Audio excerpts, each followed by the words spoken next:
This girl is the eldest daughter of the powerful Rubelite ducal family, but instead of living like a noble, she spends 10 long years locked inside a damp basement. Since the age of 8, Rena awakens a terrifying black flame that burns everything it touches. Because of that power, her own father believes she is the Demon King from an ancient prophecy. Although Rena is the eldest daughter, she is only an unacknowledged illegitimate child. Her father keeps her existence hidden until this very day. Now he finally releases her from the basement. The moment everyone sees her, they freeze in fear as dark power pours out from her body. Even with ropes around her, Rena gives everyone overwhelming pressure. The Duke immediately orders his soldiers to throw her into a carriage and make sure she never returns. Our girl quietly walks forward without saying a single word, but things get worse when a terrified servant throws a statue at her head. The attack instantly triggers a wave of horrifying dark energy. Everyone believes they are about to die. Rena slowly raises one finger, making the whole family panic. Surprisingly, she ignores them completely and pulls all the valuable treasures in the mansion onto the carriage instead. She then walks toward the Duke, making this old man collapse to the ground in fear. Rena calmly slips out of her ropes as if they mean nothing. She smiles and declares that all those valuables are simply compensation for the years she suffers. The Duke is left completely speechless. After getting into the carriage, Rena finally leaves the mansion. Everyone breathes a huge sigh of relief as if they have just escaped death itself. Turns out she suddenly sticks her head out again, making the entire family nearly faint, but she only asks for a pillow so she can sleep more comfortably. The family is completely stunned by her unexpected request. They quickly give her what she wants and beg her to leave forever. Soon Rena falls asleep inside the moving carriage. She does not even know where she is being taken. Meanwhile, the carriage driver keeps moving through the forest. He remembers the Duke promising him a huge reward for delivering this dangerous girl. Suddenly, he feels an icy aura rising behind him. He immediately wonders if the rumors about the Demon King are actually true. A hand suddenly reaches out from the darkness behind him. The poor driver screams in terror before fainting on the spot. Rena quietly steps out of the carriage and lets out a helpless sigh. She realizes she accidentally scares him again because she still cannot fully control her power. A full month has already passed, but her dark aura still slips out by accident. This girl is Rena Rubelite, the ultimate villain from a survival game. She overwhelms the heroine throughout the entire story with her overwhelming strength, but in the end, she still loses to one unbelievable power. Surprisingly, that power is simply love, not legendary magic or divine weapons. Just love defeats the final boss. Rena cannot accept such a childish ending for someone as powerful as her. Turns out Rena remembers her previous life. She is born into a poor family with many children and spends her entire life suffering from illness. There is never enough money for treatment, and her condition only gets worse. Eventually, she dies alone inside a cold and empty room. Strangely, she feels relieved when her life finally ends. She believes everything is finally over. But then a giant glowing figure suddenly appears before her. Rena looks around in complete confusion as she wonders where she is. A mysterious voice calls her life pitiful. Hearing those words, Rena realizes she is standing before the being she always calls God. She cannot hold back her resentment anymore. She questions why she never receives a healthy body or a wealthy family in the first place. She silently accepts that she will probably end up in hell after blaming God countless times. But surprisingly, God has a completely different plan. Instead of punishment, God announces that she will be reincarnated. Rena is left completely stunned by those unexpected words. God explains that she can be reborn with any life she desires. No matter what conditions she chooses, every single wish will be granted. Hearing that unbelievable offer, Rena quietly begins thinking about the kind of life she truly wants. Rena immediately makes her decision. She wishes to become someone who is loved by everyone, someone people naturally want to protect. Even if that person is a little strange, she does not mind, as long as they are born to save the world. God asks if she truly wants that life. Rena quickly remembers the survival game she once plays. She decides to become the heroine who defeats the Demon King with the power of love. But just as she tries to say the heroine's name, she suddenly realizes she never actually knows it. From the very beginning of the game, everyone simply calls her the heroine. Meanwhile, the Demon King is always introduced as level 999 Master Rena Rubelite. God quietly nods as if everything is already clear. Before Rena can explain herself, God accepts her wish. Rena freezes for several long seconds. She suddenly realizes something is terribly wrong. She wants to become the heroine, but God misunderstands her request completely. The next moment, God happily wishes her a wonderful new life before everything turns dark. When Rena opens her eyes again, she finds herself inside a cold and filthy basement. Mice are running around her feet. making her panic. She immediately realizes her worst nightmare has come true. Instead of becoming the heroine, she has become Rena Rubelite herself. She desperately begs for another chance, but nobody answers her. Then a cockroach crawls beside her, making her jump against the wall. At that moment, a strange notification appears before her eyes. The system announces that the data update is complete. Rena quickly calms herself down and begins thinking about her future. Outside, thunder roars so loudly that it shakes the entire sky. She remembers exactly what happens in the original story. Soon she will leave this basement, and the darkness will eventually swallow the entire world. She refuses to let that future happen again. Instead of following the original storyline, she plans to become rich and live a completely different life. If she changes her fate now, she might avoid becoming the final boss. That becomes her new goal. Back in the present, Rena looks at the unconscious carriage driver with her hands on her hips. She tells him that if he keeps lying there, everything will be ruined. After calling him several times, this guy finally opens his eyes. He immediately sees Rena's frightening appearance and drops to his knees. The driver repeatedly apologizes for causing trouble. Rena quickly waves her hands and tells him she is only glad that he is safe, but this guy keeps begging for forgiveness without stopping. He even apologizes for making someone like her worry. But things get worse because he refuses to listen. Rena finally loses her patience and orders him to stop talking and return to the carriage. The frightened driver immediately obeys without another word. Soon they continue their journey. As the carriage moves again, Rena rests her chin on her hand. The trip becomes painfully boring. She sticks her head outside and asks when they will finally arrive. Then she starts thinking about how expensive this journey must be. Only members of the royal family or extremely wealthy nobles can use teleportation gates.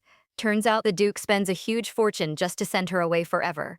Even after everything he does, Rena cannot help remembering that she is still his daughter. Not long later, they finally reach their destination. The gatekeeper checks their documents and confirms that Duke Rubelite has already made the arrangements. He immediately allows the carriage to pass. Rena quietly looks at the enormous structure standing before her. She stares at the gigantic teleportation gate with excitement. Seeing it in real life feels even more incredible than inside the game. It finally makes her realize she is truly living inside that world now. Everything looks unbelievably real. The teleportation magic activates almost instantly. A brilliant light completely blinds Rena, forcing her to shut her eyes. Moments later, the light slowly fades away. When she opens her eyes again, she finds herself standing in a land completely covered with pure white snow. Rena steps out of the carriage and looks around in complete confusion. She asks if there has been some kind of mistake. The driver checks the paper in his hand and confirms the destination. They have safely arrived at Endless Manor in the northwest of Perry Village, deep inside the Winter Snow Duchy. The Winter Snow Duchy has protected the empire since the nation's founding. Every generation inherits a special power to guard the unstable northern border. Because of that power, the Demon King places a terrible curse on the Ducal family. During every dark era, monsters attack the land, and the Duke along with his wife always lose their lives. Only the eldest son, Rostin, survives to inherit the family's sacred power. Inside the Northern Duke's mansion, a priest reminds him of an ancient prophecy. The prophecy says the Demon King will always target the North first. Unable to break the curse, the priest asks Rostin to continue protecting the land. Rostin quietly listens to everything. He knows the Demon King is believed to spread darkness across the world.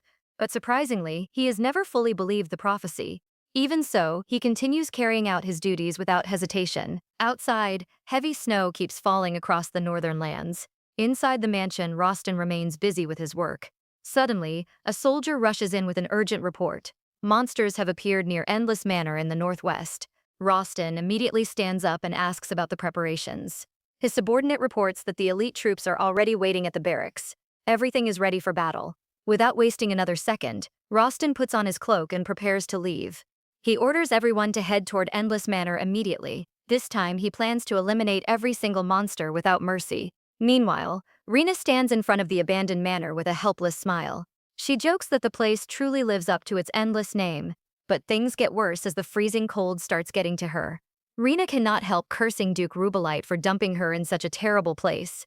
The moment her anger rises, dark killing intent leaks from her body. When she turns around, the poor carriage driver has already fainted again. Rena immediately panics because she knows her powers are responsible. She complains that she still cannot control her dark aura whenever she gets angry. Our girl quickly carries the unconscious driver toward the manor. But when she reaches the entrance, the frozen door refuses to open. Now she is cold, hungry, and completely exhausted. Surprisingly, the dark aura leaking from her body slowly melts the thick layer of ice covering the entrance. Rena realizes she might be able to control her power just like she did back at the castle. That discovery gives her a little hope. She remembers all the trouble her powers have already caused. First the cockroaches, then the mice, and now this dangerous aura. Suddenly, a mysterious voice echoes around the manor. It tells the Demon King to command the surrounding darkness. Rena immediately looks around in confusion, but nobody is there. The strange voice repeats the same instruction once again. She decides to give it a try and focuses all her attention. Then she orders the darkness not to escape. Surprisingly, it actually works. Rena becomes overjoyed after successfully controlling her power. She quickly realizes she can use this ability to warm the entire manor. Without hesitation, she spreads the darkness throughout the building. Moments later, the entire manor is covered by her power. Rena happily dusts off her hands after finishing the job. She gently places the unconscious driver on a bed so he can rest. Thanks to her dark aura, the inside of the manor finally becomes much warmer. Not long after that, Rena finds the bathroom and enjoys her first peaceful moment in a long time. She finally feels a little at home. There is also plenty of food stored inside the manor, but everything is frozen solid. She realizes she will need another trick to thaw it all. While exploring the manor, Rena opens a large wardrobe. Inside, she finds a collection of beautiful and elegant clothes. Seeing them instantly brightens her mood. For the first time since arriving here, Rena finally smiles. There are quite a few dresses here. Even though the style looks a bit like a middle-aged noblewoman, it's better than nothing. Rena then changed into a very beautiful crimson dress. She smiled in satisfaction, finally got rid of that ragged look. Suddenly the voice of the carriage driver rang out. "My lady, are you in here?" Rena turned around and asked, "Ah, driver. Ah, do you want to go home? Even though I just saved you?" The carriage driver answered tremblingly, "My daughter and my parents-in-law are waiting at home. I have to go back." Rena thought to herself, but if he returns, that old man won't spare him. In that game, Duke Rubelite killed everyone who saw my power. He killed this carriage driver. Although I don't understand how he escaped from the freezing northern region only to eventually die by the Duke's hands. He must have accumulated too much bad karma. Perhaps his family was killed too. Rena looked at him silently for a moment, then said, "Sorry, you cannot go back." Seeing the darkness surrounding her, he panicked. Rena glared at him. "How can I live alone here without a servant? You must stay here and serve me until someone comes to save you. Don't worry, I will pay you handsomely." Rena took out a golden duke statue. She wrapped her arm in darkness. The golden arm simply fell in front of the carriage driver. Surprised, he picked it up. "This is the duke's golden hand." Rena asked, "Is this enough?" "The food is in the freezer on the first floor. You can help yourself. I'm going to explore this manor first." The carriage driver hugged the golden hand to his chest, tearfully changing his mind. "I just wanted to live, but since she hired me, from now on she is my master." Just as she stepped outside, Rena suddenly stopped, noticing something. "What is that? A snowball? No, a rabbit." At this time, Rena was falling on Duke Robelite's mansion. He was biting his hand, thinking about something. "Rena, that child is clearly the Demon King." In his eyes, Rena was no different from a demon. His face darkened. If that is truly the case, even if the priest saved the world, the Rubelite family will not escape death. I cannot let that happen. Duke Rubelite then stood up and asked, "Has Rena arrived at the manor yet?" His retainer replied, "My lord Duke, she must have arrived by now." His eyes turned malicious. "I will send assassins there. Before Rena goes berserk, I will erase her from this world." Meanwhile, on Rena's side, she was trembling, clenching her fists tightly. "My heart feels like it's going to explode. This thing is so adorable." At this moment, the creature also noticed her. Her eyes became sparkling. "Ah, did you just grow a little bigger? Trying to imitate those monsters. So cute. Come here." As soon as she finished speaking, the rabbit hopped away.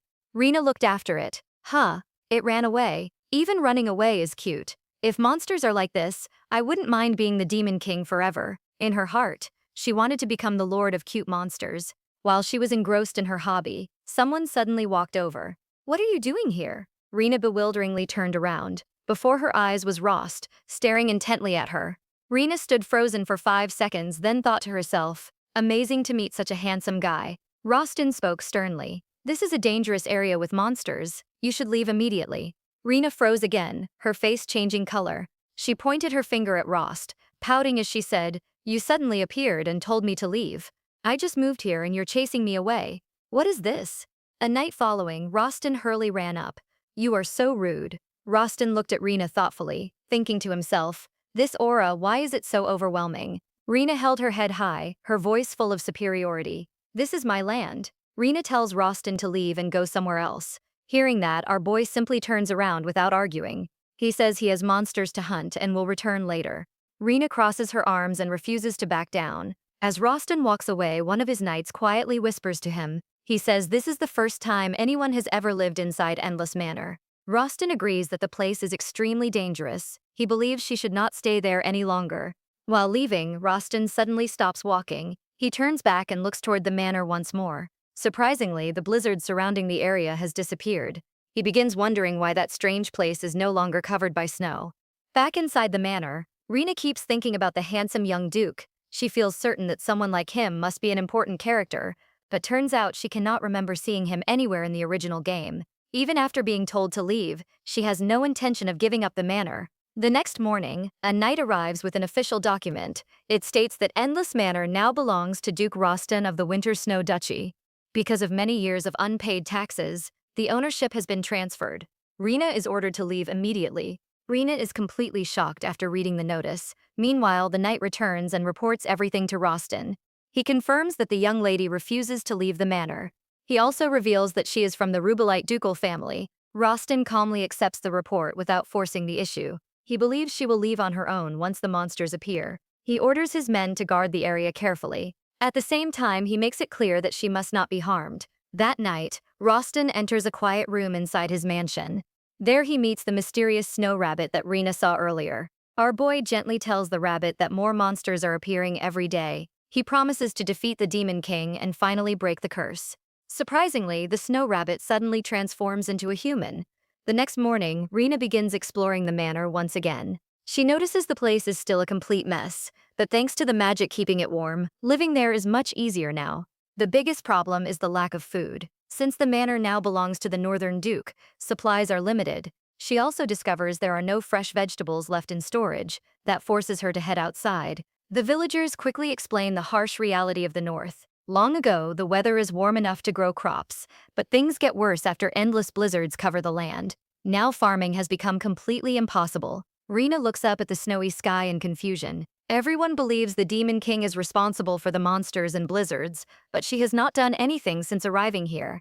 The situation does not match the original story at all. Meanwhile, back at Duke Ribbolite's mansion, the priest notices something unusual. He reports that the ancient prophecy is starting to change. The Duke immediately asks what he means. The priest explains that the Demon King should already appear in the east by now. The Duke's expression immediately darkens. The priest believes the prophecy may be changing because of his own failure. But this scumbag refuses to accept that explanation. Instead, he insists the Demon King must have appeared somewhere else. At that moment, a servant suddenly enters the room. He reports that Duke Rostin of the Winter Snow Duchy has arrived. He wishes to discuss both the northern food shortage and the young lady staying at Endless Manor. Hearing those words makes the Duke's face turn even darker. Soon, Rostin walks into the room and notices the priest is also present. He calmly takes his seat without wasting any time. Then our boy explains that the North is facing a serious food crisis. That is exactly why he comes to ask Duke Rebelite for assistance. Rostin asks the Duke for help with the food shortage in the North. Hearing the request, the Duke stays silent for a moment. The High Priest steps in and explains that the South has rich farmland and can provide enough grain. After thinking for a while, the Duke finally agrees to support them. Rostin then brings up another problem. He explains that the endless blizzard is making life miserable for the people. For their sake, he believes the blizzard must come to an end. Hearing this, the High Priest suddenly becomes serious. The priest reminds Rostin that ending the blizzard will also put his younger brother in danger. Without the snow, his brother will have little chance of surviving. Those words leave our boy completely confused. He quietly thinks about his younger brother, Luca. The priest then changes the topic and asks about the mysterious young lady. Rostin looks up and prepares to explain everything, but before he can finish, the Duke suddenly turns pale. The conversation ends there as time quickly passes. Soon, Rostin returns to the north with large supplies of food. The villagers happily gather around to welcome him back. Our boy immediately orders the soldiers to distribute the food fairly. The soldiers quickly begin handing out the supplies, one person at a time. The people gratefully accept their portions and thank Rostin again and again. But things get worse when one woman suddenly complains. She notices that the grain is mixed with dirt and small stones. She questions whether this food is really meant for people to eat. The people around her are immediately shocked. One man reminds her that the Duke can only distribute what arrives from the east. Another villager also tells her to be grateful, but Veronica has already lost hope. She says she cannot continue living like this anymore. Then she quietly walks away from the crowd. The villagers sadly watch her leave. They explain that Veronica once grew high-quality crops and is suffering even more than everyone else. Rena overhears the entire conversation. She immediately tells the carriage driver to wait because she needs to speak with Veronica. The driver tries to stop her, but she is already gone. At the same time, Rostin notices Rena running after the woman. Seeing her reminds Rostin of Duke Rubelite's warning. That man claims Rena is not his daughter anymore. He even says that whether she starves or freezes in the north means nothing to the Rubelite family. He also warns Rostin that Rena is a dangerous and wicked woman. Meanwhile, Rena remembers exploring Endless Manor earlier. She discovers that the frozen land was once rich and fertile. Thanks to her dark power, the manor itself always stays warm. That small discovery gives her a new idea. Before long, Rena catches up with Veronica and calls out to her. Veronica turns around and carefully examines the elegant noble girl standing before her. She quickly realizes this must be the strange young lady living at Endless Manor. Even so, she patiently listens. Rena explains that she overhears the earlier conversation. She asks if Veronica is really known for growing high-quality crops. Veronica nods and confirms it. She says she and the villagers once proudly produced excellent food together. But turns out everything changes after the endless blizzard begins. No matter how hard they try, nothing can grow in the frozen land anymore. Veronica even says she would gladly face the demon responsible for this disaster. Hearing that, Rena immediately interrupts her. Rena tells Veronica that fighting the demon will not stop the blizzard. Instead, she suggests a completely different solution. She explains that farming would become possible again if they build a greenhouse. Hearing such an unexpected idea leaves Veronica completely surprised. Veronica is completely confused by Rena's suggestion. She asks how a greenhouse could possibly stay warm when there is barely enough firewood to heat people's homes. Rena simply smiles with confidence. She tells Veronica not to worry about that part. Meanwhile, back at the food distribution area, a soldier reports that all the food has been handed out. Rostin nods and thanks his men for their hard work. Then our boy quietly turns around. He is certain Rena will come back this way. A blonde knight notices Rostin leaving and asks where he is going. Rostin calmly replies that he needs to warn that young lady one more time. At the same moment, Veronica is sitting on the ground while talking with Rena. Suddenly, the knights arrive. One knight misunderstands the situation and immediately accuses Rena of bothering Veronica. Rostin also steps forward with a cold expression. Rena quickly tries to explain herself, but nobody listens. Instead, Rostin escorts her back toward Endless Manor. Soon, both of them are sitting inside the same carriage. Rostin looks directly at Rena and tells her that he will definitely force her to leave the manor. Hearing those words gives Rena an unexpected feeling of déjà vu. It reminds her of her previous life. She remembers her old landlord yelling outside her apartment and demanding that she leave immediately. Back then, she hides inside without even opening the door. But things are different now. She promises herself that this time she will own a house instead of losing one. Rena asks why Rostin refuses to sell the manor if she is willing to buy it. She even asks whether the Duke is short on money. Rostin calmly explains that Endless Manor is where monsters always appear during the blizzard. Because of that, it is far too dangerous for someone like her. Rena frowns after hearing his explanation. She already knows the truth better than anyone because she is actually the Demon King. But she keeps that secret to herself. Instead, she smiles and brings up the legendary saint, who is supposed to save the world. Surprisingly, Rostin says he does not believe in saints at all. Rena is genuinely shocked by his answer. Rostin explains that the Demon King has already influenced the world, but the saint exists only in old prophecies. He refuses to gamble the North's safety on uncertain legends. Rena quietly looks at him with a new perspective. Turns out this important man never even appears in the game. She remembers. Even so, he continues protecting the North completely on his own. His strong sense of responsibility leaves a deep impression on her. Rostin then gives Rena one final warning. He asks her to stop frightening the people around her because he dislikes arrogant nobles. Hearing that, Rena is left speechless. She quickly insists that she never bullied Veronica in the first place. But things get worse before the conversation can continue. The carriage suddenly shakes violently. Rena immediately looks outside in panic. It feels like someone has landed on the roof. Outside, a mysterious man is standing on top of the carriage. The driver is completely terrified, and the knights are equally shocked. Within moments, armed men surround the entire carriage. The situation becomes extremely dangerous. The mysterious man calmly makes a demand. he says. They only want the silver-haired girl with red eyes. If Rina is handed over, everyone else will be allowed to leave safely. The moment he finishes speaking, both sides charge into battle. An assassin attacks first and sends one knight flying with a powerful slash. But surprisingly, another warrior immediately steps in to block the attack. With a single swing of his sword, the assassin is thrown backward. The mercenaries instantly recognize the man standing before them. That person is none other than Duke Rostan of the North. Our boy calmly faces the enemies without showing any fear. But one question keeps bothering him.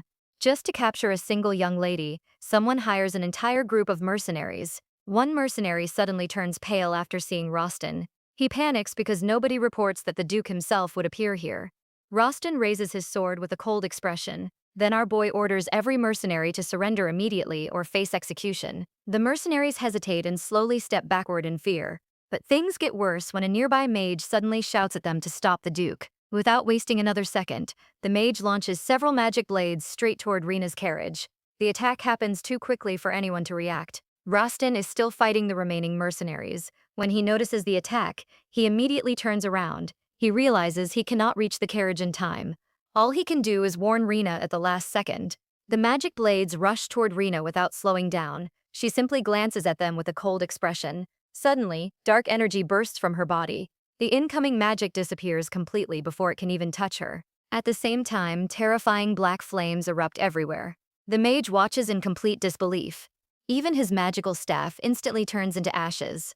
The overwhelming power shocks everyone on the battlefield. As the flames slowly disappear, Rina calmly steps out of the carriage.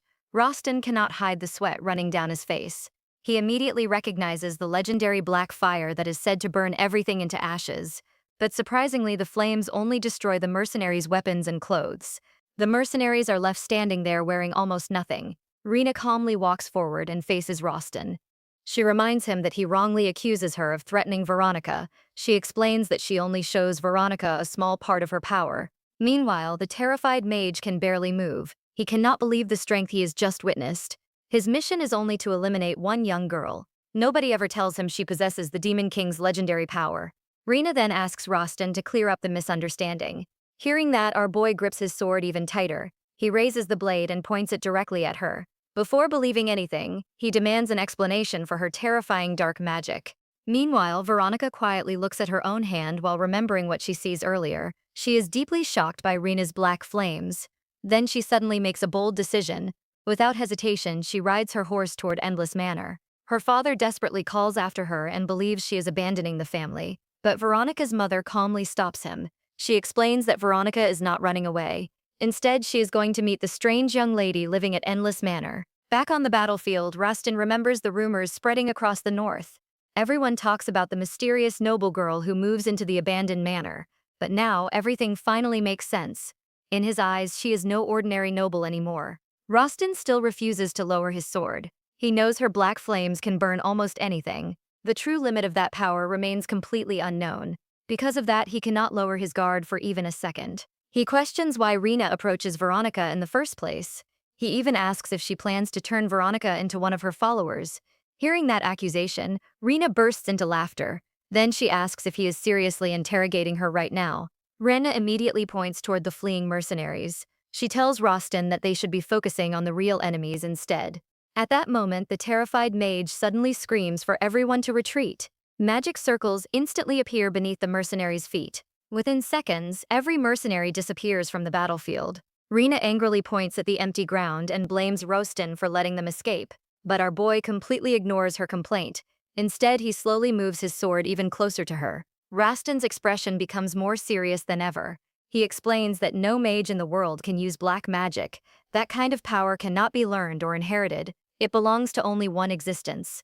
Rina quietly asks if he is calling her the Demon King simply because she uses black magic. On the outside, she stays perfectly calm, but inside, she knows Rostan's conclusion is completely correct. Rina knows the truth better than anyone. She really is the Demon King. But she quickly hides that fact and insists she is only an innocent victim. She explains that she never learns dark magic and never provokes anyone. Hearing her explanation, Rostan falls silent for a moment. He is convinced that her black flames belong to the Demon King, but turns out he cannot understand why that power appears now. Something about the situation does not make sense. Rostan finally comes up with a way to test her. He explains that both of them survived the Demon King's curse in the past. Then our boy lowers his sword and tells Rina to attack him. He believes the result will reveal whether she is truly the Demon King. Rina is completely stunned by the request. She has no idea how to respond. But things get worse when a mysterious voice suddenly echoes inside her mind. The voice urges her to kill Rostin while she has the chance. For a brief moment, Rina hesitates. Then another thought suddenly crosses her mind.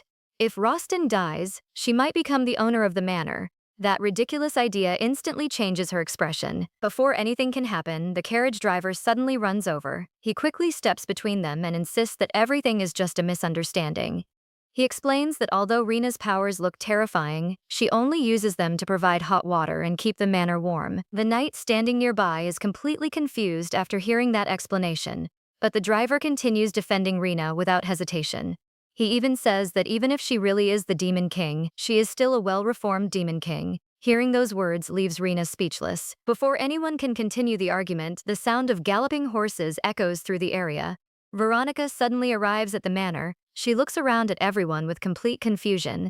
The strange situation leaves her wondering what is happening. Meanwhile, far away from the manor, a blood-covered man approaches Duke Rubelite. His sword is stained red after defeating countless mercenaries. He reports that every mercenary has been eliminated except for one mage who manages to escape. Hearing that report, this scumbag immediately becomes anxious. The Duke regrets not sending an entire army from the beginning. His subordinate warns that the escaped mage could spread dangerous rumors. Hearing that, the Duke suddenly changes his mind. Instead of stopping the rumors, he decides to use them for his own benefit. He immediately orders all the mercenaries and knights to gather. Then this scumbag spreads the story that the Demon King has appeared in the distant northwest at Endless Manor. His plan is to control the rumors before anyone else does. The situation quickly becomes even more dangerous. Back at Endless Manor, Veronica finally clears up the misunderstanding. She explains that Rina never bullies her at all. Thanks to her testimony, the misunderstanding is finally resolved. Rostin quietly accepts the explanation. As Rostin explores the manor, he notices a golden statue of Duke Rubelite with one arm missing.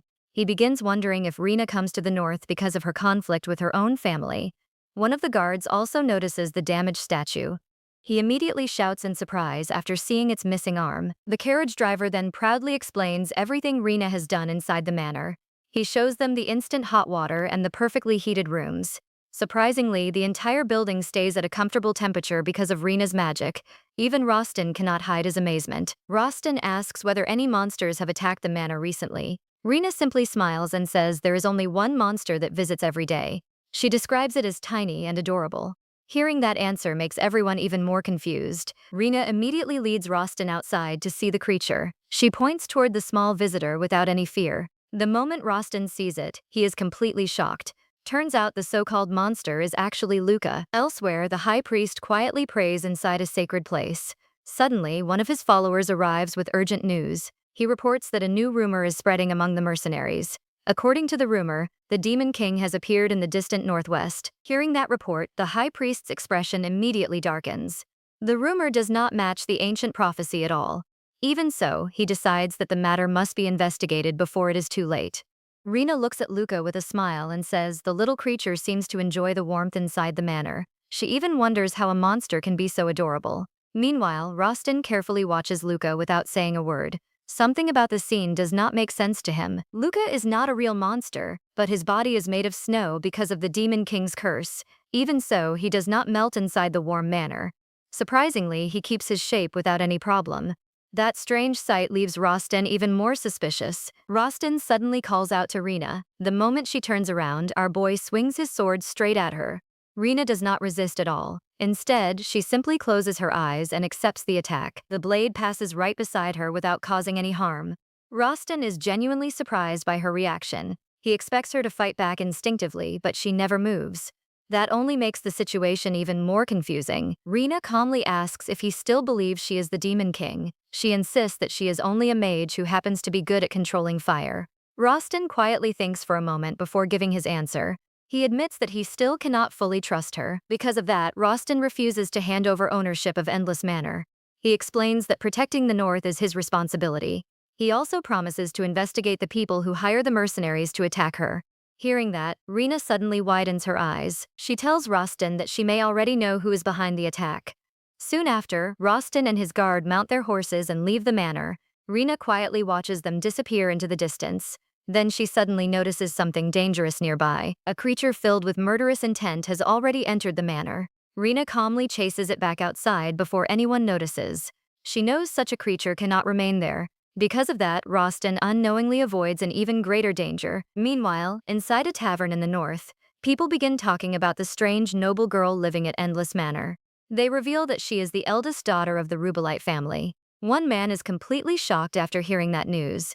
He cannot understand why someone from the east ends up in the north. The mage who attacks Rena earlier is also inside the tavern. After hearing the conversation, he remembers the terrifying black flames he witnesses. He becomes convinced that Rena truly possesses the Demon King's power. A greedy smile slowly appears on his face. This guy realizes that such valuable information could make him very rich. Without wasting another second, he leaves the tavern. He plans to sell the secret about the Rubelite family's daughter. The danger surrounding Rena continues to grow. Back at Endless Manor, Rena uses her fire magic to warm a small building. She asks Veronica if the temperature is suitable. Veronica happily confirms that the warmth is perfect for farming. Together, they successfully create a greenhouse. Even so, Veronica cannot stop worrying. She knows the warmth comes from Rena's mysterious black power. Part of her wonders if it is truly the devil's magic. But at the same time, she cannot believe someone who wants to help people could be a devil. Elsewhere, the high priest quietly stands outside while looking across the peaceful land. He remembers the reports describing a world that should already be burning in chaos. According to the prophecy, the Demon King is supposed to cover everything with black flames. But turns out none of that has happened. Everything around him remains strangely peaceful. The high priest cannot understand why the prophecy is unfolding so differently.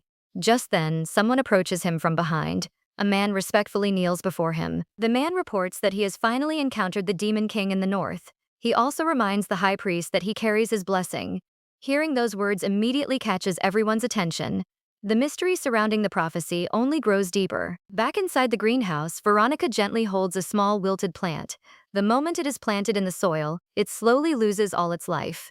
Veronica sadly admits that she has tried everything she can, yet nothing is able to survive. Rena also becomes disappointed after seeing the result. Every plant they grow eventually withers away. At that moment, a strange presence suddenly appears behind her. A real demon quietly leans toward her ear and whispers. The demon tells Rena that this is exactly what her power is meant to do. It urges her to accept her true nature.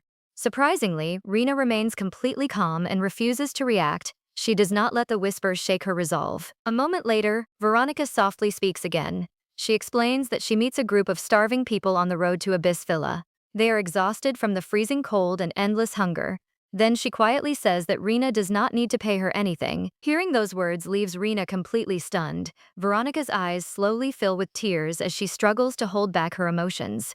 The heartbreaking situation shows just how desperate life in the north has become. Veronica begs Rena not to give up on the north. She hopes the people can continue living there one day.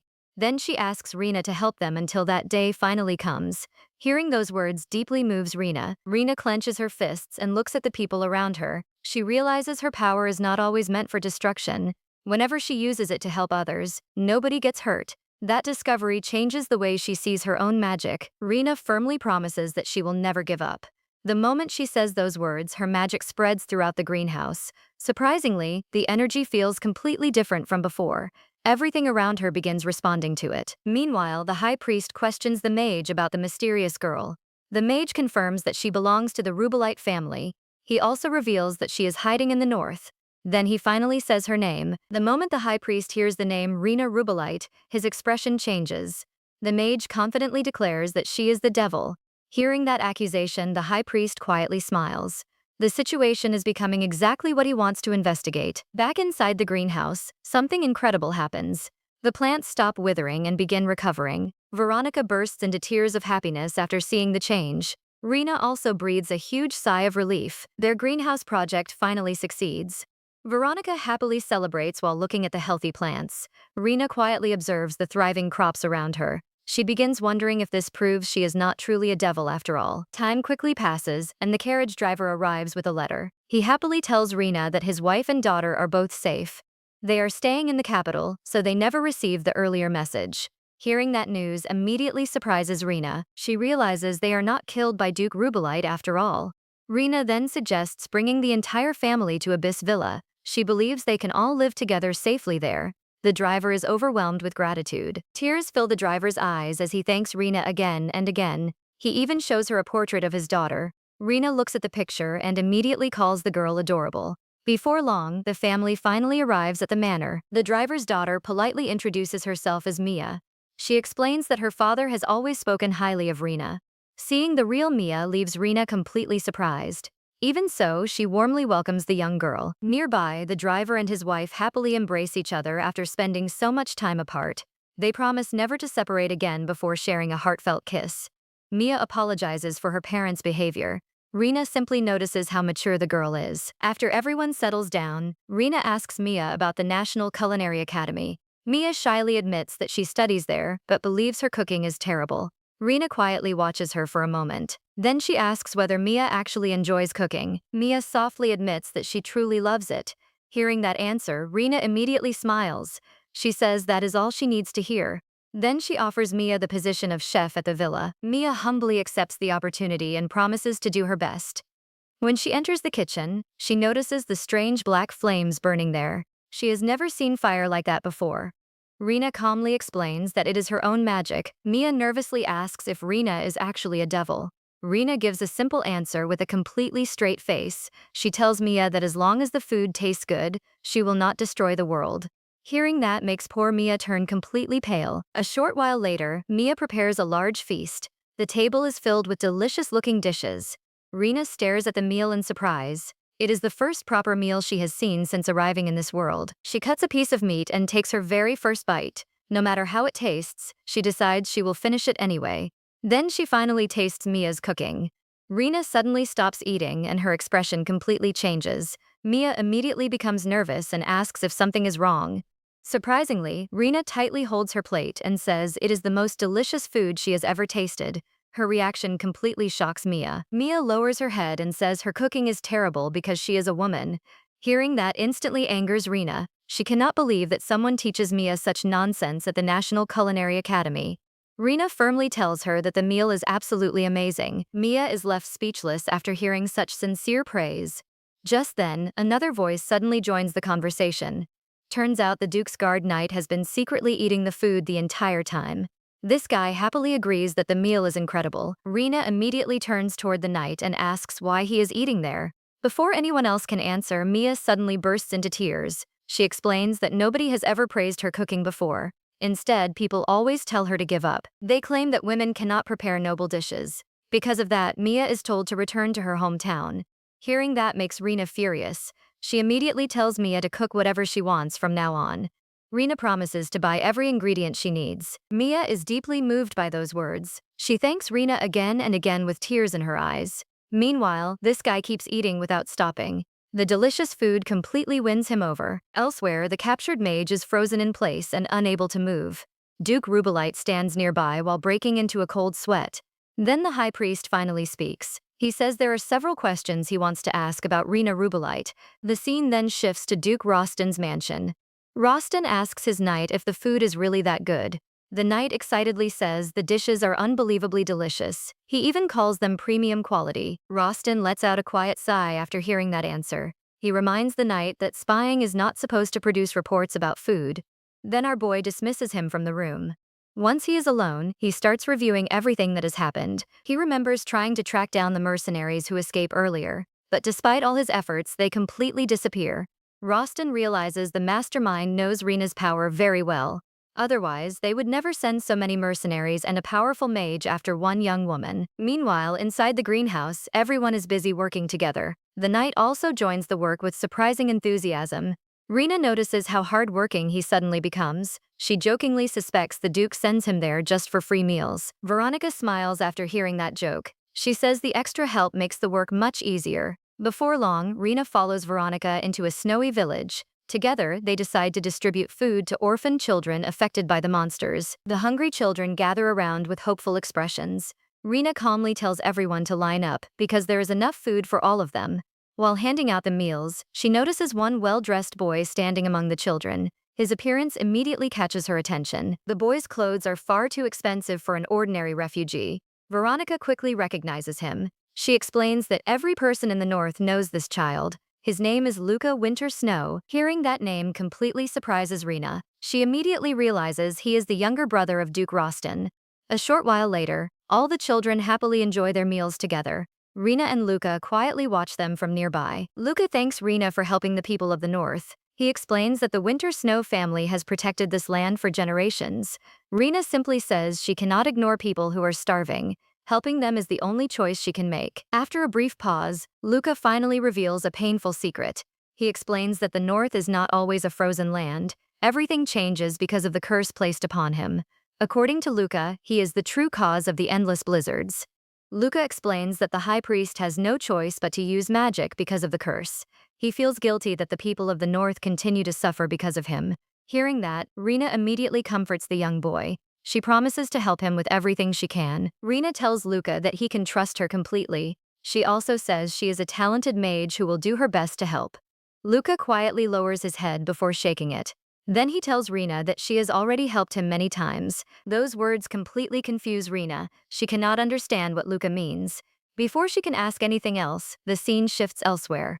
Meanwhile, Duke Rubelite receives another report from one of his vassals. The vassal reports that all the mercenaries have withdrawn from the north.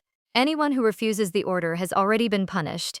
Hearing that reminds this scumbag of his earlier meeting with the high priest. He remembers every single warning. The high priest tells him that he will overlook the crime of sheltering the Demon King. But from now on, Duke Rubelite must obey only his orders.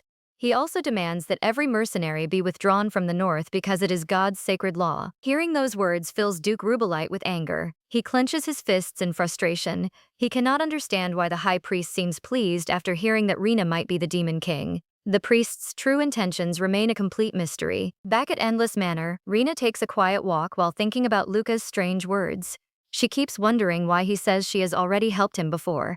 Suddenly, she notices a familiar snow rabbit standing nearby. The little creature quietly stares back at her. At first, Rena does not recognize the rabbit. Then she remembers Veronica explaining Luca's curse. Because of the Demon King's curse, Luca can only return to his human form once every month. The rest of the time, he remains trapped as a snow rabbit. Everything suddenly starts making sense. Rena realizes the mysterious rabbit that keeps visiting the manor is actually Luca.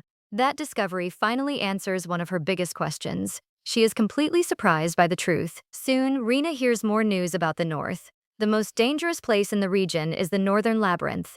It is a massive network of tunnels hidden deep inside the Jihan Mountains.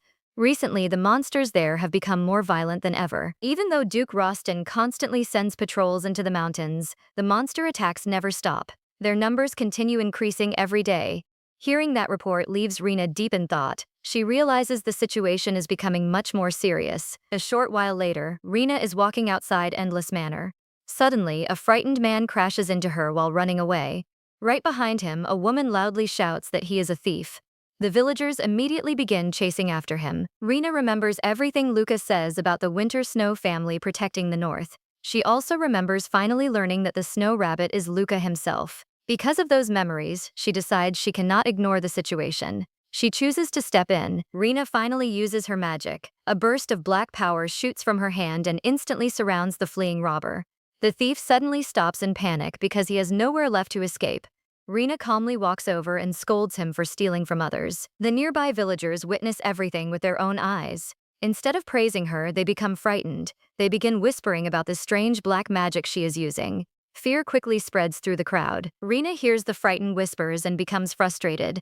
She points out that the real criminal is the thief, not her. But nobody listens anymore. Seeing everyone's terrified faces makes Rena realize she has only strengthened their fear of the Demon King by using black magic again. The frightened villagers keep whispering the same terrifying words. They begin calling Rena the Demon King. Then a heavily bearded man suddenly points at her and loudly accuses her.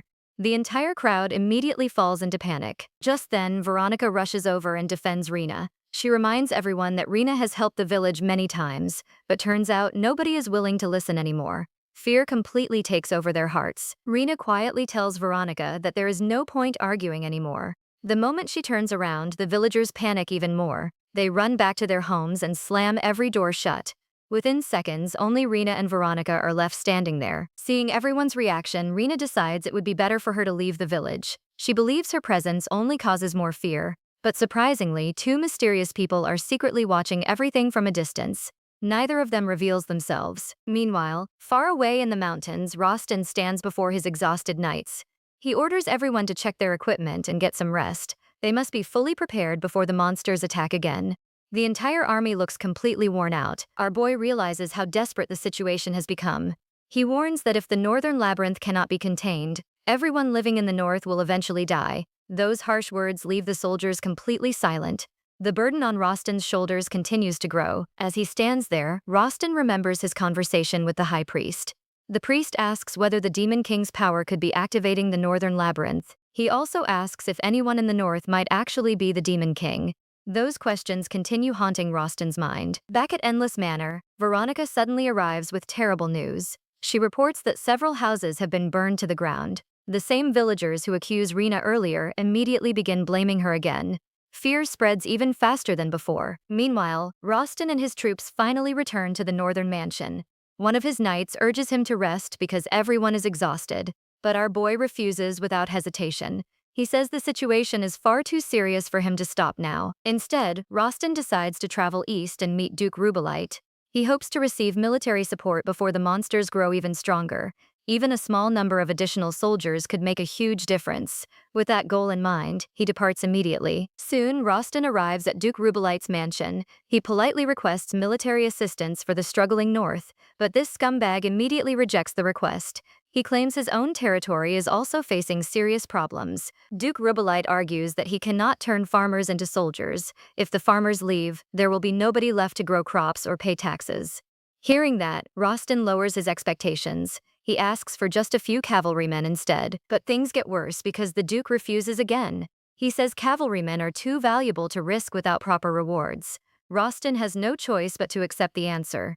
He quietly prepares to leave the mansion. Just before Rostin walks away, Duke Rubelite suddenly asks about Rena. For a brief moment, Rostin believes the Duke still cares about his daughter. He calmly replies that Rena is doing well. But that hope disappears almost instantly. This scumbag immediately rejects the idea of calling Rena his daughter.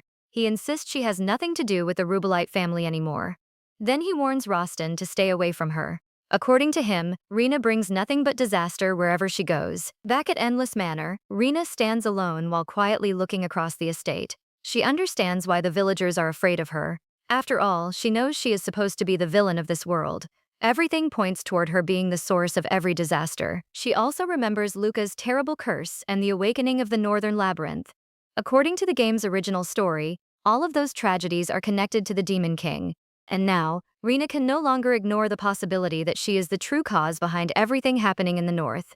Rena realizes that no matter how hard she tries to change, the story keeps pulling her toward the same fate. It feels impossible to escape the rules of the game. Suddenly, a dark presence appears behind her.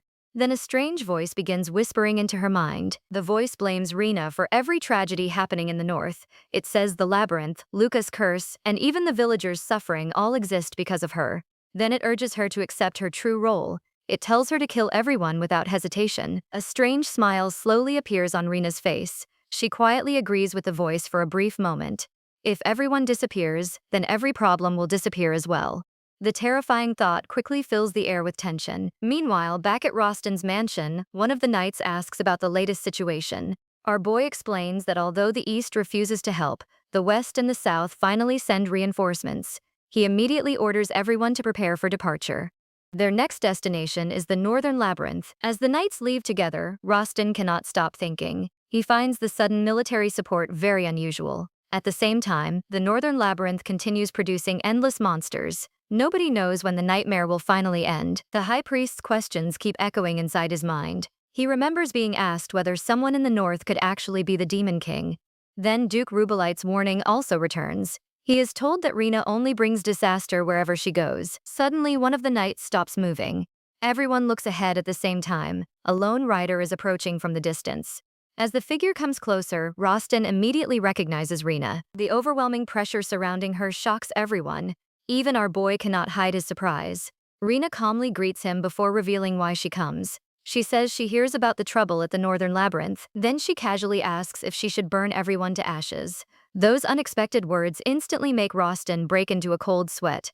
Rena continues speaking as if nothing is strange. She even claims that her flames are actually warm despite their terrifying appearance. One of the pale-faced knights cannot believe what he hears. He asks how anyone could possibly call those flames warm. The soldiers become even more nervous. But Rostin stays calm and asks Rena why she really comes. Rena casually explains that she wants to help destroy the monsters inside the northern labyrinth. She says the problem will disappear if every monster is burned away. Hearing that makes Rostin think carefully. Someone with her power could completely change the battle, but Rena does not stop there. She reveals an even bigger secret. According to her, the endless monsters can be stopped forever by destroying the labyrinth stone hidden at the center of the maze. That single sentence leaves Rostin completely stunned. He immediately asks where she learns such information. He has spent his entire life fighting inside the labyrinth without ever hearing about any stone. Rena suddenly becomes nervous. She knows the answer would expose everything. Turns out she quickly makes up an excuse instead. Rena claims that she hears the story from a group of witches. Rostin quietly studies her face for a moment. Then our boy says she is still incredibly suspicious. Instead of arguing, Rostin begins mentioning the rumors spreading across the north. He first brings up the story about Rena feeding orphan children. Rena awkwardly smiles and scratches her head. She clearly feels embarrassed by the unexpected praise, but things get worse when Rostin mentions another rumor. This one claims that Rena burns down people's houses on purpose. He even says that she injures innocent people before pretending to save them with medicine.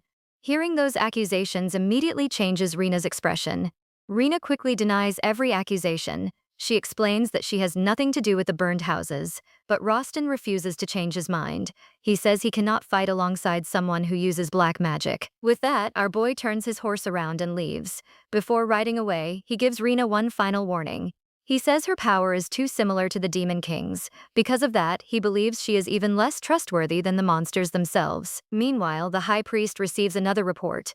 He is told that everything is going according to plan. The people of the north have already started suspecting the young lady. Hearing that makes the High Priest smile with satisfaction. Turns out this is exactly what he wants. He says the gears are finally beginning to move in the right direction. Then he quietly walks away to another place. There, he starts thinking about Rostin. The High Priest calls Rostin a pitiful man. Even so, he says this is the mission he must fulfill.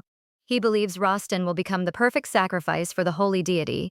Those chilling words reveal that a much bigger plan is already in motion. Back at Endless Manor, Rena quietly sits at the dining table. Rostin's harsh words keep repeating inside her mind. She remembers that he says nobody can trust someone with the Demon King's power. Because of that, she completely loses her appetite. Even so, Rena forces herself to eat.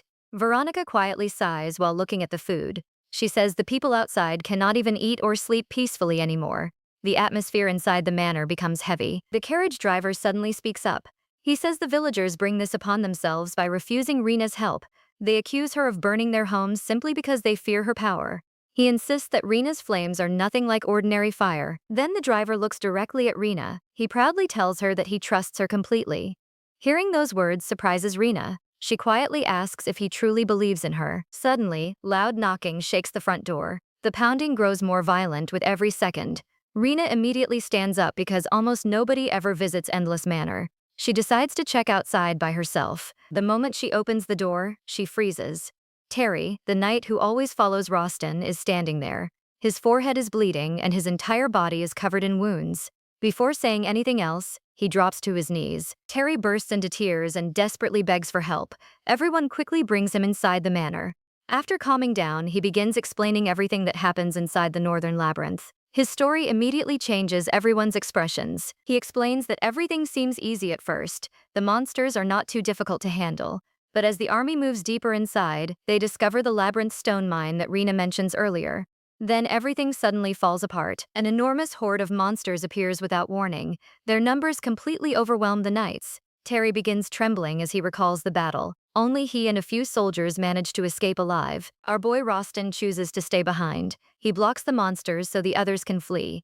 But now he is still trapped inside the labyrinth. Hearing that shocking news leaves everyone speechless. Terry begs Rena one more time. He says the entire north is now facing destruction. Meanwhile, outside the fortress, countless monsters continue charging forward. The soldiers guarding the walls see the incoming horde and immediately fall into panic. The monsters keep multiplying, and cries of despair echo across the village. A woman hugs her frightened children and tries to comfort them. Outside, a fierce snowstorm rages without stopping. Suddenly, a familiar flame lights up the sky and wipes out every monster.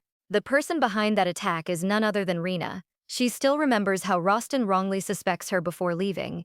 Even so, she chooses to save everyone and walks deeper into the north.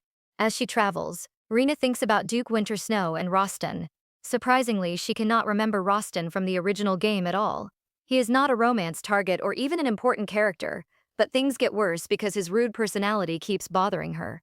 Soon, Rena stops in front of a strange door. Behind it is a giant stone labyrinth. She realizes Rostin must be somewhere inside, and clearing this labyrinth will earn her a reward from the Duke. Meanwhile, an angry crown prince arrives at the temple and confronts the priest. He demands to know why no aid has been sent to the north, despite the growing disaster. He questions whether the priest has lost his legendary power of prophecy. The priest stays completely calm and silently watches him. He pushes the crown prince's hand away and explains that he is simply following the required conditions.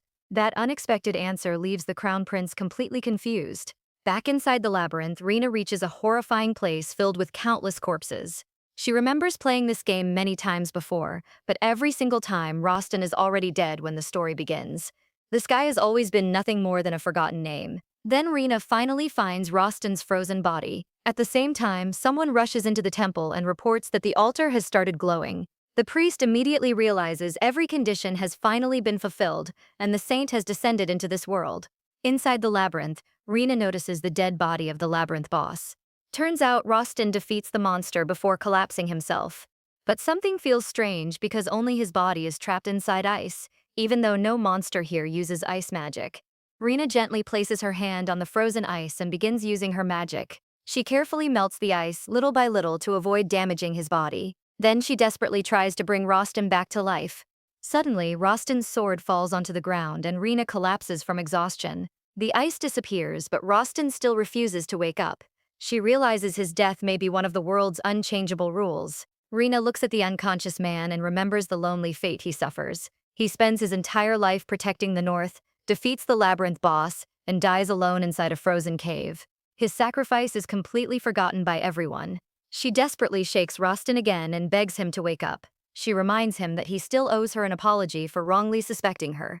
But no matter how hard she tries, Rostin never opens his eyes. Completely exhausted, Rena collapses onto him. Memories of her own forgotten past begin to surface, but she does not dwell on them. Instead, she makes one final promise to the unconscious Duke. Rena vows that the North he sacrifices everything to protect will never fall. She promises his death will not be meaningless. No matter what happens next, she will protect the North in his place. Suddenly, a scream echoes through the labyrinth, and Rena quickly turns around. At the same moment, the crown prince asks the priest if this is part of his plan. The priest calmly explains that this is the flow ordained by the Lord, and the saint will become the hero who protects the world. The crown prince smiles and mentions the rumors about the demon king appearing in the north. He wonders if anyone who approaches the devil would survive. Meanwhile, the saint suddenly appears in front of Rena and nervously asks if she is truly human. Rena is shocked when she realizes this woman is the saint. She cannot understand how the saint arrives so quickly.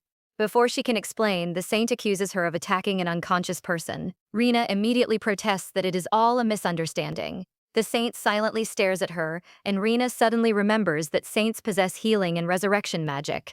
Looking around, she notices the labyrinth is slowly absorbing the corpses scattered across the area. Rena urgently asks the saint to resurrect Rostin and the fallen soldiers. She insists that saving them is the saint's duty. The saint hesitates, her eyes filled with suspicion as she senses something monstrous coming from Rena. After a moment, the saint refuses. Rena is stunned and demands an explanation. The saint admits that she is only level 1 because she encounters no monsters on the way here, so she has not unlocked the resurrection skill yet. Then the saint suddenly spots a monster and attacks it with her staff. She spends a long time hunting monsters around the mountain. Eventually, she finally obtains the resurrection skill. Excited, the saint begins casting the spell. Rena watches Rostin closely, but nothing happens. She starts to panic, wondering if Rostin is truly dead. The saint suddenly grimaces and admits she targets the wrong corpse. Instead of Rostin, she accidentally resurrects the labyrinth boss monster. Rena completely loses her patience and unleashes a black flame that destroys the monster in a single hit. The saint stares at her in amazement. Rena angrily orders her to resurrect Rostin properly this time. Nervously sweating, the saint casts the spell again. At last, Rostin opens his eyes. The saint asks if he is conscious, and he slowly gets up. After looking at both women, he bows his head and thanks the saint for saving his life. Rena's heart sinks. She is the one who melts the ice and fights to save him, but all the credit goes to the saint. The handsome guy believes someone else rescues him. Afterward, they leave the labyrinth without noticing the strange movements still occurring behind them. When they return, the people welcome them with cheers. Everyone celebrates the conquest of the northern labyrinth and prays for the Duke and the saint. Rena quietly walks back toward Endless Manor and enjoys the peaceful atmosphere. Suddenly, horse hooves approach from behind. Rostin dismounts and calls out to her. Rena assumes he has come to deliver the ownership deed for her mansion. Instead, Rostin announces that he is giving her Abyss Castle. She cannot believe he is handing over such a valuable property so easily. Laughing loudly, Rena thinks she has hit the jackpot. But Rostin explains that Abyss Castle is considered a cursed place in the north. No one wants to buy it because it is dangerous and nearly impossible to live in. Rena becomes irritated and asks if he is trying to start a fight. Rostin calmly explains that the north lacks even basic necessities. The people are poor, and most nobles avoid this region entirely. Then he looks at Rena and acknowledges her choice. Even though she arrives here without understanding the danger, she still decides to stay with the people of the north. In the end, Rostin admits that she saves both him and everyone else. Rostin quietly looks back on everything that happens. He says this may be the Lord's final mercy for him, because Rena saves the people of the north. He also realizes she even brings warmth to Luca, someone he can never help himself. He steps closer and gently pats Rena on the shoulder. Then he admits that he always doubts her and pushes her into difficult situations because he is jealous of her incredible power. Finally, he kneels before her and sincerely asks for forgiveness. Rostin says that if Rena still wishes to protect the North, he wants to honor her in front of everyone. The people who witness this scene stand there in complete silence. They cannot believe the proud Duke is bowing before Rena. Rena remains speechless and quietly watches him. Rostin gently takes her hand, places it against his chest, and kisses the back of her hand beneath the falling snow. The peaceful scene brings smiles to everyone's faces, and even Terry cannot hide his happiness. Soon, everyone's attention focuses on Rena and Rostin. The children happily reach out toward her without fear. Rena unknowingly smiles back at them. The crowd begins cheering louder and louder. They praise Rena for protecting the North and declare that her black flames never harm them. The same people who once fear her magic now celebrate her as their hero. Rena cannot believe what she is seeing. She remembers how people reject and fear her in the past. But things get worse emotionally as memories of her previous life begin to resurface. She remembers always feeling like a burden to her parents. Throughout her life, she only wishes to make them proud at least once. Those painful memories leave her looking unusually sad. Rostin notices the change in her expression and asks what is wrong. Rena simply says she is thinking about her family. Hearing that answer, Rostin suddenly remembers the cruel words Duke Rubelite once says about her. After hesitating for a moment, Rostin makes an unexpected offer. He tells Rena that if she allows it, he would like to become her family. That surprising statement completely confuses Rena. For a moment, Rena wonders if this is actually a marriage proposal. She even jokingly convinces herself that the handsome Duke cannot resist her beauty. But turns out Rostin means something entirely different. He explains that not only him, but everyone in the North wants to become her family. Rena finally understands his true meaning. Even so, she humorously decides that her new family cannot live off her without contributing. Just then, the saint also arrives before the crowd. The people immediately begin cheering for her as well, and pray for the Lord's blessing. Watching everything unfold, Rena starts feeling uneasy. She remembers that in the original game, the saint clears the northern labyrinth completely alone. This spotlight is never supposed to belong to Rena. Now she wonders how much the story has already changed. Meanwhile, deep inside the dungeon, a black flame suddenly appears. The flame grows larger and slowly transforms into a grotesque creature. A mysterious voice warns it to disguise itself before anyone notices. The creature immediately changes into a small boy with crimson eyes and a simple cloth wrapped around his body. At the same time, Rena quietly observes the people around her. She realizes the monsters are gone, but the cold and hunger still remain. Black flames begin gathering around Rena's hand. She remembers Rostin calling everyone in the North her family. Those words strengthen her determination to help them with everything she has. Her black flames quickly spread throughout the village and flow into every house. The people are shocked by the strange sight. Then they suddenly realize they no longer feel the freezing cold. The villagers begin cheering with excitement. Children happily tell their parents that their homes have become warm again. Even the skeptical villagers finally realize this miracle comes from Rena's magic. Rina understands that keeping an entire village warm requires enormous magical power. Fortunately, defeating the Northern Labyrinth gives her tremendous strength. Thanks to that power, she is finally able to protect her new family. Rina realizes she can finally control her incredible power. She also discovers that reaching level 999 gives her overwhelming strength. That satisfying result fills her with confidence. The scene then shifts to the high priest speaking with the saint. He asks if her level is still only 30. The saint awkwardly admits that she arrives too late because Rina already clears the Northern Labyrinth. The high priest quietly reflects on Rina's name before speaking again. He explains that clearing the Northern Labyrinth should normally raise someone to level 100. Since the situation attracts too much attention, he decides to arrange a special instructor to personally train the saint. The saint is completely confused by this unexpected decision. She wonders what kind of instructor could possibly train her. Meanwhile, the story shifts to a convoy of carriages traveling through the snowy roads. The travelers complain that they are gathered like an army to fight the Demon King, but are sent away without receiving any payment. They also question whether the Demon King truly exists in the north. According to the rumors, the Demon King is hiding somewhere deep within the northern mountains. A young man wearing a hat overhears their conversation and immediately sits up. After confirming the rumor, he proudly declares that the champion of justice, Kylon, cannot ignore such evil. Without hesitation, this guy decides to head north. The scene shifts once again. Luca quietly sits on the roof while looking into the distance. Meanwhile, Rostin reflects on everything Rina has done for the people, Luca, and the entire north. Rostin decides that he must repay Rina for everything she accomplishes. He asks his butler about the investigation into the assassination attempt. The butler explains that the suspects have been narrowed down, but an unexpected problem still remains. Before the answer is revealed, the story jumps to another location.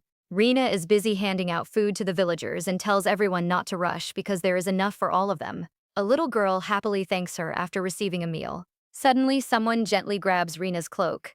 She turns around and recognizes the mysterious little boy she sees inside the cave earlier. Surprisingly, the boy quietly stares at her without saying a single word. A woman explains that the patrol guards find the child wandering near the foot of the mountain. Since nobody knows his parents or even his name, the villagers decide to take care of him.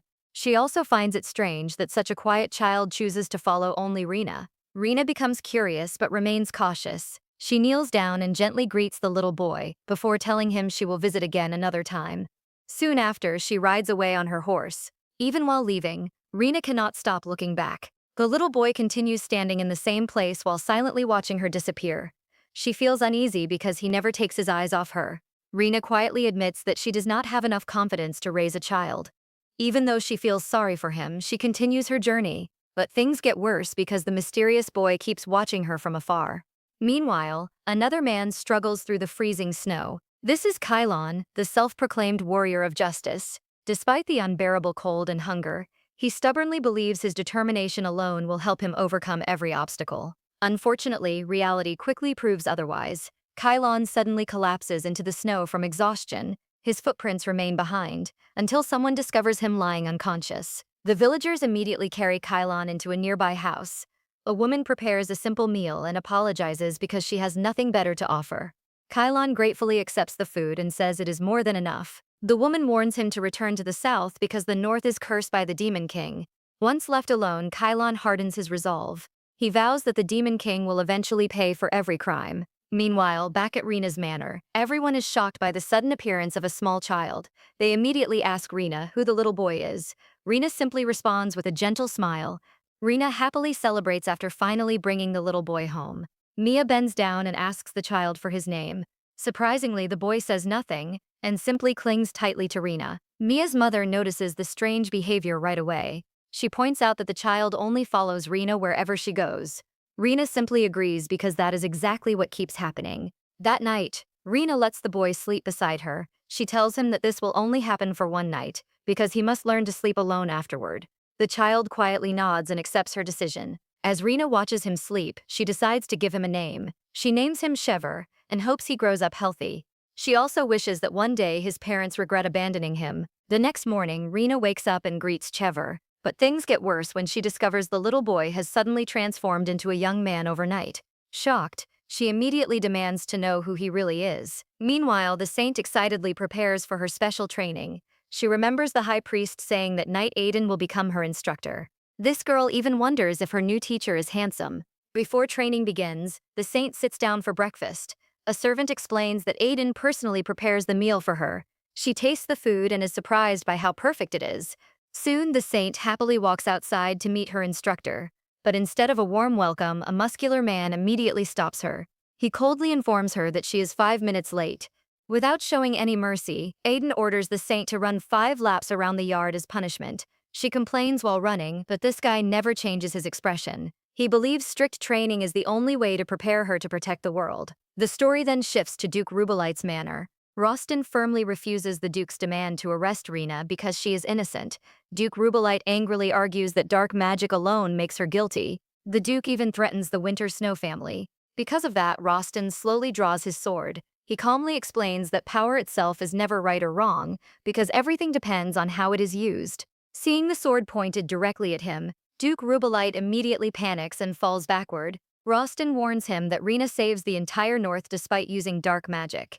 If anyone tries to harm her because of that power, the Winter Snow family will never forgive them. The Duke trembles in fear as Rostin leaves his final warning behind. Meanwhile, the story returns to Rena.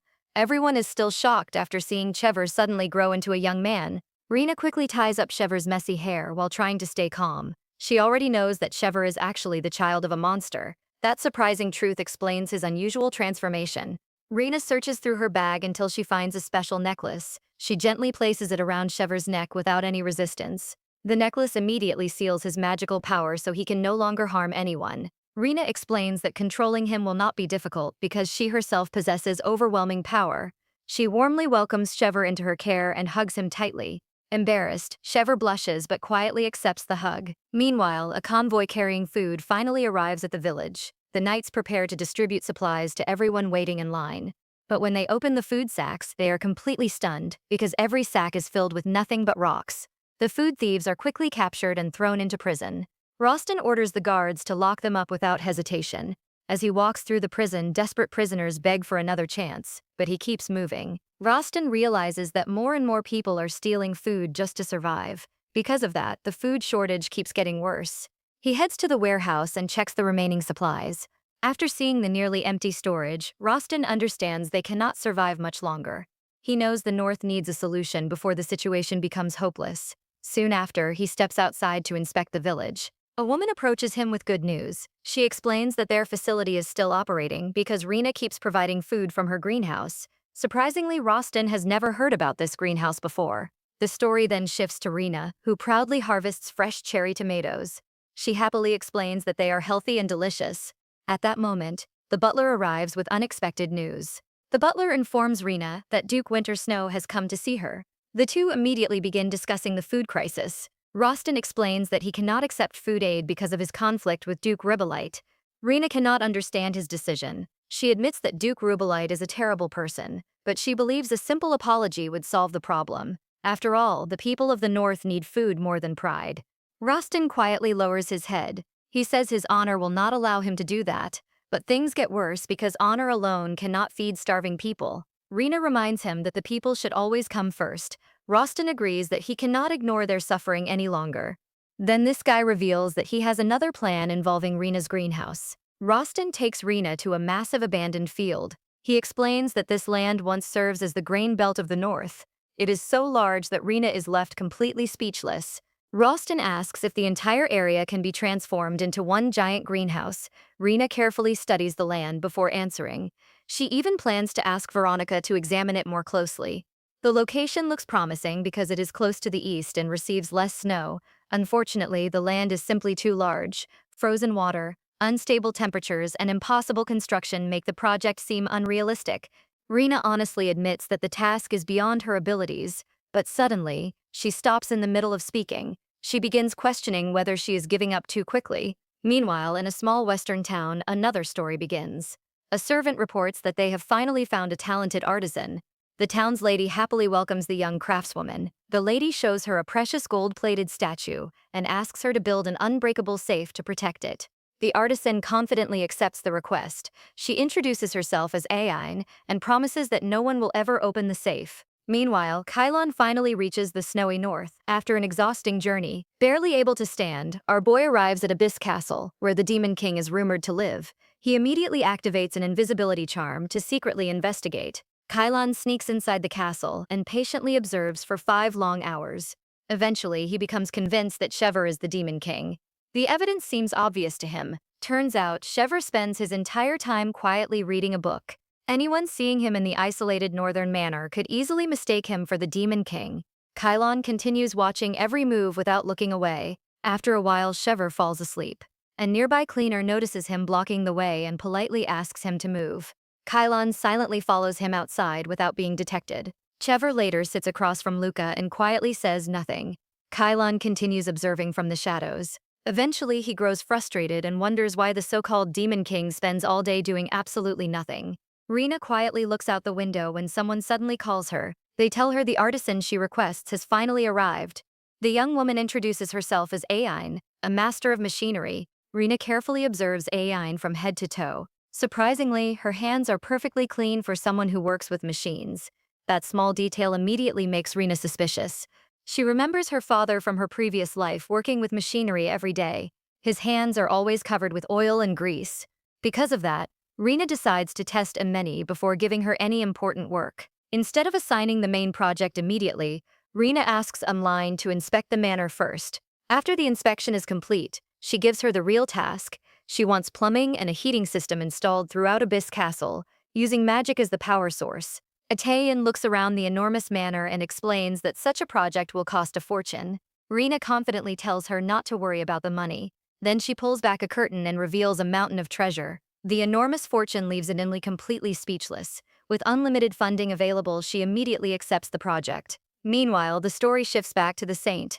A whole week passes as the Saint continues her harsh training. Every day she runs, practices swordsmanship and jumps rope until she is exhausted. But things get worse because she believes leveling up is far more important than physical training. 1 month later, Aideen proudly presents the completed renovation. She explains that she installs an underfloor heating system to spread Rena's magic more efficiently. Everyone around her is amazed by the results. Anine introduces the new plumbing system that pumps groundwater directly into the manor. The butler happily celebrates because no one has to carry water by hand anymore. Rena quickly realizes just how talented this artisan truly is. The new heating system reduces magical energy consumption by nearly 80%. Rena admits that her earlier suspicions are probably unnecessary. She even begins thinking about asking Aira to renovate the massive grain fields next. Meanwhile, in a small western town, 2 thieves approach a locked chest. One of them warns that opening it will expose them immediately. But this scumbag only cares about getting money and ignores the warning. He confidently opens the chest anyway. Suddenly, his face turns completely pale. The precious golden statue inside has mysteriously vanished. Back at Abyss Castle, Mia and her mother quietly discuss several strange incidents. Rena notices their worried expressions and asks what is happening. They explain that many unexplainable events have been occurring throughout the manor. Blankets are mysteriously left in a mess. Prepared food keeps disappearing without anyone knowing why. The strange events make everyone wonder if a ghost is living inside the castle. Turns out the real culprit is Kylon. Hidden beneath an invisibility cloak, this guy quietly slips through the manor without anyone noticing. He continues spying on everyone from the shadows. Later, Rena visits Chever before leaving the manor. She gently pats his head and asks him to watch over the house. Embarrassed, Chever blushes and happily smiles at her. Outside, Kylon secretly watches the entire scene.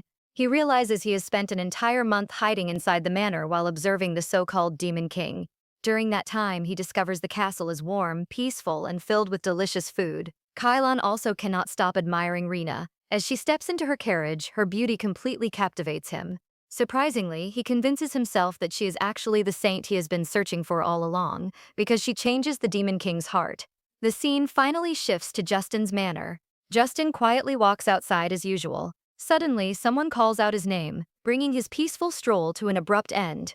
The person calling Justin is none other than Rena. She happily runs over and tells him that the granary project is finally possible. She also praises Aine for doing an incredible job renovating Abyss Castle. Justin quietly watches Rena with surprise. This is the first time he sees her smiling so brightly and speaking with so much excitement. Her confidence immediately catches his attention. Rena begins explaining her new plan. Instead of building one enormous greenhouse, she decides to bury heating pipes beneath the soil using her magic. Because of that, the underground temperature will remain warm enough for farming. She also plans to pump groundwater from the riverbed through a sprinkler system. The crops will receive water without wasting unnecessary energy. As a result, the North can finally produce enough food again. Rena proudly says, the only thing left is asking Eline to build everything. But things get worse when Eline calculates the total cost. The entire project requires 500 gold. Rena is completely stunned by the enormous amount. Eline explains that even selling all of Rena's treasures would not be enough to cover the expenses.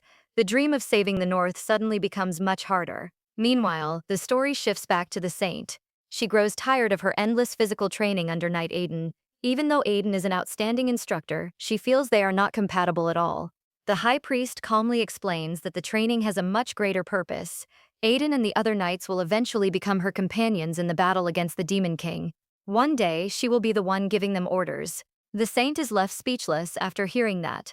Soon she visits the Knight Division's training ground and watches everyone practicing together. Seeing their discipline completely overwhelms her. A knight warmly welcomes the Saint to the training ground. Instead of feeling confident, she becomes even more nervous. She cannot imagine herself leading such capable warriors. Back at Rena's manor, Aim suddenly reveals that she already has a way to obtain 500 gold. Rena immediately asks how that is possible. After hearing the explanation, she is shocked beyond words. Sometime later, Rena and Justin travel into town together. There they meet Vassal, the director of the World Bank's central branch. He politely greets them before inviting everyone inside. Vassal offers to lend them 500 gold using the granary land as collateral. Since Justin is the duke and the legal owner of the land, the bank even agrees to lower the interest rate. The offer sounds almost too good to refuse. Rena realizes that Justin must sign the contract even though she will actually manage the entire project. Vassal places the agreement on the table and asks for a signature. Once everything is signed, the deal is complete. Ayan quietly watches everything from the background. Surprisingly, a strange smile slowly appears on her face. Meanwhile, Vassal happily promises that the money will be transferred very soon. Renea finally breathes a sigh of relief. She believes the loan is the only chance to save the starving North. Once the farming project succeeds, she plans to repay every single gold coin as quickly as possible. Meanwhile, the Saint continues training with the Knights. She struggles to keep up while everyone else runs with ease. Before long, she is completely exhausted and has to stop to catch her breath. The Saint cannot understand why everyone trains so seriously when the Demon King has not even appeared yet. Suddenly, a rock comes flying toward the group. One knight instantly catches it before anyone gets hurt.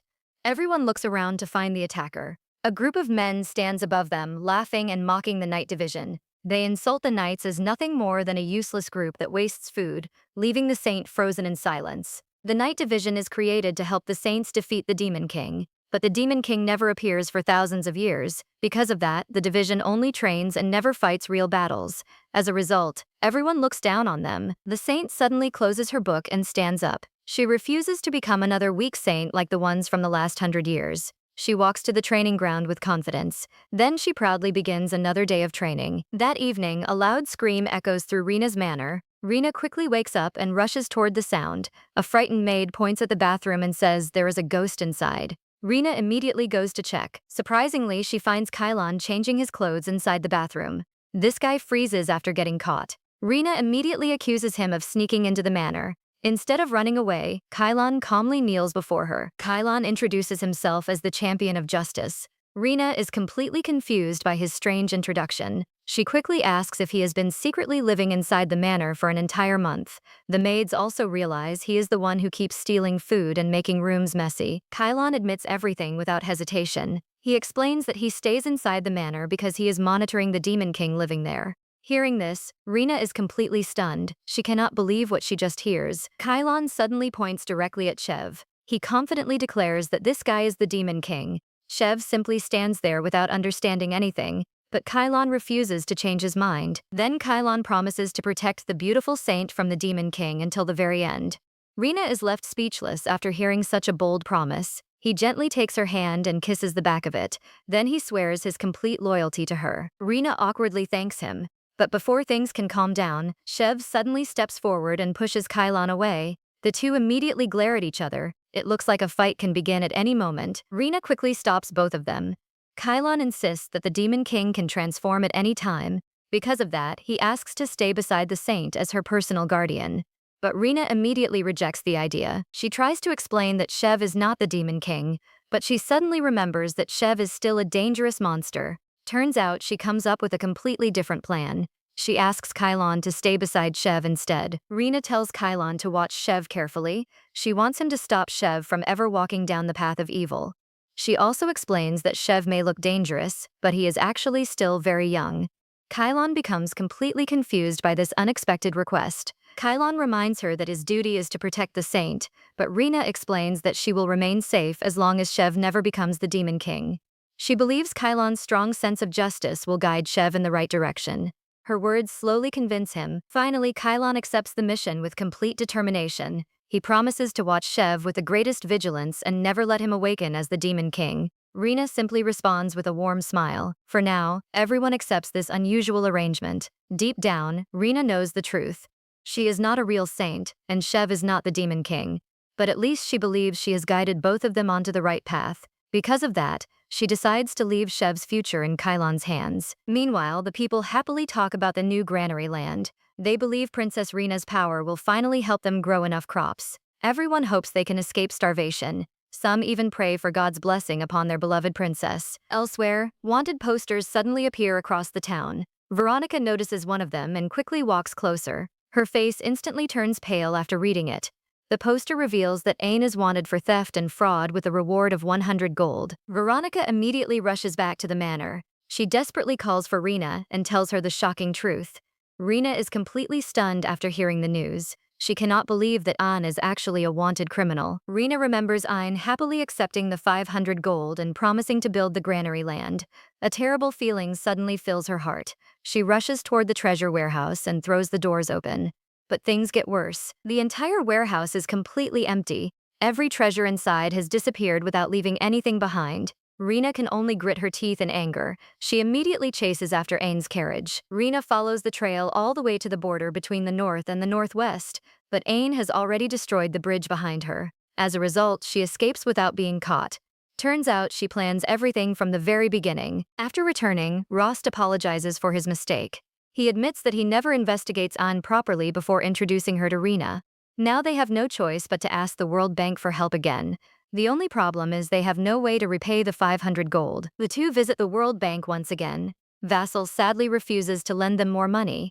He reminds them that the bank already takes a huge risk. Then he delivers even worse news. If they cannot repay the 500 gold within 5 days, the contract will end. As a result, the bank will seize the granary land.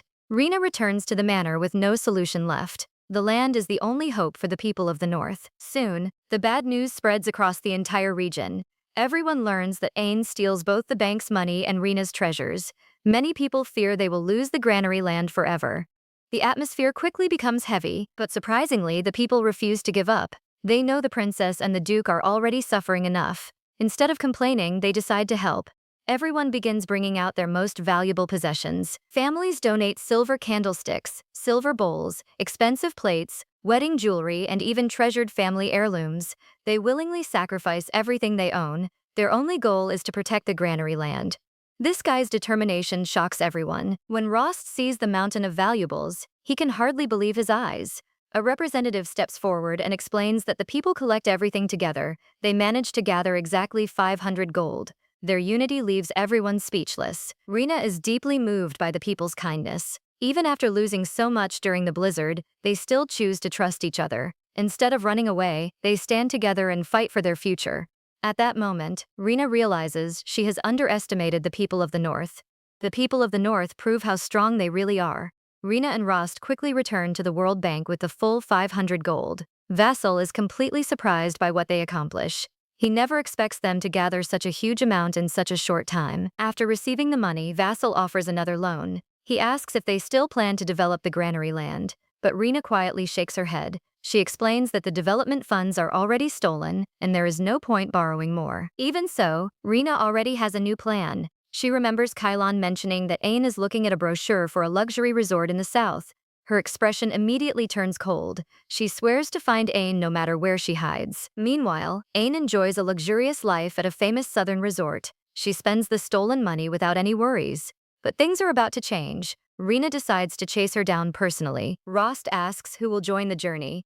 Rina explains that Kylon knows the southern region very well, so he will guide them. Kylon proudly introduces himself as the champion of justice. Rina then gives him the job of driving the carriage and carrying the luggage. Next, she points at Chev. She says this guy is still too young to stay home alone.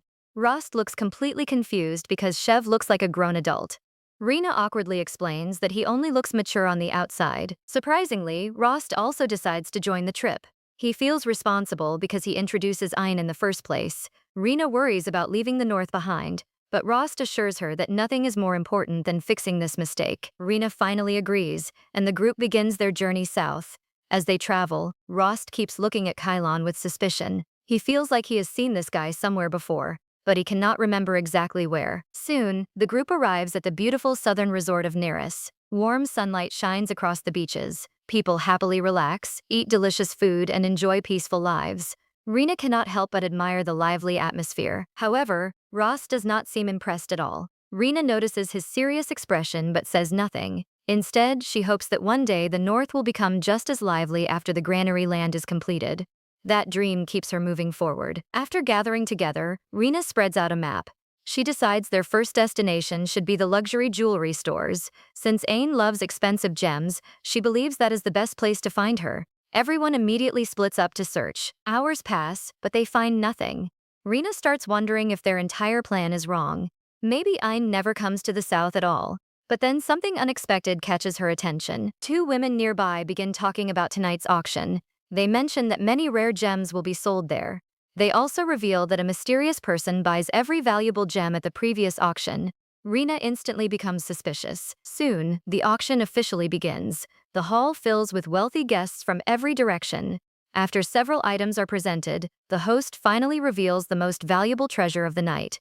It is the legendary gem known as the Elf's Tear. The bidding starts immediately. Suddenly, Ein raises the price to 50 gold without hesitation. The host is shocked by such an aggressive opening bid. Just as Ein seems ready to dominate the auction once again, a mysterious man suddenly grabs her hand. A mysterious man suddenly grabs Ein's hand. She panics and tries to pull away. Then she turns around and demands to know who he is. At that moment, Chev also steps forward. The moment Ein sees Chev, her face turns pale. She can barely believe he is standing there. Then another familiar voice echoes through the auction hall. It is Rina. Rina smiles sarcastically as she walks toward Ain. She says she is so busy fighting monsters that she almost forgets something important. Turns out people can be even more wicked than monsters. Her cold words leave Ain speechless. An lowers her head and starts trembling. She insists that she never plans to steal in the beginning. She knows the granary land is the only hope for the people of the North. She claims she never wants to destroy the lives of thousands of innocent people. Rina can no longer control her anger. She reminds Ein that she destroys the bridge and runs away with all the money. Then she asks where the stolen gold is. She also hears that someone buys every gem at the auction and wonders if Ein wastes everything. Ein immediately admits the truth. She says all the money is still inside her hotel room. She promises to return every single coin. Rina then asks why such a talented artisan chooses the path of crime. Ein quietly confesses everything. She grows up in extreme poverty without enough food or clothes. Every day, she can only stare at beautiful gems from outside jewelry stores. Those painful memories stay with her for years. When Rina and Rost give her 500 gold, her greed completely takes over. Even though she knows she is betraying the starving people of the North, she cannot stop herself. Finally, she calls herself an unforgivable sinner. She even begs them to end her life. Later, Rina quietly stands alone beside a wall. She learns about Ain's miserable childhood and begins to sympathize with her. When she tells Rost, he is completely shocked. He cannot believe Rina is thinking about forgiving her. Rina explains that it is not about trust. She simply believes they should not be too harsh on someone who grows up in terrible poverty. Because she understands that kind of suffering, she wants to give Ain one more chance. Rost silently listens to her decision, but things get worse. Ain secretly gathers all the stolen money and rents a hotel room to lure everyone there. The moment they lower their guard, she disappears again. Even Chev cannot find the missing money inside the room. This time, Rina is too stunned to even get angry. Rost quickly realizes that Neris is an island. Anyone leaving the city must use a boat or a flying chair. He immediately guesses that Ain will escape by sea. Without wasting another second, Rost goes to meet Count Roman, the ruler of Neris. He asks the Count to block every sea route, but Roman simply laughs at the request. He says Neris is a city of freedom where nobody controls people's ambitions. Roman tells Ross to forget his worries and simply enjoy the city. Rost watches him in silence. He starts wondering how he can possibly convince someone like this. Then, surprisingly, Kylon suddenly appears. Holding a glass of wine, Kylon calmly walks toward Count Roman. He reminds Roman that freedom does not place anyone above the law. Then he mentions his own father and the enormous taxes collected from Nereus every year. Kylon quietly warns that if his father discovers the city's morality is falling apart, the consequences will be serious. Roman's confident expression instantly disappears. He immediately changes his attitude and agrees to help. Roman quickly orders his guards to block every boat from leaving the island. The soldiers rush out and begin sealing all escape routes. Rost silently watches everything unfold. Then he suddenly realizes exactly who Kylon really is. Rost finally understands everything. No wonder Kylon looks so familiar. Turns out this guy is the legitimate heir of Duke Zamcraft, the ruler of the entire southern region, including Nereus. His status is far greater than everyone expects. Meanwhile, Aine hides in a dark place and desperately looks for a way to escape. She almost succeeds, but every ship leaving Nereus is now under strict control. As a result, she risks getting caught at the port. Even then, she still believes she can fool Rena one more time. Suddenly, a powerful magical aura fills the area. Rena slowly walks toward Aine with a chilling smile. The moment Aine sees her, she freezes in fear. Rena's presence is far more terrifying than before, and quickly tries to excuse her actions. She begs Rena to understand her circumstances, but Rena calmly listens without showing any sympathy. Then she suddenly raises one finger. A surge of magic shoots straight into Aine's heart. Rena places a magical spark inside her chest. She warns that if Aine lies again or breaks her promise, the spark will instantly burn her heart. This scumbag has no choice but to obey. Aine collapses to the ground in fear. She immediately promises to complete the granary land. As a result, she returns to the north and works with all her strength. The construction quickly gets back on track. The granary land rapidly takes shape. It becomes a new source of hope for the people of the north. But things get worse. Veronica soon reports another serious problem. She explains that they are running out of workers. The northern farmers alone cannot cultivate such a massive area of land. Rena realizes they need a huge labor force. Finding more workers becomes their next challenge. Meanwhile, in the Eastern Territory ruled by Duke Rublight, the farmers suffer terribly. The nobles collect almost every harvest as tax. Because of that, the farmers barely have enough food to survive. Their frustration keeps growing. Many farmers begin complaining about their lives. They work endlessly but own almost nothing. One man wishes they could at least keep part of the crops they grow. Everyone agrees the current situation is unfair. Then a brown-haired farmer shares an interesting idea. He hears that the North is developing a huge granary land. He also hears they desperately need skilled workers. As a result, many farmers decide to leave the East. Soon, news reaches Duke Rublight's manor. The butler nervously reports that the farmers are abandoning the territory. They are all heading toward the north. The Duke's face instantly darkens with anger. Meanwhile, Rena happily welcomes the new arrivals. The Eastern farmers are highly experienced and immediately begin working the land. They even teach better farming techniques to the northern farmers. Everything starts progressing much faster. Rost watches the situation with satisfaction. Even though everything seems to be going well, he still feels uneasy. Before he can explain why, Veronica suddenly runs over with urgent news. She says another serious problem has appeared. Everyone continues working hard at the granary land. However, someone quietly hides in the shadows, watching everything from a distance. This mysterious figure waits for the perfect moment to make a move. Duke Rublight secretly watches the granary land from a distance. He is completely shocked by its enormous scale. Even worse, his farmers keep leaving for the north. As a result, he immediately rushes back to the high priest's manor. The Duke desperately asks to meet the high priest. A servant tells him the priest is still inside his room. The Duke cannot believe this guy is still sleeping so late. He quickly knocks on the door and enters. Inside, the high priest calmly adjusts his clothes before asking what happened. Duke Rublight immediately explains the situation. He says Rena is developing the granary land with dark magic. He also reveals that she is attracting farmers from every neighboring territory. The Duke admits he wants to stop her, but he is too afraid to act because of Rena's terrifying power. Suddenly, another voice interrupts the conversation. Surprisingly, the Crown Prince is also inside the room. The Crown Prince calmly asks about Rena and the Demon King's power. Then he suddenly mentions that Rena is the eldest daughter the Duke imprisons for years. Hearing this, Duke Rublight turns completely pale. His secret is no longer hidden. The Crown Prince smiles knowingly. He explains that the royal family hears far more rumors than people expect. The Duke becomes visibly nervous. Everything he works so hard to hide is slowly coming to light. Seeing the situation, the high priest steps forward. He politely asks the crown prince to leave for a private discussion. After the crown prince leaves, the priest sits down with the duke. Then he says the situation has entered its next phase. The story returns to the present. Rina quietly looks toward the distant border. Large military forces gather in both the east and the north. Their goal is to stop eastern farmers from reaching the granary land. Veronica reports the latest news. She explains that captured farmers are being punished very harshly. The eastern farmers also reveal how brutally Duke Rublight exploits them. Rina silently listens to every word. The more Rina hears, the angrier she becomes. The farmers work endlessly but lose everything after paying taxes. Their only hope is to move to the north. Yet Duke Rublight even tries to stop them from escaping. Rina decides to take action. She uses her dark magic to drive the Eastern army away. As a result, the road becomes safe once again. But things get worse. Even after the soldiers leave, the Eastern farmers still refuse to migrate. Rina cannot understand why nobody is coming. Soon, the answer becomes clear. Duke Rublight has already made his next move. The Duke gathers everyone and gives a public speech. He reveals that Rina is his own daughter, whom he imprisons since she is 8 years old. Then he claims she possesses the power of the Demon King. His dramatic speech shocks the entire crowd. He pretends to be a caring father who hides the truth for years. Now, he claims he is revealing everything to protect the world.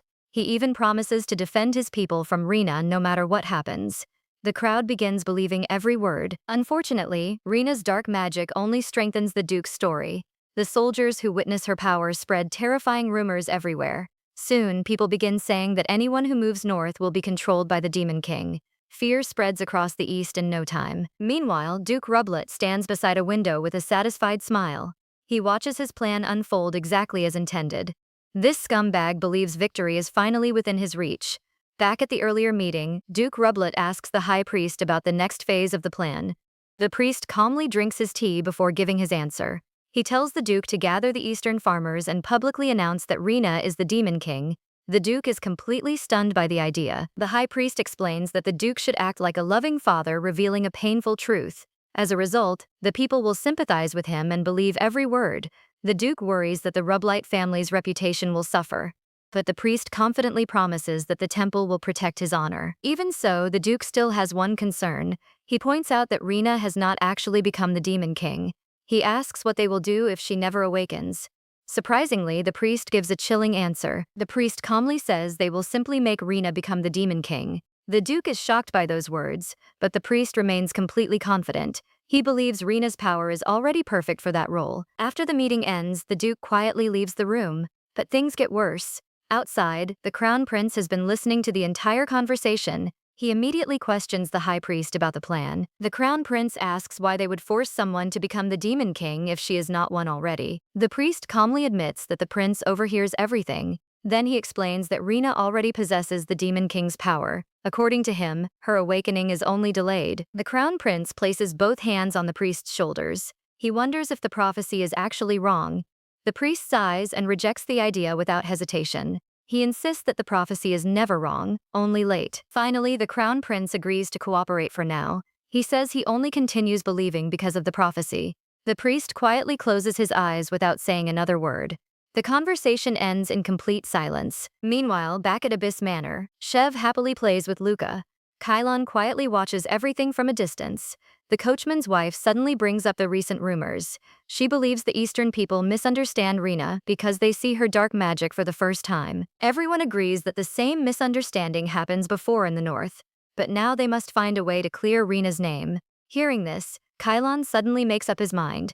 He immediately comes up with a bold solution. When Rina returns, Kylon shares his proposal. This guy says Duke Rublight is spreading lies only to stop the Eastern farmers from leaving. Rina sadly admits that every accusation against her is false, but the rumors continue spreading. Kylon then reveals his real idea. He explains that his family has a strong relationship with the temple. If Rina becomes engaged to him, people will stop believing she is the Demon King. It is a political solution to save her reputation. Rina carefully thinks about the offer. She admits it sounds very tempting, but she also believes an engagement should only happen between people who truly love each other. Her honest answer instantly leaves everyone speechless. Kylon freezes where he stands. Rost, the nanny, and the butler also stare at Rina without saying a single word. An awkward silence fills the room. Rina looks around in complete confusion, wondering why everyone suddenly stops reacting. Rina soon learns that marriage among nobles is nothing more than a political agreement. It is simply a way to unite two powerful families. Love rarely exists in these relationships. Everything revolves around status and benefits. Rost quietly tells Rina that an engagement is unnecessary. He believes there is another way to clear the Eastern farmer's misunderstanding. Rina becomes curious and waits for his plan. Then, surprisingly, a beautiful song begins echoing across the pond. The song tells the story of Rina, the black flower of the Duke's family. It describes how she spends countless lonely nights inside the frozen manor. Everyone quietly listens as the sad story unfolds. The emotional lyrics quickly capture their hearts. Soon, the song changes into a tale of hope. It tells of a princess who finally meets her prince. Their relationship slowly grows stronger, and love eventually blossoms between them. By the end of the performance, the audience is smiling with admiration. The song becomes an instant success. Minstrels begin performing it across the East and the West. As a result, Rina's story spreads everywhere. More and more people become interested in the Black Flower Princess. When Duke Rublite hears about the song, he becomes furious. He immediately orders his soldiers to arrest every minstrel singing it. But things do not go his way. There are simply too many singers to stop. The song continues spreading from town to town. Even young girls begin singing it among themselves. Slowly, the people's fear of Rina starts disappearing. The tide gradually turns in her favor. Meanwhile, Ain works tirelessly repairing the mechanical systems around the settlement. After finishing another job, she finally steps outside looking completely exhausted. A grateful woman thanks her for fixing everything. Ain politely accepts the gratitude without saying much. Deep inside, Ain feels completely helpless. She never wants to do all these extra jobs. But every time she thinks about refusing, she remembers Rina's magical warning. Because of the spark inside her heart, she cannot disobey. As Ain walks away, a farmer happily calls out to her. He thanks her for repairing the drain pipe at his house. Ain quietly looks away without responding. She knows she never does it because she wants to. Just then, Veronica gently approaches her. She honestly admits that she never trusts Ain after the previous betrayal. She constantly watches her, expecting another scam. But things slowly change. Veronica says Ain has been working harder than anyone else. She now believes Ain is sincerely helping the North. Then she thanks her from the bottom of her heart for building the granary land. Those unexpected words leave Ain completely stunned. Ain quietly looks across the endless golden fields. She never works because she wants the granary land to succeed. Yet hearing someone recognize her efforts makes her feel something new. Surprisingly, that feeling is not unpleasant at all. As the rice fields fully ripen, Ain and Veronica quietly admire the beautiful scenery together. Nearby, the sweet song about Lady Rina continues echoing through the streets. The townspeople stop to listen carefully. Before long, they begin whispering to each other with growing curiosity. The love song continues spreading across the empire. People picture Rina walking beside two handsome princes. Kylon always looks at her with warmth, while Rost quietly watches over her. Because of that, everyone starts wondering who truly wins her heart. The beautiful melody reaches every corner of the land. At the same time, more positive rumors about Rina begin spreading. As a result, farmers from different regions slowly gather the courage to cross the river. One by one, they migrate to the fertile granary land. Time passes under the warm sunshine. The rice fields finally enter a season of abundant harvest. The farmers work from sunrise to sunset with smiles on their faces. Their hard work is finally rewarded. Meanwhile, peace returns to Rina's manor. Veronica happily admires the rare flowers blooming in the freezing north. She cannot believe such beautiful plants can grow in such a harsh land. Everything feels almost dreamlike, but the peaceful atmosphere does not last long. Kylon suddenly starts scolding Chev. This guy catches Chev scribbling inside a book instead of studying. He demands that Chev stop ruining the pages and properly learn the alphabet. Chev simply looks away without caring. His careless attitude only makes Kylon even angrier. Kylon continues lecturing him while Chev quietly ignores every word. Their loud argument echoes throughout the manor. Standing in the hallway, Rina quietly watches everything unfold. She smiles after seeing another peaceful day at home. Then she notices a familiar white-haired child outside the window. She immediately recognizes Luca. Meanwhile, at Winter Snow Manor, Chev suddenly asks Rost a serious question. Rost tells him to keep it short. Chev brings up the famous love song about Princess Rina. Then he asks the question everyone wants answered. Chev directly asks if Rost is the prince who falls in love with Rina in the song. Rost calmly dismisses the idea. He says it is only a fictional story and nothing more. But Chev refuses to accept that answer. Chev insists that everyone is curious about the truth. Then he asks whether the prince is Rost or Kylon. Rost simply turns away without showing any interest. He says he does not care what people imagine. Shev stubbornly continues arguing. He declares that the South must never take Rena away. According to him, Lady Rena belongs to the North. Rost immediately threatens to restart Shev's harsh training. Before the conversation can continue, a knight suddenly rushes into the room. He reports that the high priest has arrived. Rost is slightly surprised but remains calm. Soon, the high priest enters with an unexpected question. The high priest says the song about the Black Flower Princess is now famous everywhere. Then he asks whether Rost is the man Rena truly loves. Even Rost is surprised that the high priest is asking about a love song. However, the high priest quickly changes the topic. He reminds Rost about the curse carried by the Winter Snow family. His expression becomes much more serious. The cheerful atmosphere instantly disappears. The high priest recalls the tragic past of the Winter Snow family. Rost's parents sacrificed themselves because of the curse. Even Rost's younger brother cannot escape its fate. Those painful memories leave Rost completely silent. Finally, the high priest reveals his biggest concern. If Rost ever gets married, his future wife could also be affected by the family curse. Hearing those words, Rost quietly freezes. The weight of that possibility suddenly becomes impossible to ignore. The warning keeps echoing inside Rost's mind. He imagines Rena suffering because of the Winter Snow family's curse. As a result, his entire body turns cold. He silently sits there without saying a word. The high priest gently reminds Rost to be careful. Before Rost can respond, hurried footsteps suddenly echo through the hallway. Rena loudly calls his name as she approaches.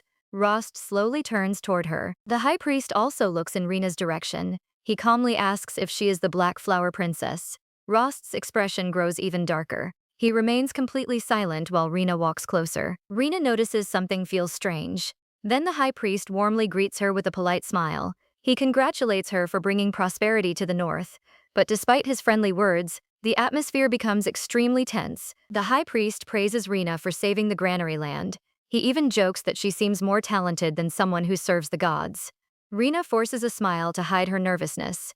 She starts wondering if he already knows her secret. The high priest quietly watches her without revealing anything. Rena politely greets him in return. She praises his reputation while trying to stay calm. Deep down, she only wants to know whether he suspects her. Then the high priest brings up another topic. He congratulates Rena for becoming the saint among the noble ladies. After that, he invites her to attend the coming-of-age ceremony at the imperial capital during winter. He says the celebration will become even more meaningful with her presence. Rena is completely surprised by the invitation. She immediately believes the high priest does not suspect her anymore. As a result, she happily accepts without hesitation. Her tension finally begins to fade, but then the high priest mentions another tradition. Every noble usually attends the banquet with a partner. He also says the love song about the Black Flower Princess has become famous everywhere. Because of that, he is excited to see which man Rena will choose. Rena simply stares at him in confusion. She has no idea what he is talking about. Before she can even ask, the high priest politely ends the conversation. Then he quietly leaves the manor. As he walks away, his gentle smile completely disappears. Turns out he already reaches his own conclusion. He firmly believes Rena is the Demon King. Now he only waits for the coming-of-age ceremony to expose her true identity. The high priest leaves with a satisfied smile. He plans to tear away Rena's mask in front of everyone. He believes that day will finally reveal her true nature. Everything is unfolding exactly as he hopes. Meanwhile, Rena quietly watches him disappear into the distance. She lets out a long sigh of relief. She believes the high priest never discovers her secret. Feeling much calmer, she finally relaxes. Just then, Ross gently asks why she comes looking for him. Rena looks at him with a serious expression. Then she calmly replies that it is nothing important. The conversation ends, but a much bigger storm is already approaching. Rena calmly explains why she comes to see Rost. She says Kylon visits the manor earlier, and they have a long conversation. Hearing Kylon's name, Rost immediately becomes curious. He quietly listens to everything she says. Rena explains that Kylon remembers the harvest festivals his parents once holds in the north. Those memories inspire a new idea. Then she shyly asks Rost for his opinion. She wants to organize a harvest festival for the granary land. Rena says the farmers work harder than anyone else. Because of that, she wants to give them a place where they can truly enjoy themselves. Rost keeps staring at her while she speaks. This guy suddenly finds himself unable to look away. The warm atmosphere makes Rost's heart race. Rena's bright smile feels more beautiful than ever. He quietly watches her without saying much. His feelings continue growing stronger. Then an old memory suddenly flashes through his mind. He remembers Rina standing among countless corpses while promising to protect the North. That unforgettable image still remains deeply engraved in his heart. Everything seems to change from that moment. Rost realizes something surprising. His long-lasting insomnia disappears after meeting Rina. Before he even notices, he has already fallen under her spell.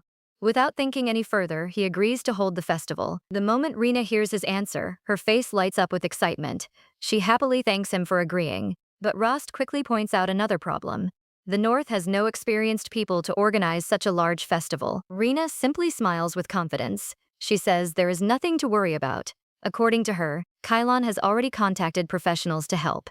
Rost curiously asks who they are. Soon, a carriage from the Dukecraft family arrives in the North. Two women step out while wearing thick winter clothes. They are festival experts named Jenny and Layla. The freezing weather immediately catches them off guard. Jenny shivers non-stop as she looks around. She says this is the coldest place she has ever visited. She cannot believe Kylon actually chooses to live here. Meanwhile, Leela remains completely calm. Leela explains that Kylon has traveled across the world. Because of that, living in the North does not surprise him at all. Jenny still worries about preparing a festival in such terrible weather. But Leela is already thinking about something much bigger. Turns out their real mission is not just organizing the festival. Leela believes Kylon is slowly falling in love with the Black Flower Princess Rina. Therefore, they come to confirm Rina's identity. More importantly, they want to help Kylon's love story succeed. Jenny jokingly says she might freeze to death before that romance even begins, but Layla refuses to lose hope. She firmly declares that this time they must help Kylon get married. Jenny can only nod in agreement. Later, Rina hears them discussing straw. She becomes confused and asks why they keep talking about it. Leela happily explains her plan. She notices huge amounts of leftover straw across the harvested fields. Leela believes the straw can be used to build temporary festival stalls. Those stalls can sell drinks, handmade crafts, and many other items. Rina quietly imagines the lively festival in her mind. Surprisingly, it reminds her of the crowded village festivals she remembers from Korea, filled with happy adults, children, food, and excitement. Rina happily accepts Jenny and Leela's idea. She wants to create a festival where both adults and children can enjoy themselves. Everyone immediately starts preparing for the celebration. The excitement spreads throughout the granary land. Leela quietly watches Rina directing everyone with confidence. The people respect and admire her wherever she goes. Her warm smile never disappears.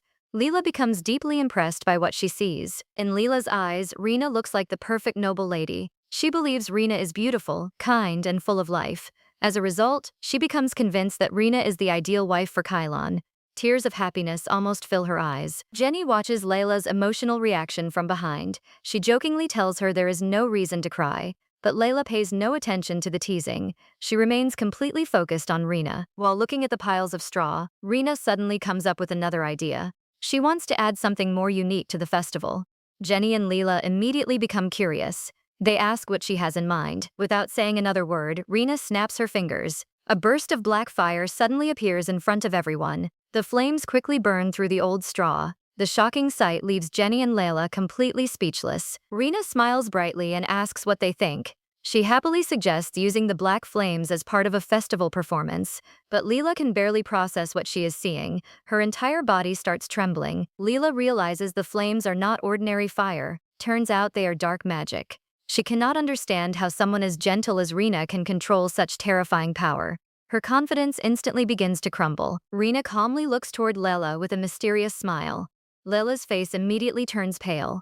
Only one terrifying thought remains inside her mind. She begins wondering if Rina is actually the Demon King. Soon, Kylon arrives after hearing the news. He forces a smile while trying to stay calm. Then he sees the massive black flames with his own eyes. This guy is completely stunned by the incredible sight. The dark fire spreads across the glass walls like living shadows. Even Kylon struggles to believe what he is seeing. Meanwhile, Rina casually asks Veronica if the flames are strong enough. Veronica calmly suggests making them a little weaker. Cold sweat slowly runs down Kylon's face.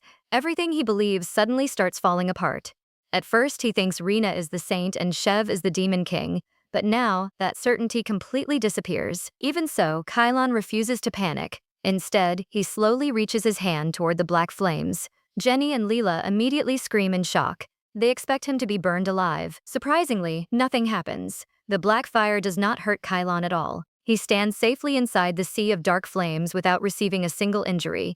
Everyone watching is left completely speechless. Kylon finally turns around to face Jenny and Lela. His eyes are calm and full of confidence. He wants to erase the fear growing inside their hearts. No matter what they witness, he chooses to place his trust in Rena. Even if Rena is not the Demon King, many people mistake her for one. To clear this misunderstanding, she composes the song Black Flower Lady and travels everywhere to prove the truth.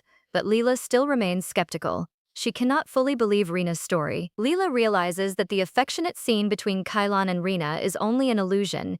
This makes her wonder if the two of them are not in love at all. The sky stays cloudy without a single ray of sunlight. Jenny and Leela walk across the frozen northern land feeling completely disappointed. They believe the song is fake. They also think the wedding will probably never happen. But things suddenly change when Layla speaks with a firm and confident voice. She remembers how Rena and Kylon always laugh and spend time together. Whenever Kylon stays beside Rena, his gentle smile and warm eyes look completely different. Leela immediately realizes that this is the face of a man who is truly in love. She stands quietly in the cold northern weather. Then she decides to become their matchmaker. Leela plans to prepare the perfect romantic stage to bring their feelings together. Rena, who looks as beautiful as a painting, will stand in the middle of the festival with a bouquet in her hands. On the grandest night of the Northern Festival, the song Black Flower Lady will be performed. The final scene shows the prince giving a flower to the woman as their love finally blooms. Rena's thoughts suddenly stop when she hears that both of them want her to perform the final song. Lela kindly confirms that this is the scene the audience wants to see the most. At that moment, Kylon walks into the room. Rena quietly turns to look at him. Layla then announces that Kylon will play the role of the prince who presents the flower. His handsome appearance with a bouquet makes him look exactly like a prince from a painting. This only makes Layla even more determined to continue with her plan. But surprisingly, Kylon immediately refuses. This guy insists that the Duke should be the one standing on the stage instead. Leela quickly storms toward Rost's desk while raising her voice. Even though Rost's face stays cold, he simply closes his eyes and remains silent. But Leela refuses to back down. She boldly challenges Kylon without showing any fear. She reminds everyone that this festival belongs to the North. Since Lord Rost is the ruling duke, he naturally has the right to appear on the stage. The two continue staring at each other as the atmosphere becomes extremely tense. Rena and Kylon can only watch the argument in complete confusion. The entire discussion revolves around who should perform the song Black Flower Lady. A small beast quietly rests inside someone's palm, with its eyes tightly closed. Silence fills the room as nobody moves, but things get worse when another voice suddenly interrupts them. Chi arrives with an angry expression and immediately opposes the performance. Rena quietly stands outside and watches everything happen. The tense atmosphere only grows heavier. Leela firmly explains that Black Flower Lady is a love song. She says that only people who are truly in love are allowed to stand on that stage. Her serious expression makes Chi completely freeze. Then she suddenly points directly at Kylon. Leela proudly declares that Sir Kylon is the perfect choice. Her unexpected words instantly make Kylon blush. Rena and Chi are both left completely stunned. Even the small beast opens its eyes in surprise. Rena calmly watches Kylon without saying anything. She quietly waits to see how he reacts. The moment their eyes meet, our boy suddenly loses his composure and panics. Kylon's face immediately turns red as he avoids looking at Rena. Even the small beast stares at him with a judging expression. Meanwhile, everyone is excited about the romantic scene where the Black Flower Princess dances with the mysterious masked prince. The performance becomes the biggest topic of the festival. Rena slowly falls into deep thought. According to Chai, most of the people in the north support Rost. Even during her meal, she cannot stop thinking about everything. She quietly cuts her food and lets out one tired sigh after another. She starts feeling like she is simply standing on a stage. Annoyance slowly builds inside her because she cannot understand why everyone treats this as such a big issue. But the person sitting across from her gently reminds her that this is not a trivial matter. Those words immediately make Rena stop and listen. The person puts down their meal and calmly explains the situation. For a noble lady, every public performance carries political meaning. Rena carefully listens to every word. Turns out, the person standing beside her on stage can completely change how the people see her. Those words instantly make everything clear. Rena's eyes widen as she finally understands the real meaning behind the performance. She asks what that really means. The answer slowly changes the way she looks at the entire situation. At the entrance of the northern village stands a large black wooden gate with carved letters on it. Children happily play around the area. Some slide across the ground while others stand nearby watching. Adults continue walking along the straw-covered paths as the festive atmosphere fills every corner. Two women quietly look toward the stage. The story of the Black Flower Princess and the mysterious prince has still not been decided. The role of the prince remains empty, but surprisingly, the festival performance has already begun. Inside the magnificent palace surrounded by pure white snow, everyone continues preparing for the event. Rena enters the preparation room together with Lela and Jenny. By now, she is already wearing a beautiful princess dress. She happily admires herself and cannot hide her excitement. Jenny notices her reaction and explains where the dress comes from. She says it was bought from the South. Leela immediately adds that noble ladies in the South wear luxurious clothes every day. She also explains that endless wealth flows through the southern noble families. Leela proudly says that the Raphael ducal family is the richest among the four great ducal houses. Then she suddenly makes a proposal. She hopes Rena will agree to travel to the south together with Kylon. She continues tempting Rena with promises of the finest life imaginable. Leela tells her that she will enjoy the most wonderful things in the entire world. Those words make Rena quietly think for a moment. She says nothing and simply looks at Layla and Jenny. Then she slowly begins to understand everything. She imagines Kylon standing on the stage with a warm smile while holding a beautiful bouquet of flowers. She realizes that the people of the North are afraid of seeing her share the stage with him. They fear that if their feelings become real, the two of them will eventually leave together. She pictures herself riding away from the North in a horse-drawn carriage beside Kylon. The people of the North, including everyone close to her, would only be left behind feeling lonely and heartbroken. She keeps looking at Leela and Jenny, but now she completely understands why this performance matters so much to everyone. A bright smile finally appears on Rena's face. She announces that she has already decided who will play the prince. Down below, the festival reaches its liveliest moment. The people of the North eagerly wait for the performance to begin. A pair of elegant shoes steps onto the stage with a soft thud. A beautiful bouquet filled with pink and red flowers rests in someone's hands. Rena smiles warmly at the prince she personally chooses for the performance. Everyone immediately wonders who the prince is. The first thing everyone sees is neatly slicked back dark purple hair. Then the prince finally steps into view. Surprisingly, the man walking beside Rena is none other than the Duke of the North. He gently carries the bouquet as the audience watches in silence. Rena looks toward the people of the North with pride. She knows she cannot disappoint them after everything they have done for her. Just then, Rost softly calls her name. Even though his face looks cold, his voice sounds warm and sincere. Rost tells Rena that he loves her very much and wants to give her everything. His unexpected words leave Rena completely stunned. He slowly walks closer and places the bouquet into her hands. His eyes never leave her for even a single moment. Rena quickly realizes something is wrong. These words are not part of the original script, but Rost continues without hesitation. He tells her that everything he owns belongs to her, just like the love he has for her. Rena's eyes grow wide in surprise. Around them, endless cheers erupt from the audience. Jenny and Layla stand beside Kylon with regret on their faces. The stage curtains slowly begin to close. The performance finally comes to an end. But Rost and Rena continue standing there while looking at each other. Rena notices something unusual. She is surprised to see Rost smiling. Rost begins talking about the Northern Festival. He says it has been a very long time since the North has been able to hold a celebration like this. He explains that many successful harvests have filled their storehouses with frozen grain. Because of that, the people can finally celebrate together. He admits that he once believed a day like this would only come after defeating the Demon King. Rena quietly repeats those words in surprise.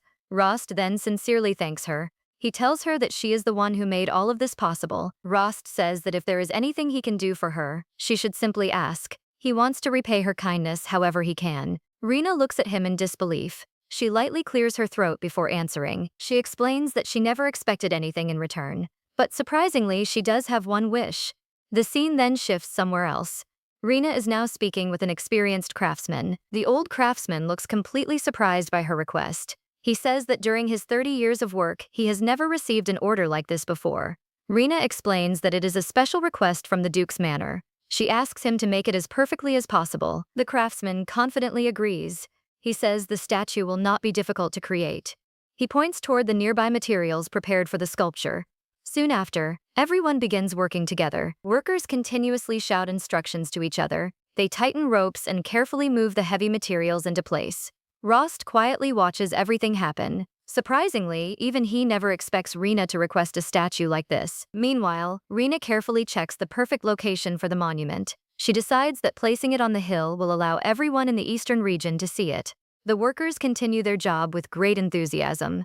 Their voices echo across the entire area. One worker lets out a sigh of relief after seeing the finished work. Everyone gathers around the completed statue and begins whispering among themselves. Surprisingly, it is not a statue of a god, emperor, or noble. Instead, it honors an ordinary peasant woman holding bundles of grain. The unusual statue leaves everyone amazed. Honoring a farmer instead of a powerful ruler is something almost nobody has ever seen before. Rena happily looks at the monument with satisfaction. Then she explains the reason behind her decision. She tells Rost that this statue will show everyone that farmers are highly respected in the north. It will also inspire farmers living in the eastern territories to overcome their hardships. Then she smiles confidently. She says that by doing this, they can attract every farmer to the north and weaken every eastern territory. Rost watches Rena with a helpless smile. She even smiles wickedly after explaining her plan. He cannot help but think that she is a duchess who wants to bring down her own father.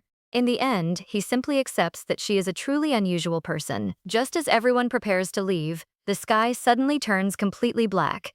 Someone quickly shouts that they need to get down immediately, but before anyone can move, another person suddenly yells for everyone to wait. The group immediately stops. He brushes away the thick layer of snow covering the ground. Surprisingly, he discovers something hidden underneath. His face instantly fills with excitement as he announces that they have hit the jackpot. He notices even more nearby and quickly tells everyone to gather them before it becomes too dark. But things get worse when strange sounds suddenly echo through the area. Everyone immediately looks around in confusion.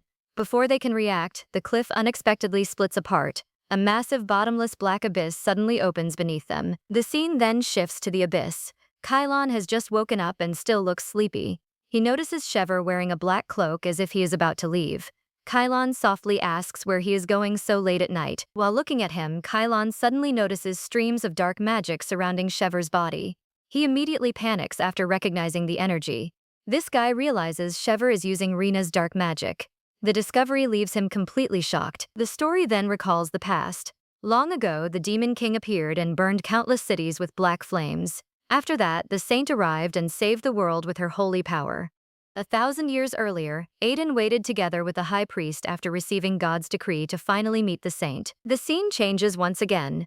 The saint is caught by Aiden while secretly climbing out of a window. She awkwardly laughs after getting caught. Aiden immediately asks if she is trying to sneak away from the temple. Sweat appears across her forehead as she quietly climbs back inside. She tries to change the subject by saying she expected Aiden to arrive much later. But Aiden completely ignores her excuse. He firmly reminds her that she must never leave the temple. He explains that she has been chosen by the Creator to save the world. If anything happens to her, nobody else can take her place. He asks her to strictly follow the schedule prepared for her inside the temple.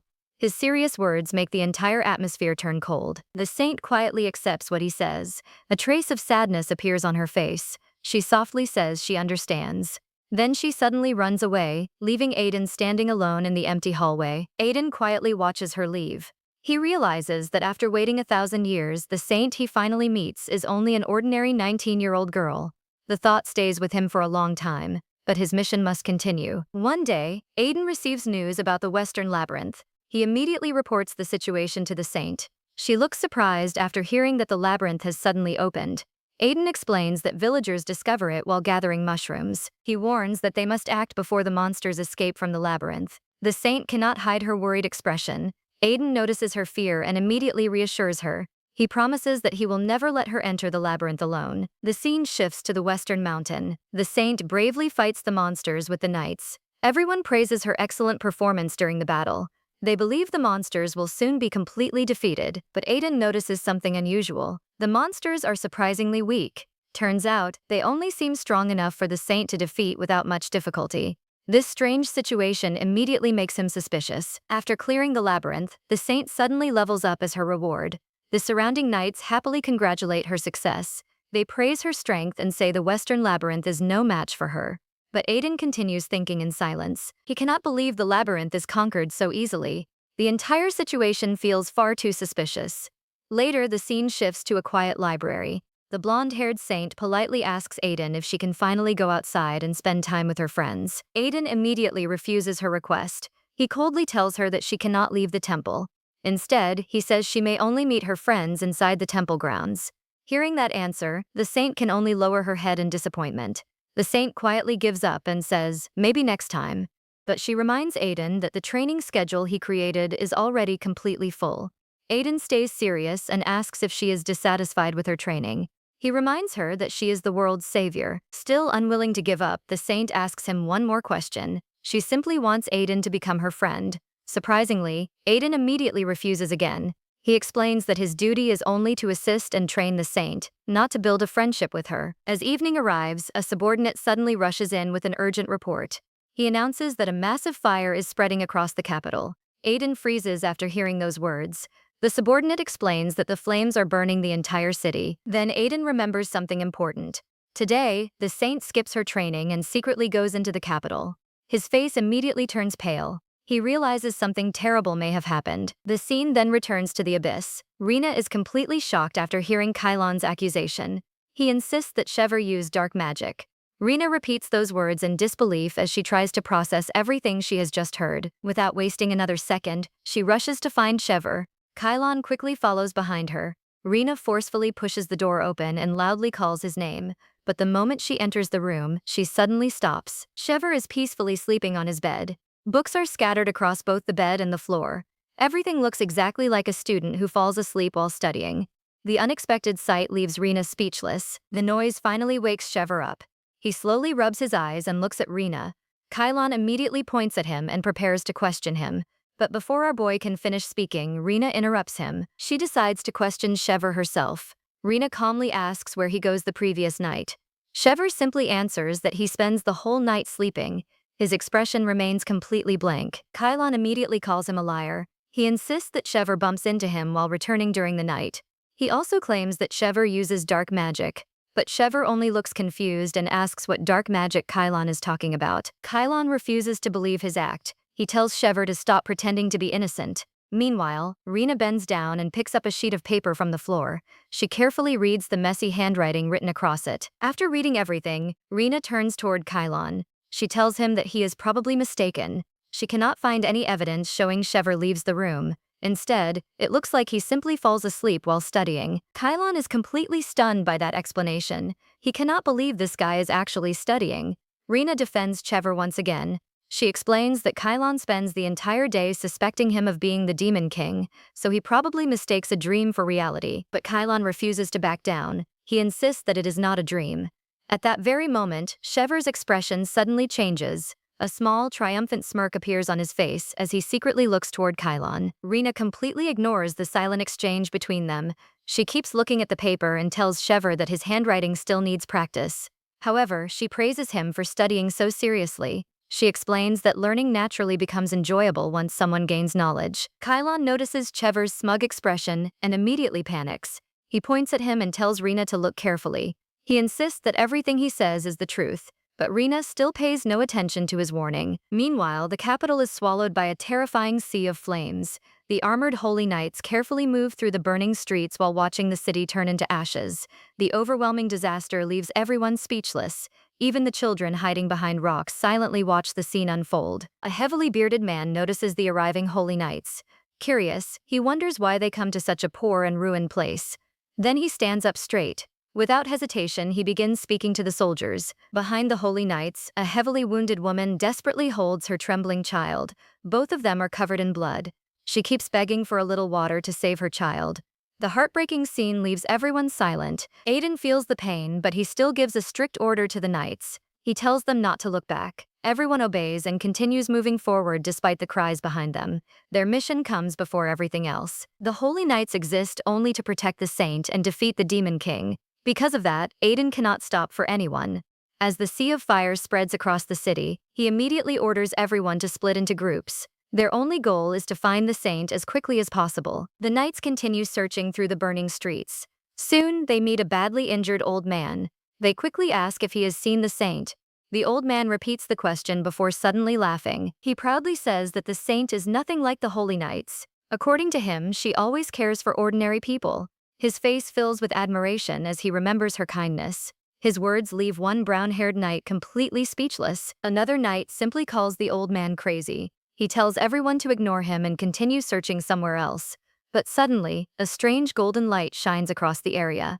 The unexpected glow immediately catches everyone's attention. Nearby lies the body of a dead man with his eyes still open.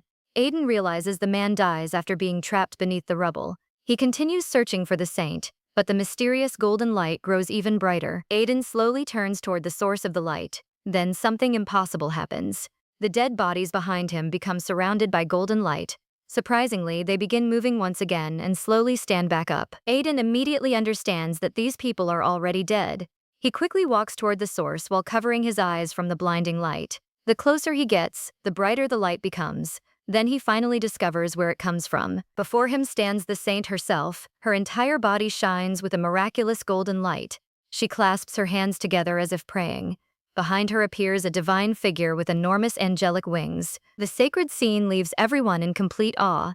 Turns out, the saint has cast a massive resurrection spell. Countless victims of the fire return to life because of her miracle. The impossible becomes reality before everyone's eyes. Aiden cannot look away from the incredible sight. He realizes once again why the Holy Knights exist. Their purpose is to protect the saint no matter what happens. The miracle completely strengthens his belief. People all around immediately fall to their knees. They begin praying for the saint's blessing with tears in their eyes. The golden light continues shining across the entire city. Everyone witnesses the miracle together. The scene then shifts to a beautiful white palace surrounded by colorful flowers. The high priest quietly holds a warm teacup while thinking about the saint's progress. He believes she becomes much stronger than before, but she still lacks enough experience. He decides that the saint should continue training in the northern labyrinth. However, another problem appears. Rina has attracted far too much attention recently. The high priest quietly considers his next move. He admits that he intentionally lowers the difficulty of the western labyrinth. At the saint's current level, she still cannot compete with Rina. Because of that, he decides to give Rina a completely different mission. His plan slowly begins taking shape. Meanwhile, Rina receives shocking news. She immediately becomes both angry and surprised. Turns out, the Western bandits steal everything. Even 10 carts full of food disappear without a trace. Dark clouds cover the sky as the scene changes again. Sarah suddenly appears like a fairy descending from above. But things get worse when she notices someone standing nearby. The moment she sees Aiden, she freezes in shock. Aiden's overwhelming presence immediately pressures Sarah. She lowers her head and apologizes for skipping her training. She explains that she never expects such a massive fire to break out.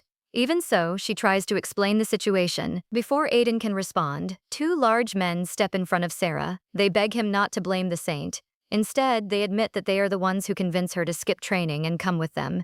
They promise to take full responsibility for everything. Aiden slowly walks forward. The black-haired man immediately cries out in fear. The blonde man also turns pale from shock.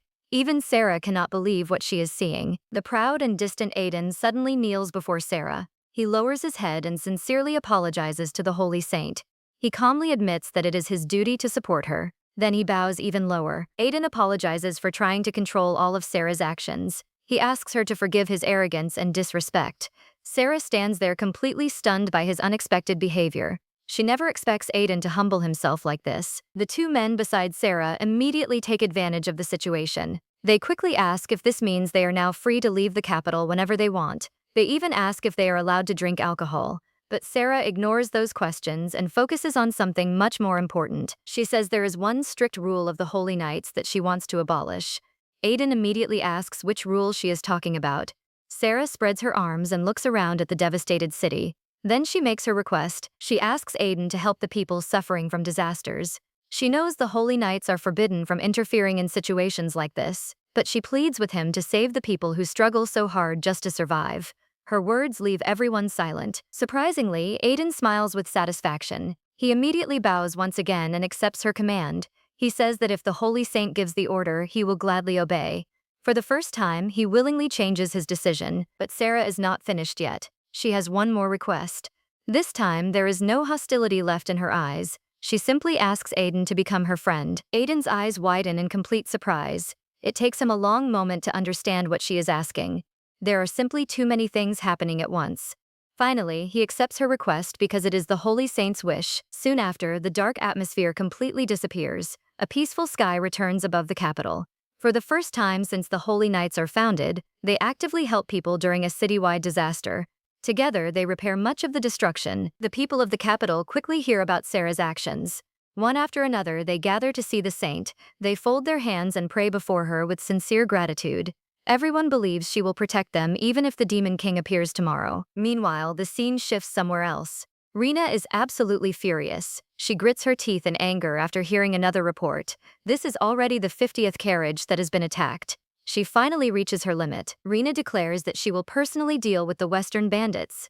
The story then explains the geography of the empire. The north and the west are connected by neighboring territories, but a massive mountain range makes travel between them extremely difficult. Unlike the resource-poor north, the west enjoys a thriving trade network. Spices, jewelry, alcohol, fabrics, and countless luxury goods constantly move through the region. The western supply chain is highly developed. It becomes the center of commerce. Thanks to a bumper harvest, even the north now has extra grain. Rina decides to exchange dried fish and grain through western trade routes.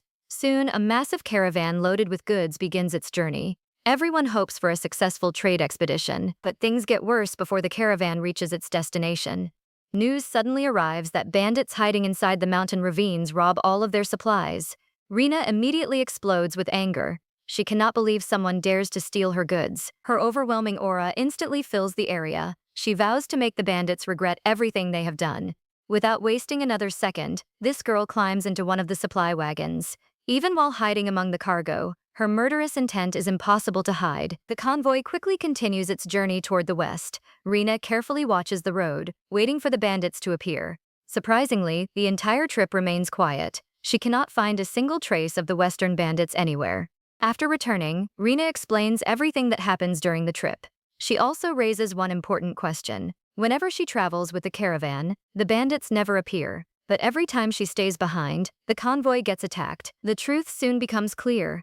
Hidden behind the mountain rocks, dark figures secretly watch every movement. The western bandits patiently wait until the road is completely clear. Then they suddenly ambush the cargo convoy before disappearing back into the ravines. Rost calmly explains the situation to Rina. Between the northern and western mountain ranges, many nomadic tribes live by hunting and foraging. The western bandits appear to be one of those tribes. They know the mountains better than anyone else. Rost's expression slowly turns cold. His eyes fill with both anger and determination. He wants to search every corner of the mountains and punish the bandits himself. But things are not that simple. The mountain terrain is extremely dangerous. Anyone unfamiliar with the area could easily lose their life. Even knowing this, Rina refuses to stay quiet. She insists they cannot continue ignoring the problem. Rina reminds everyone that the north is still running short of salt and pepper. She asks if there is any other solution. Meanwhile, Rost continues writing while thinking carefully. He even offers to personally transport supplies by using teleportation stones. He asks what supplies are still needed.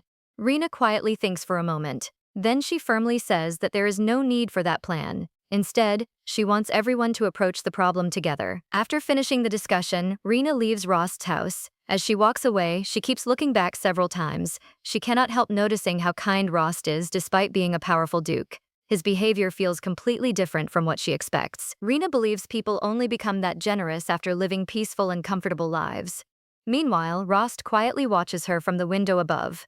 He remains deep in thought as he follows her with his eyes. Then he makes another decision. Rost vows to find a way to eliminate the western bandits for Rina's sake.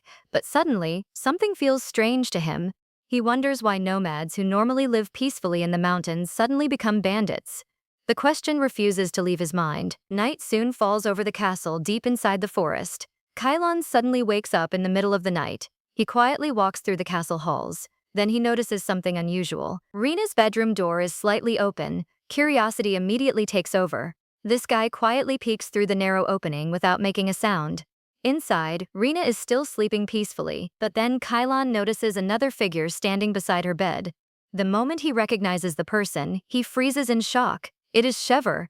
Kylon immediately realizes something is wrong. He prepares to wake Rina before anything dangerous happens. But things get worse when someone suddenly covers his mouth from behind. Before he can react, Kylon is quickly dragged away into the darkness. Everything happens in an instant. The next moment, daylight returns to the castle. Kylon suddenly wakes up with a loud gasp. He sits upright while breathing heavily. Everything that happens during the night feels unbelievably real. Still shaken, Kylon wonders if it is all just a dream. He cannot understand what he experiences. Meanwhile, the scene shifts to Rina. Even after getting a full night's sleep, she keeps yawning repeatedly. To avoid being recognized, Rina disguises herself as a young boy. She pulls her hat lower and quietly wonders why she suddenly feels so tired. Just then, someone beside her announces that they have finally reached the western border. Rena has secretly joined the grain convoy traveling from the north to the west. She believes her disguise is completely perfect. A small smile appears on her face. Throughout the entire journey, she waits for only one thing. She hopes the western bandits finally show themselves. This time, she has no intention of letting them escape. Rena is fully determined to wipe them out once and for all. The coachman immediately senses the overwhelming killing intent coming from Rena. He nervously asks her to calm down. After a long journey, the caravan finally arrives at an unfamiliar place. Then he announces that they have reached the west. Rena is still furious. She slams a mug of beer onto the table with all her strength. Once again, the western bandits never appear. The failed plan only makes her even more frustrated. She sits alone inside a tavern in the west. Her mood remains terrible as countless thoughts race through her mind. She cannot stop wondering why the bandits refuse to attack this time. 3 different possibilities keep bothering her. First, Rena imagines a group of tall men gathering together. Their captain suddenly tells everyone to take a break. The image then changes to the nomads happily drinking together. It almost looks as if they no longer have any reason to rob caravans. Second, Rena remembers that the bandits already steal more than 50 cargo wagons. She imagines them celebrating after filling themselves with food. They seem completely satisfied with everything they have already taken. That possibility makes her even more suspicious. Third, another thought suddenly enters her mind. Someone in the south may be secretly leaking information. Rena's eyes immediately turn bright red. She realizes that every one of her movements somehow reaches the bandits before the convoy arrives. She quietly thinks about how to catch the spy. While she remains lost in thought, someone suddenly walks up behind her. A cheerful voice unexpectedly breaks the silence. The stranger casually asks if he can sit beside her and share a drink. Rena is immediately startled. Before she can answer, the man politely calls her a beautiful lady. Those words instantly surprise her. She cannot believe this guy recognizes her as a woman despite her disguise. Rena immediately concludes that her disguise is completely useless. Without showing any kindness, she glares at the stranger. She bluntly tells him to leave because she has no interest in talking. But then she finally looks at his face. The moment she recognizes him, she freezes. Standing before her is none other than Noel, the Duke of the West. In complete surprise, she accidentally blurts out his name. Noel simply smiles after seeing her reaction. He calmly takes the seat beside her and begins chatting as if nothing is unusual. Noel explains that Duke Winter Snow already tells him everything she has been through. Hearing that, Rena immediately becomes annoyed with Rost. She cannot believe he shares information with Noel. She remembers how difficult it is to convince Rost not to follow her. She insists that bringing him along would only increase the chance of being discovered. That memory quickly flashes through her mind. Meanwhile, Noel smoothly changes the topic. He says he has been wondering about something for a long time. He cannot understand why nomads who always live peacefully suddenly become dangerous bandits.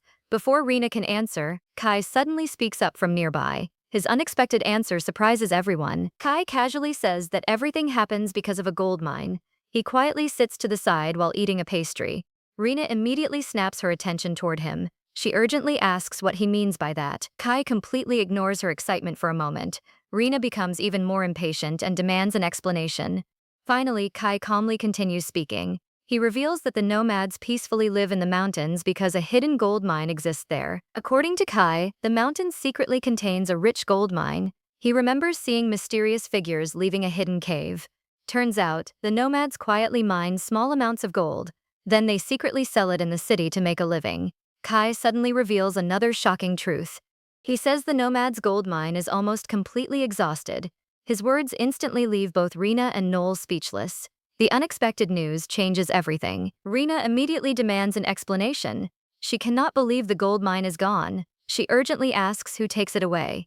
But Kai's answer only raises even more questions. Rena becomes even more suspicious. She wants to know how Kai learns all of this. Her dark aura suddenly begins spreading throughout the tavern. Then she stands up and accuses him of being connected to the nomads. The overwhelming pressure immediately terrifies everyone inside the tavern. People scream and rush outside to escape.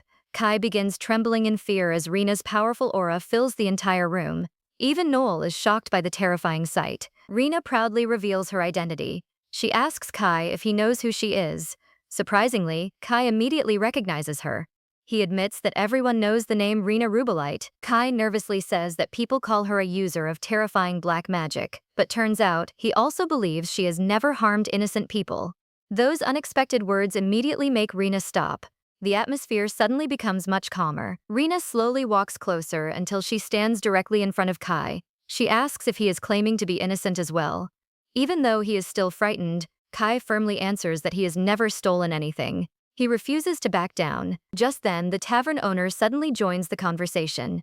He confirms that Kai truly belongs to a nomadic tribe. However, he also explains that Kai and his people leave the mountains long ago to live peacefully in the village. His testimony changes the situation. After hearing the tavern owner's words, Rena slowly calms down. She quietly withdraws her overwhelming dark aura. The frightened crowd finally begins relaxing again. Kai also lowers his guard and prepares to continue talking. Rena finally sits down and speaks seriously. She tells Kai that the nomads are clearly not ordinary robbers. Since he knows so much about them, she asks him to explain everything. She wants to know why they suddenly become thieves. The scene then shifts to a mountain beneath a clear blue sky. A pair of black shoes steps across a rocky cliff. Kai confidently leads the way. Meanwhile, Rena tightly clings to the cliff in fear. This girl quickly realizes that Kai is much bolder than she expects. Even though she is terrified, she keeps pretending to stay brave. Kai brings her there because he wants her to personally witness how the nomads live. The journey continues deeper into the mountains. Suddenly, a loud whistle echoes through the area. Kai immediately stops walking. His face turns pale as he tells Rena they cannot go any farther.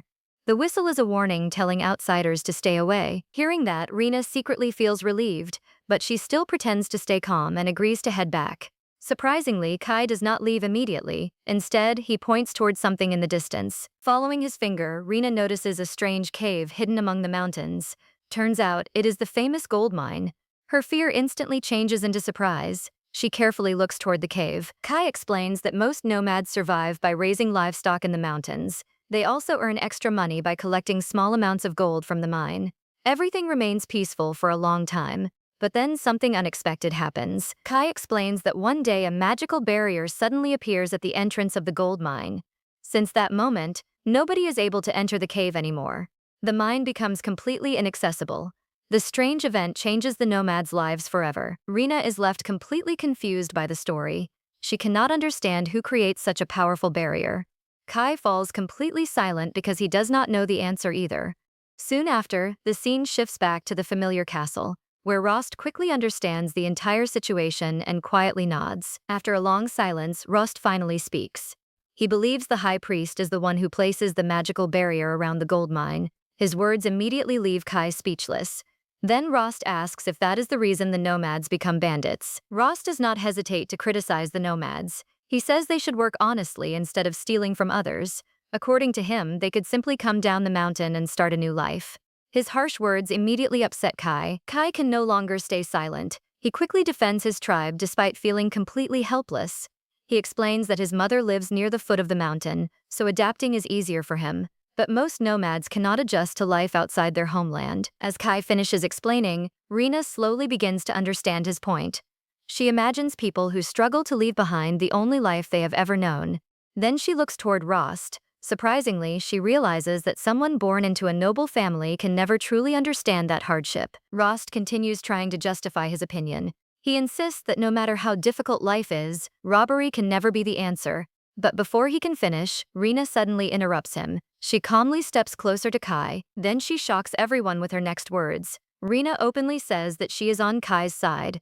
Rost is completely stunned after hearing that. He never expects her to support the nomads. Rena quickly explains her reasoning. She admits that what the nomadic tribes do is wrong. However, she believes punishing them is not the best solution.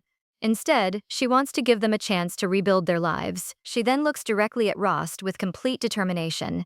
Rena asks him to meet the high priest and investigate the magical barrier around the gold mine. She believes solving that problem comes first. Only then should the gold mine be returned to the nomads. With an innocent expression, Rena sincerely asks Rost for his help. The room suddenly falls silent. Kailan quietly watches without saying a single word. After thinking for a while, Rost finally lets out a deep sigh. In the end, Rost agrees to her request. The scene then shifts to the central hall of the cathedral. A servant politely asks him to wait because the high priest will arrive shortly. Rost quietly stands there, lost in thought. Rena's earlier words continue echoing inside his mind. He cannot stop remembering that she chooses Kai's side instead of his. The thought completely confuses him. His emotions become more complicated with every passing moment. Rost even imagines Rina standing happily beside Kai. That image refuses to leave his mind. He places a hand against his forehead and sighs deeply. Surprisingly, he realizes that the strange feeling inside him is jealousy. The scene then shifts inside the Grand Cathedral. Rost finally meets the High Priest face to face.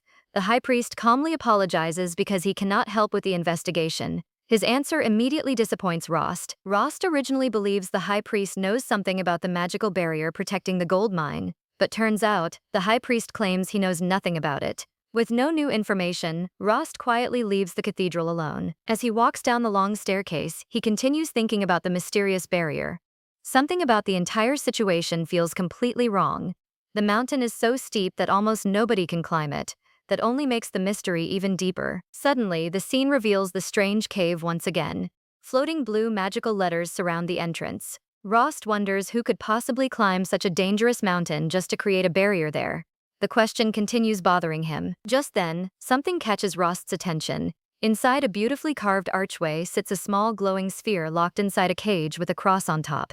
A faint blue magical light surrounds the entire cage. Rost slowly walks closer to inspect it. Before he reaches the mysterious object, someone suddenly speaks from behind him. The unexpected voice makes him stop instantly. Rost quickly turns around in surprise. Standing before him is none other than the Duke of the South. The elegantly dressed Duke smiles gently with his eyes closed. He calmly greets Rost after such a long time apart.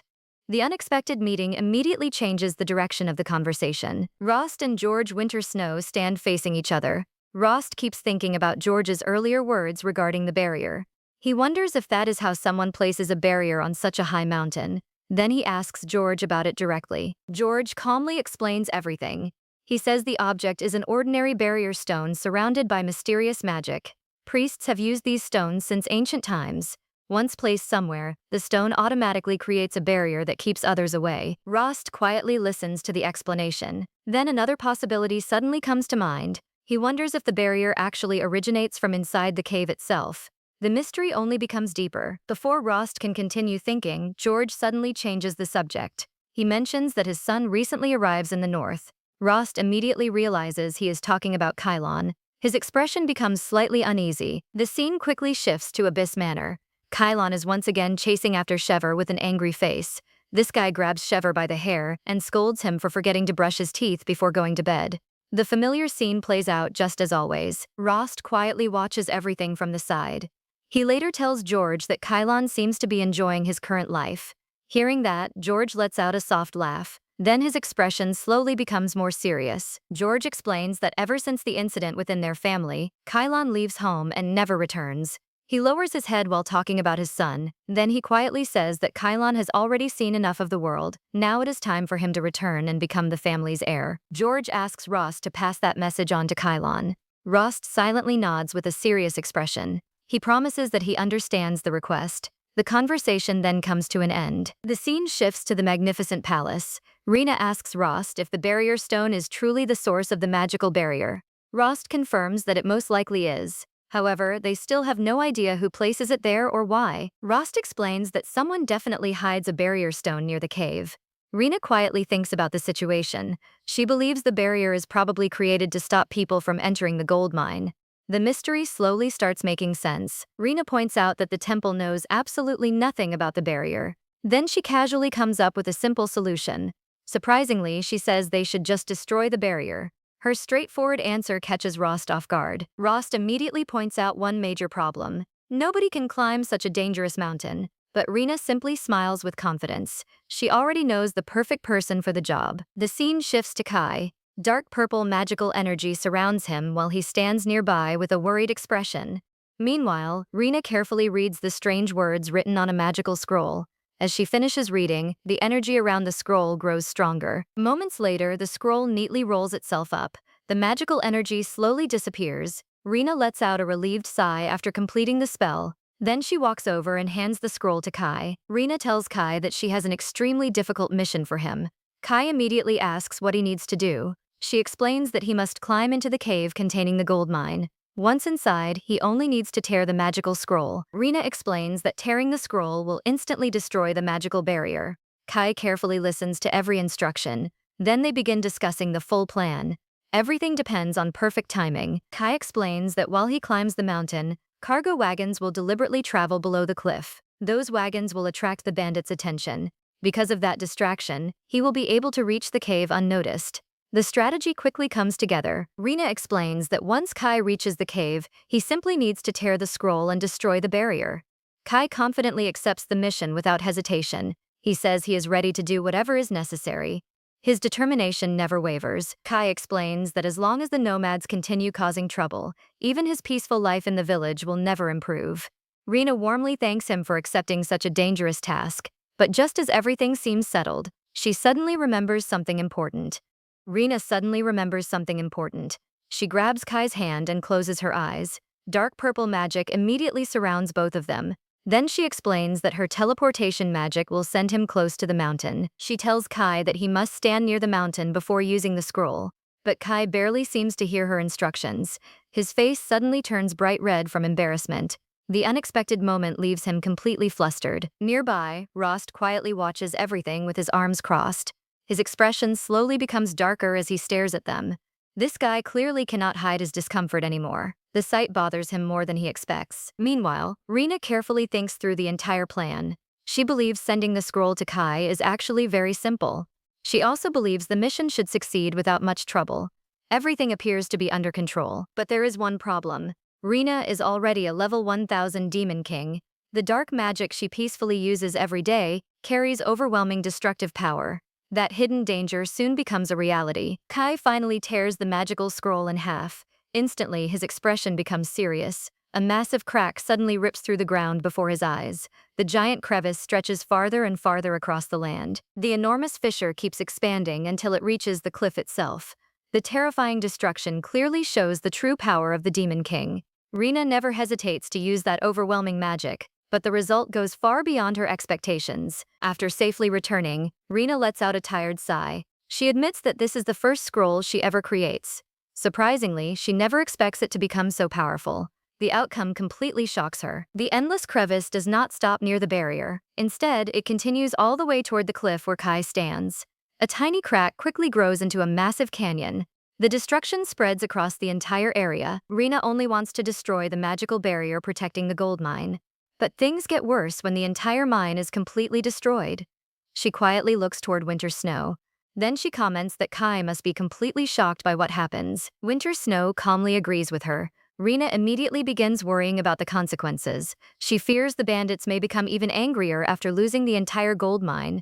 The situation suddenly becomes much more dangerous. The scene then shifts somewhere else. A man kneels helplessly on the cold ground. Turns out, he is the leader of the bandit group. His face is filled with frustration and regret. As Rina and Winter Snow approach him, the bandit leader immediately offers his own life to atone for his crimes. His unexpected confession leaves both of them suspicious.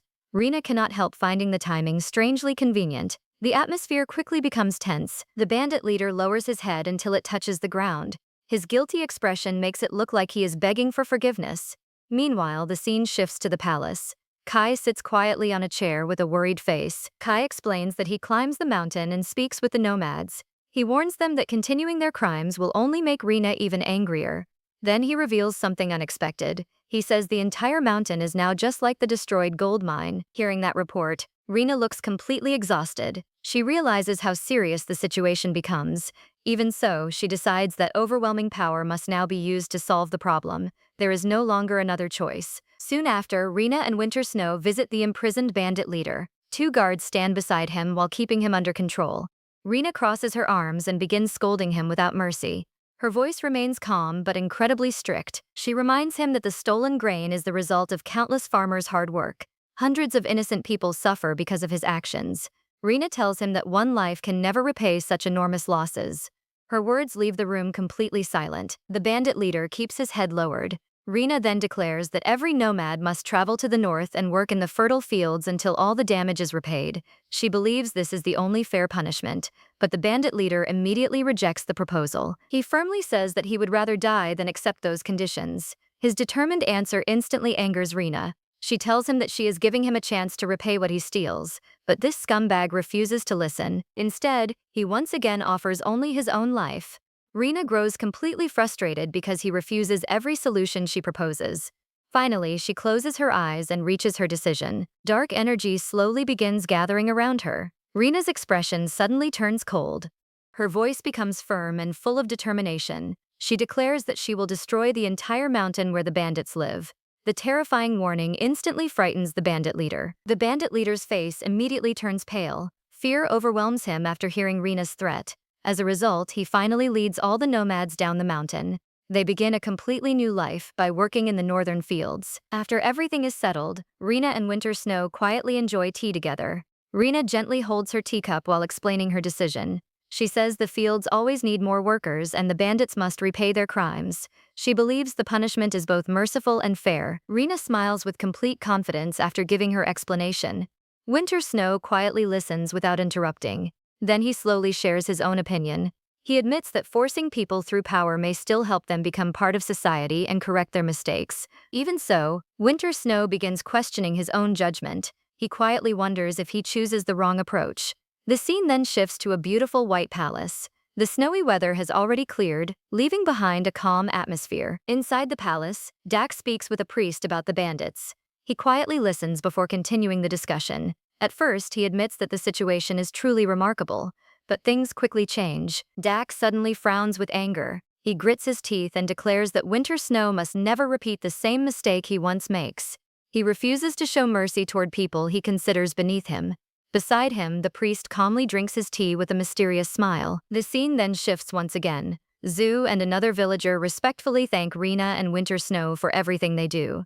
They explain that life becomes much better after the large farming fields are developed. The northern farmers finally begin living prosperous lives. However, Zoo's expression suddenly becomes gloomy. He explains that they honestly try to accept the former nomads. Even though they are once bandits, everyone believes they deserve another chance.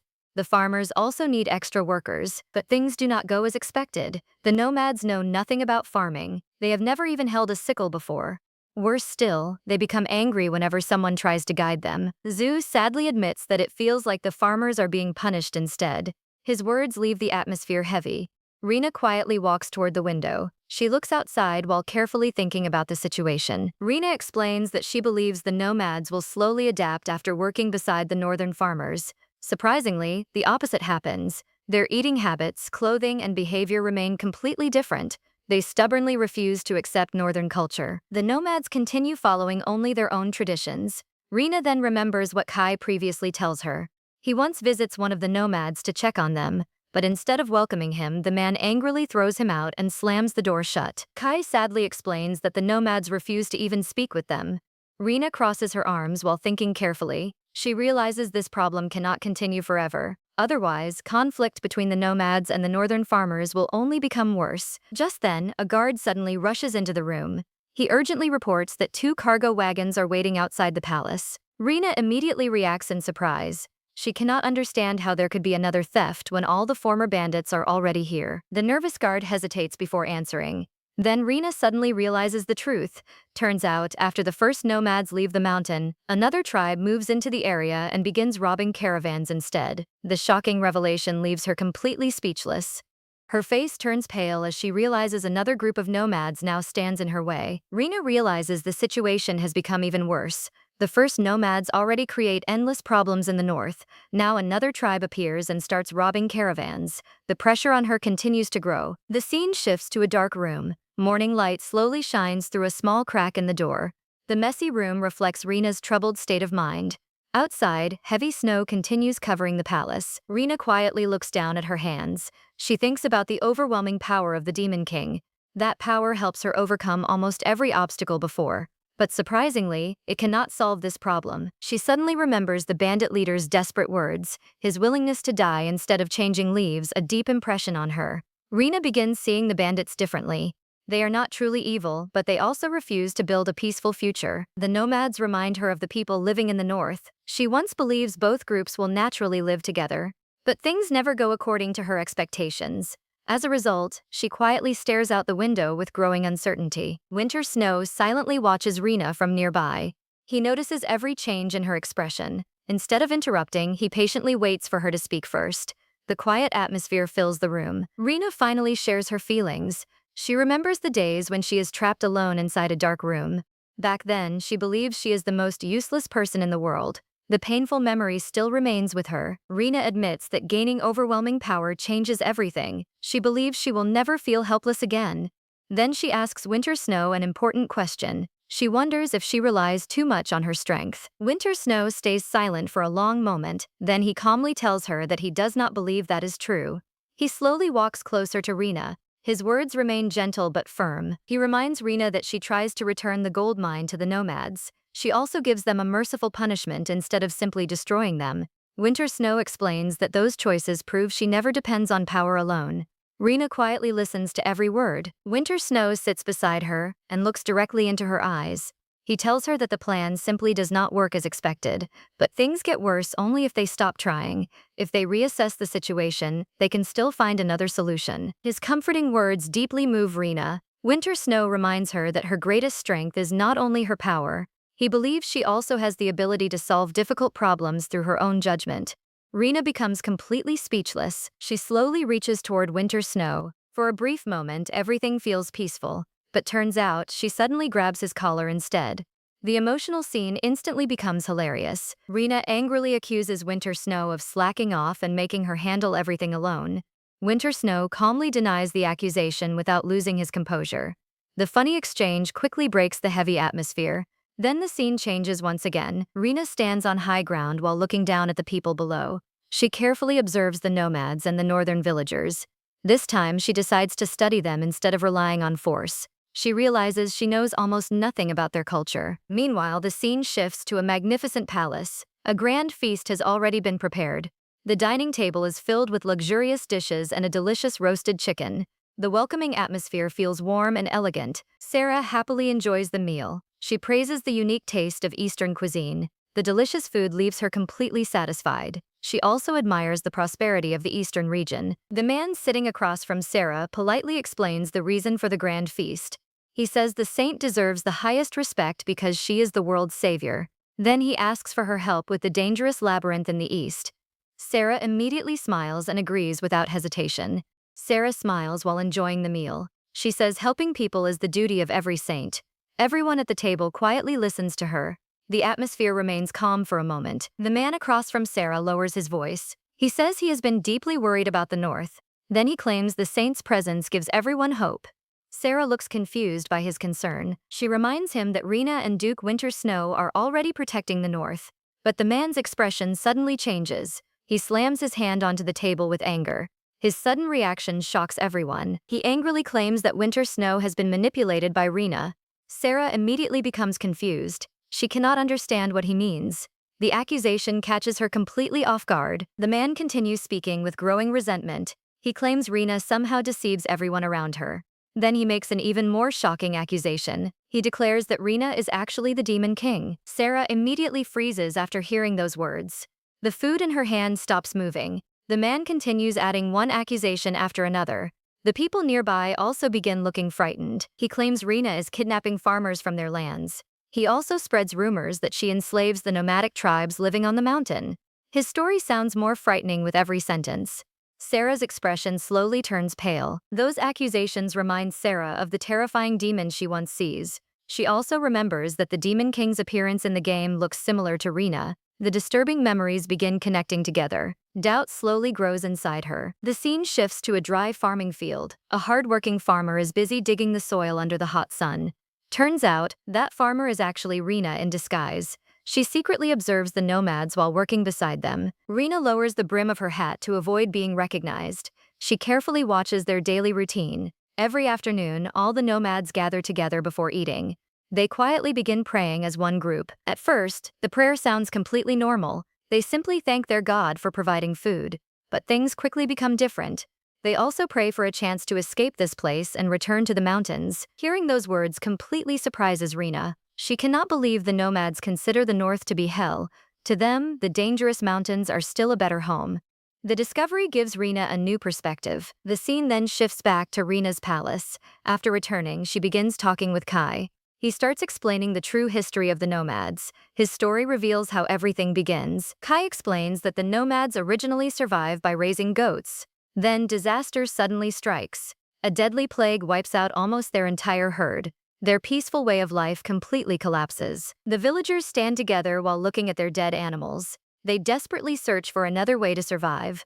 Then, surprisingly, they discover a rich gold mine hidden inside a large cave.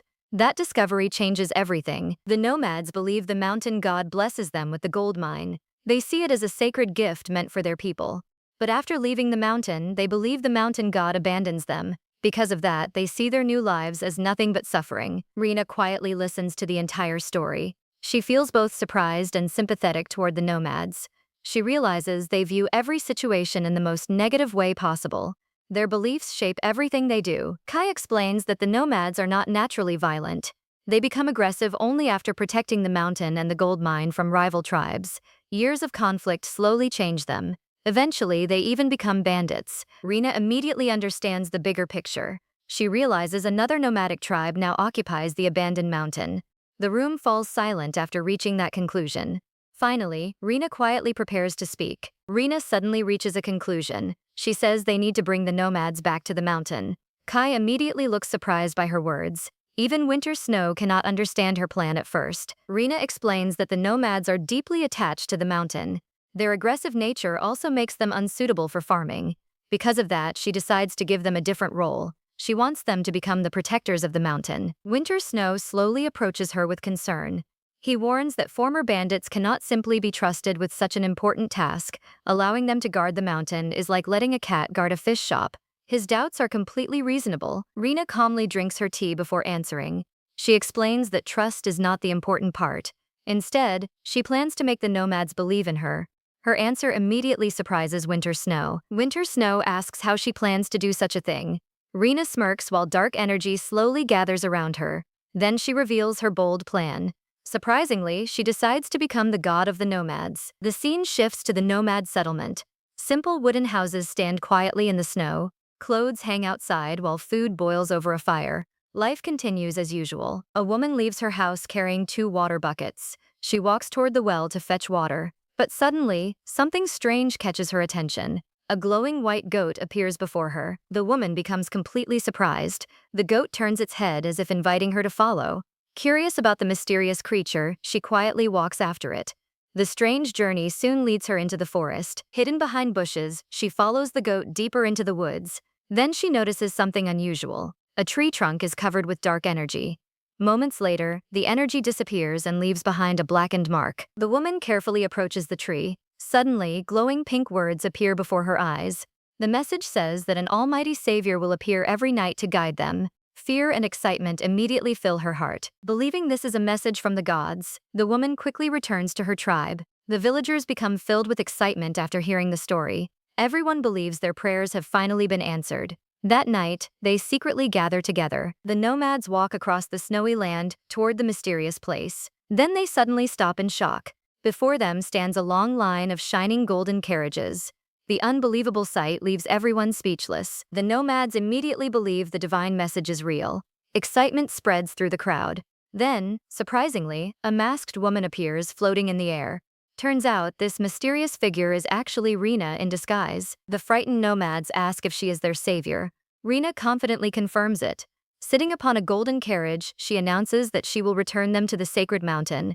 The nomads become overjoyed. The people clasp their hands and thank her repeatedly. But Rena soon reveals that she has one condition. Suddenly, black flames spread through the forest. The terrified nomads panic at the sight. Rena crosses her arms and speaks with authority. She declares that only those who truly repent for their crimes may pass through the flames. They must also swear never to commit evil again. The challenge immediately silences everyone. A young man looks around at the worried faces of the others. Then he lets out a deep breath. Gathering all his courage, he steps forward and runs through the black fire. Rena silently watches his actions from above.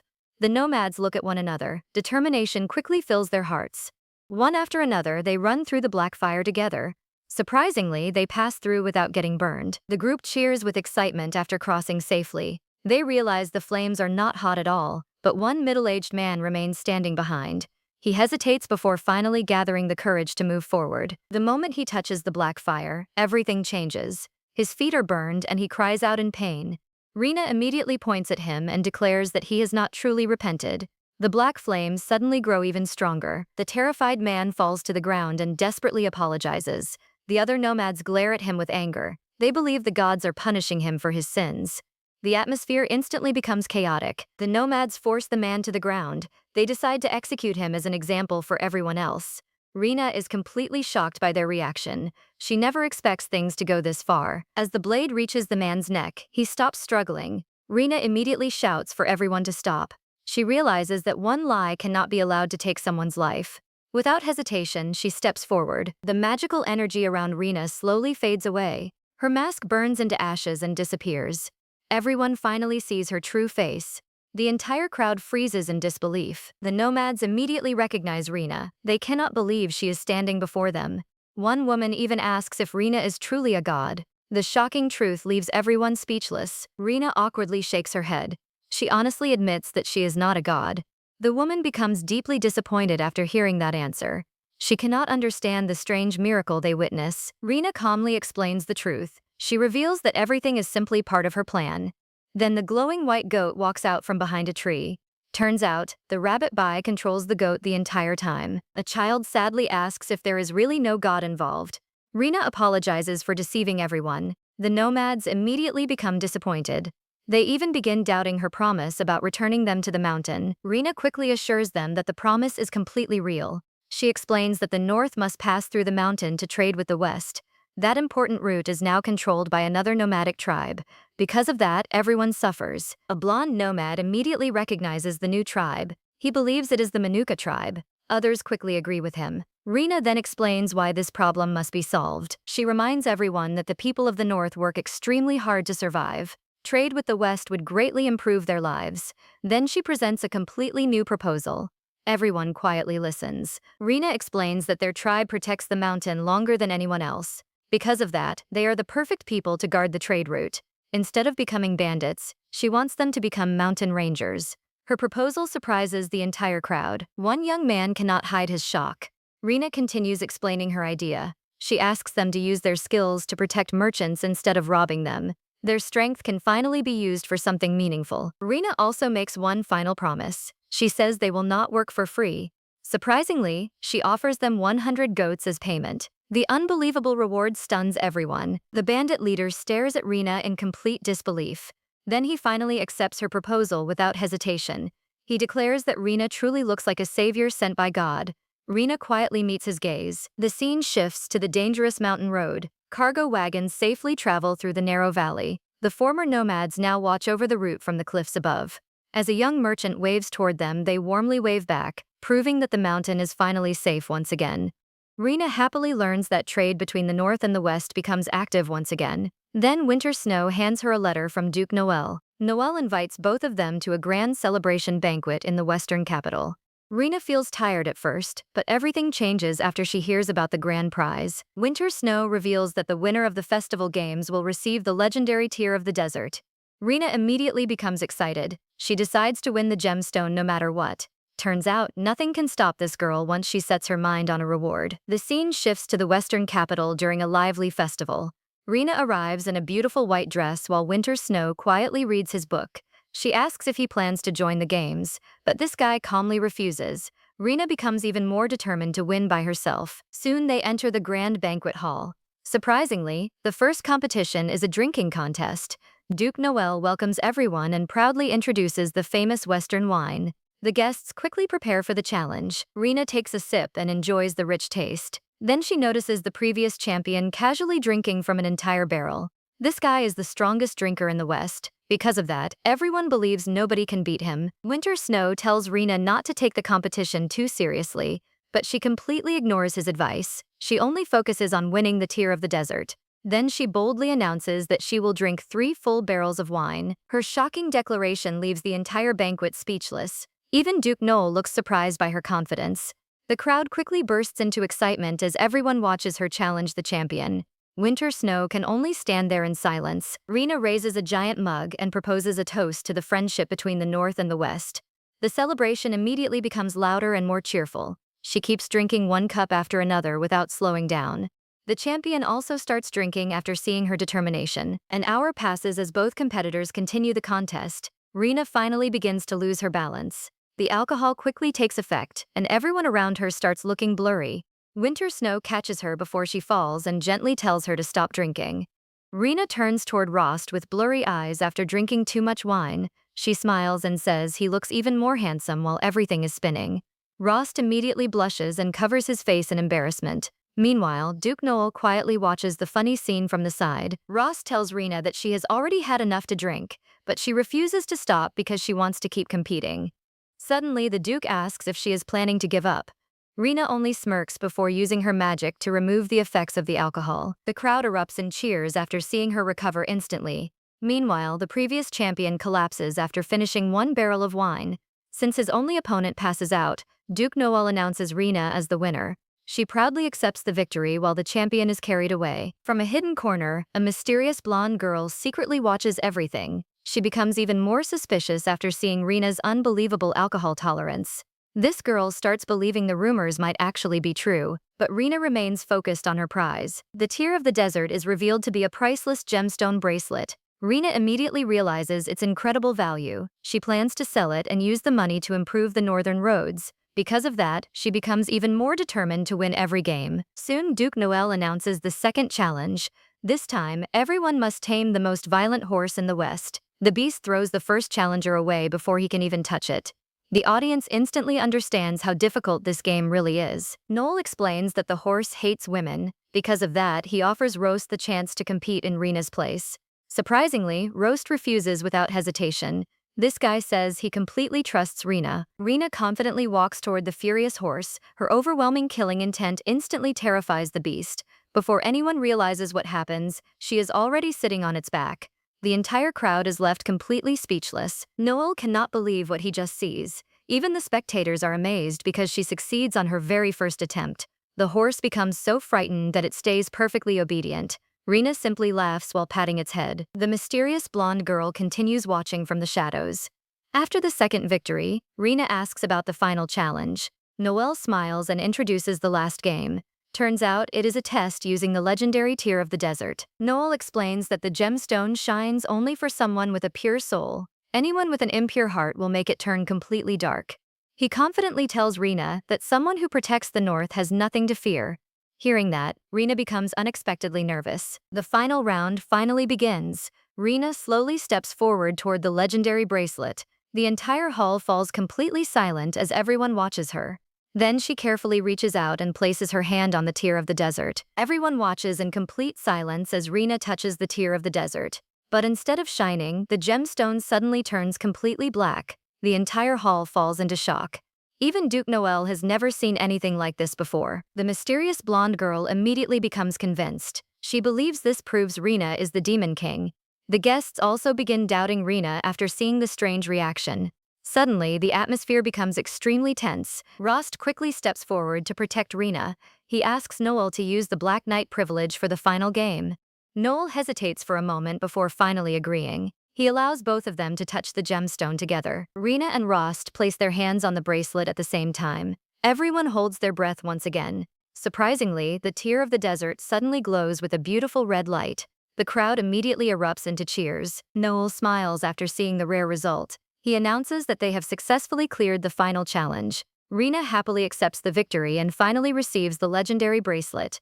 Turns out, they win together. Later, Rena relaxes inside the carriage while holding the prize box. She happily asks Rost why the gemstone changes color after both of them touch it.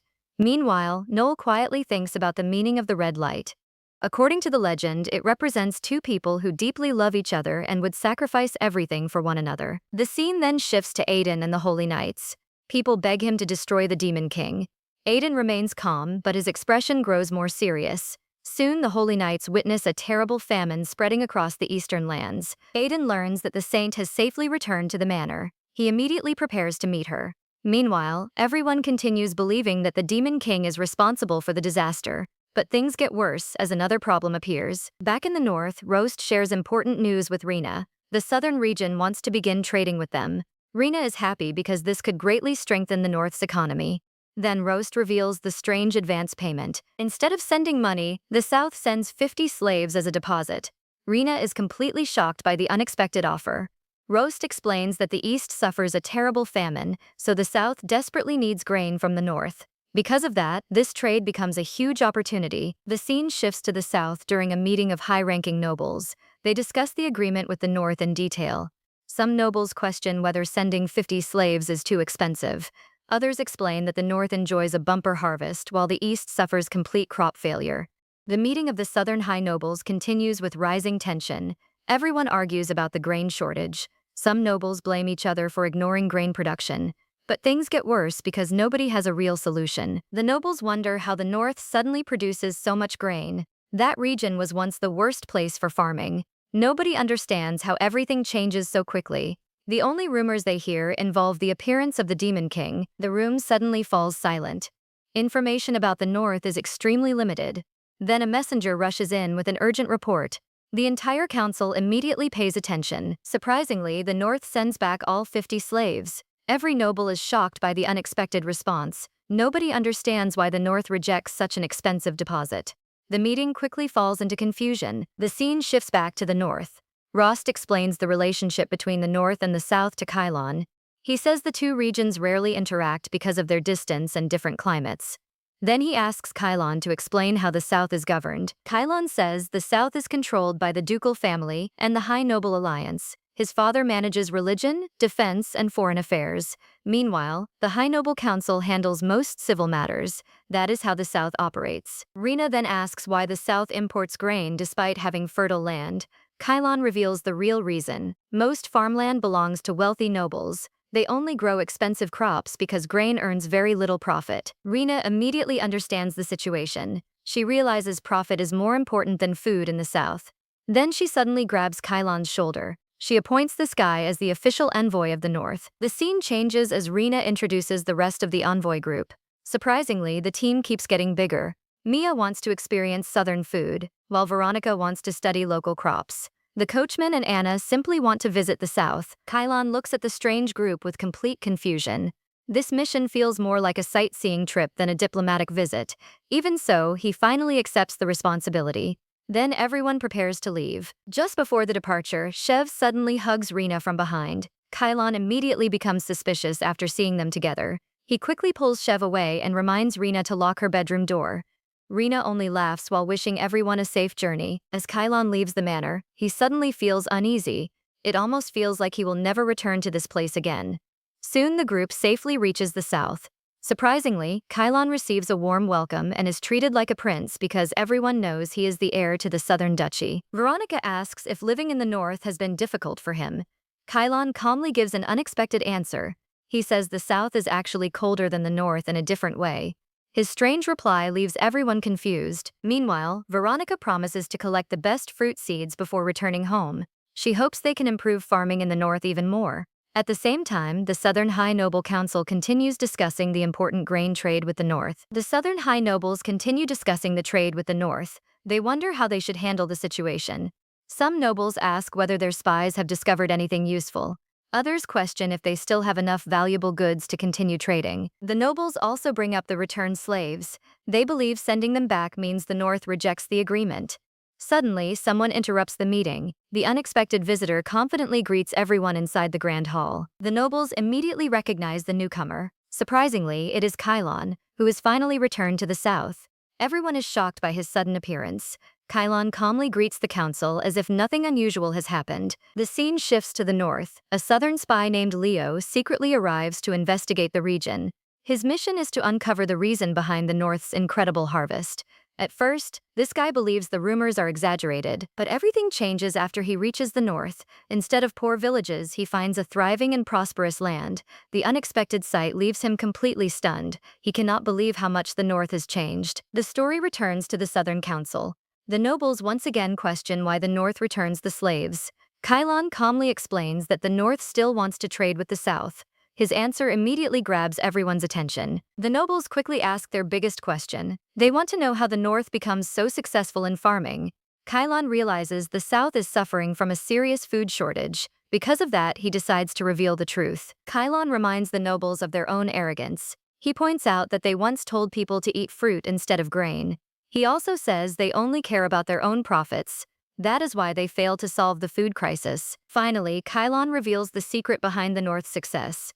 He says there is a true hero in the North. Surprisingly, that hero is a woman. The entire council is left speechless after hearing his answer. The scene then shifts back to the Abyss Manor. Jenna wakes up and notices Chev sleeping beside Rena once again.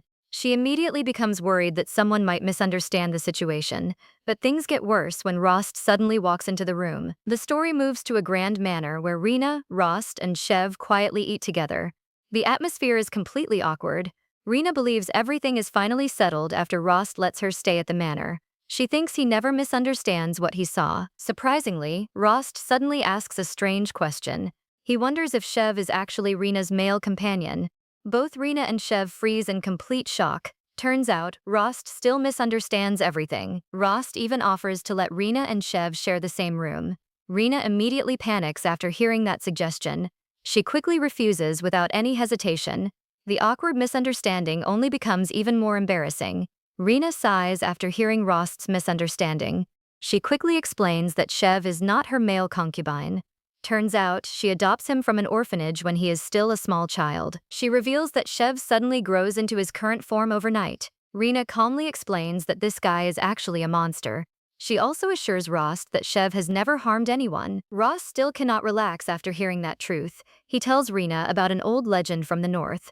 The story begins with a kind couple rescuing an injured puppy from the forest. The couple brings the puppy home and raises it with love. But things get worse as the puppy grows 2 horns and becomes more dangerous. It slowly transforms into a terrifying monster. The couple finally decides to return it to the mountain.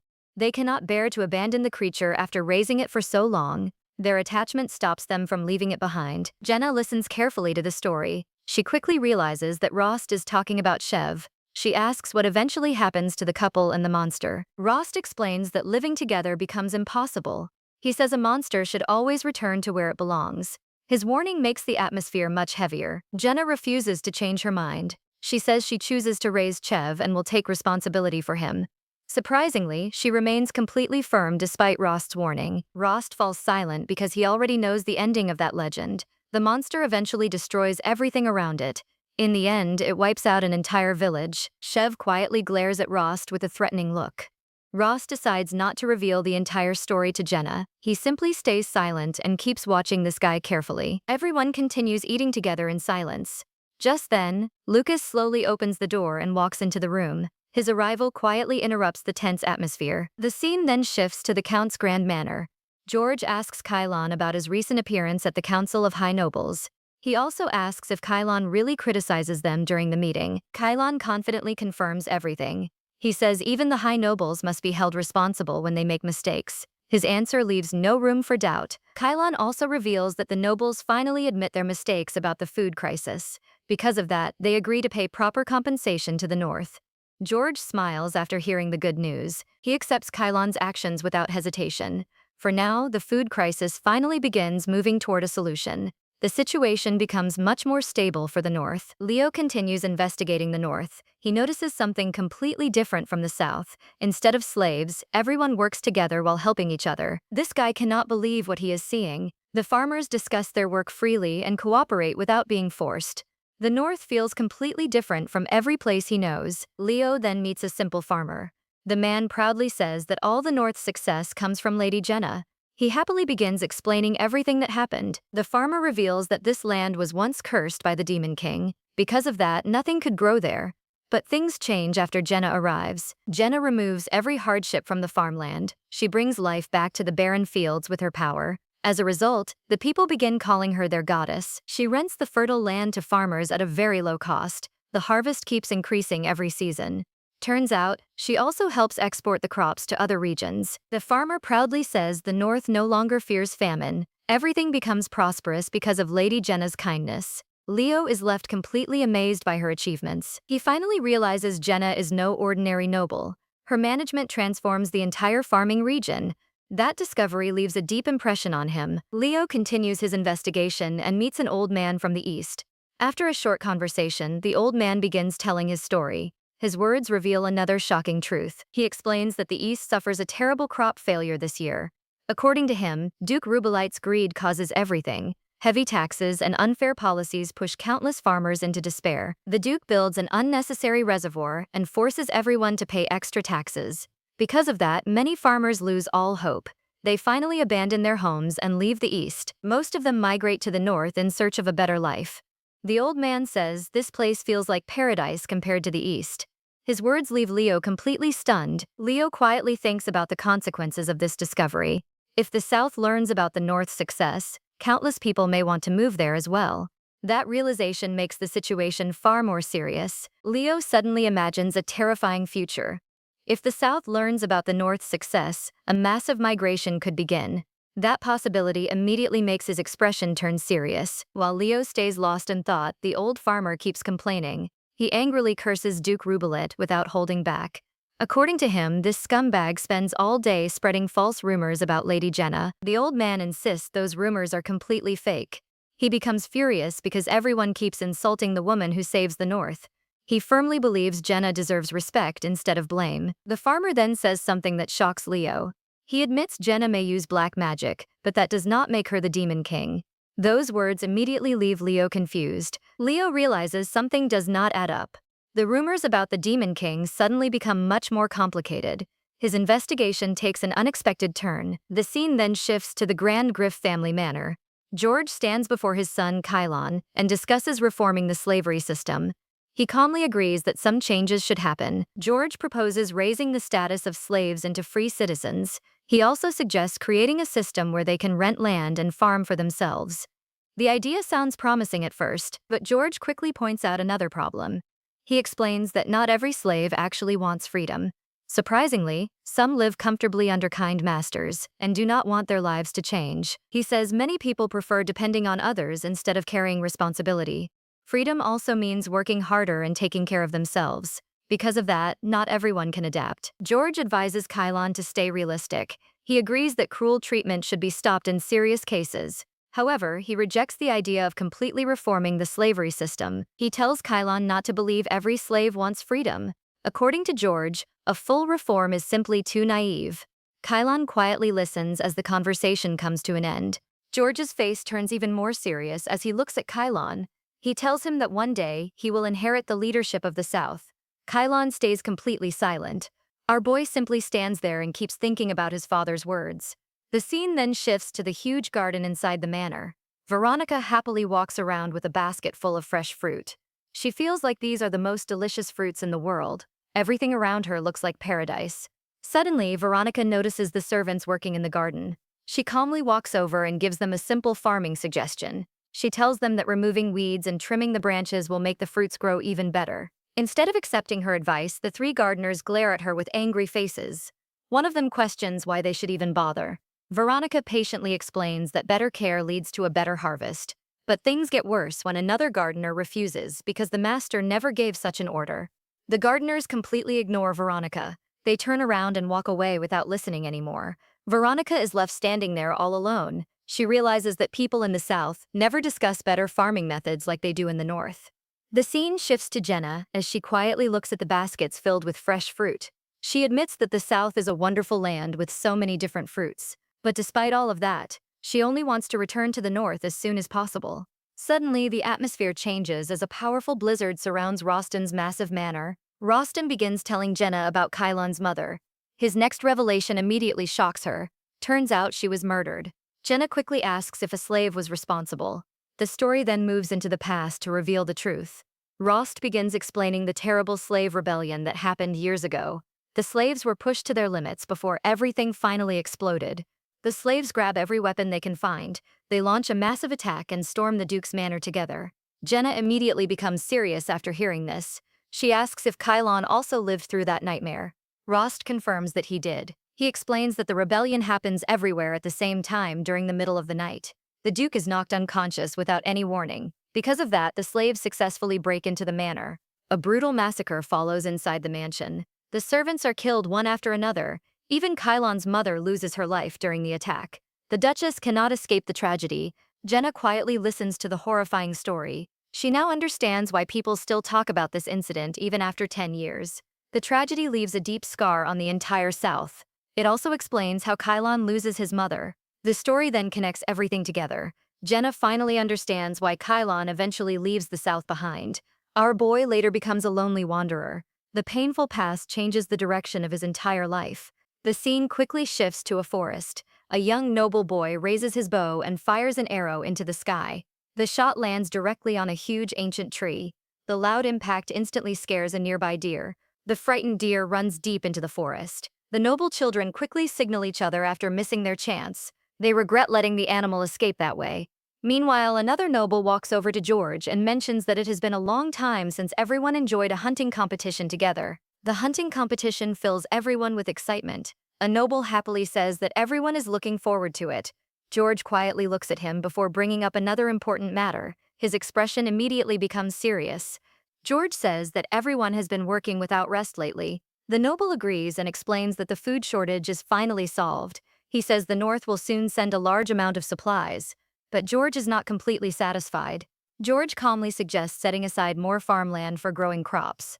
The noble is caught off guard by the idea. Before he can answer, George explains that the same crisis could happen again. Because of that, the nobles must take responsibility instead of waiting for another disaster. George then brings up the treatment of slaves. His words instantly make the noble beside him uncomfortable. Still, this guy cannot openly disagree with the Duke. The conversation ends with growing tension. Soon, the nobles gather around a large banquet table. One noble shares George's ideas with everyone else.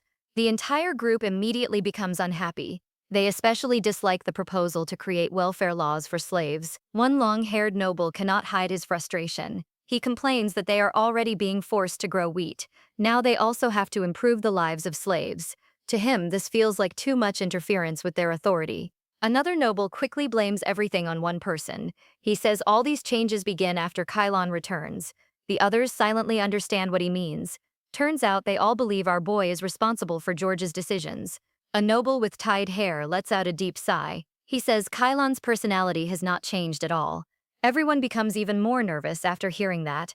They once believed his painful past would completely change him. As the discussion grows louder, the greatest noble sitting at the center finally speaks. He reminds everyone that Kylon will someday become the Duke of the South. The room instantly falls silent.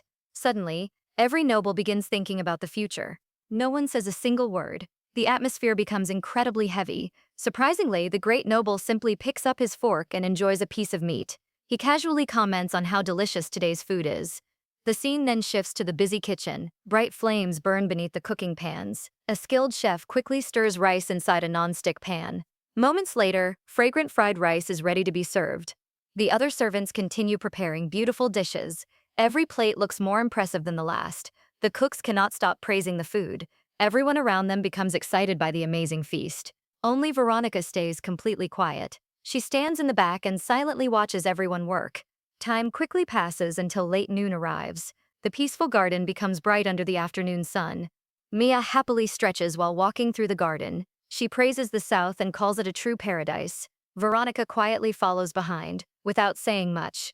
Mia continues talking about the endless fresh ingredients, talented chefs, and passionate food lovers. Veronica slowly realizes that this place is every chef's dream, but instead of becoming happier, she grows even quieter. She remembers the noble couple enjoying a peaceful walk together. She also recalls Uncle Chowan and Miss Anna traveling happily. Veronica looks at Mia, skipping cheerfully ahead, but things get worse as sadness fills her heart. She begins wondering if she should return to the north as soon as possible. The beautiful scenery no longer brings her comfort. The story then shifts back to Kylon. His face is completely serious. He remembers the conversation he had with George earlier. George firmly tells our boy that even if he does not want to, he must attend the party and build friendships with the other noble children. Kylon is still confused by his father's request. George patiently explains that he has spent too many years wandering outside. Because of that, many nobles now see him as a stranger. George also reminds our boy that the great families of the South will become his future political allies. The story returns to the present. Kylon quietly stands inside the grand party with a glass of wine in his hand. He softly repeats the word allies to himself. Around him, the nobles continue drinking and celebrating without a care. Everywhere he looks, nobles are raising their glasses and cheering together. Some of them are already drunk and throwing up.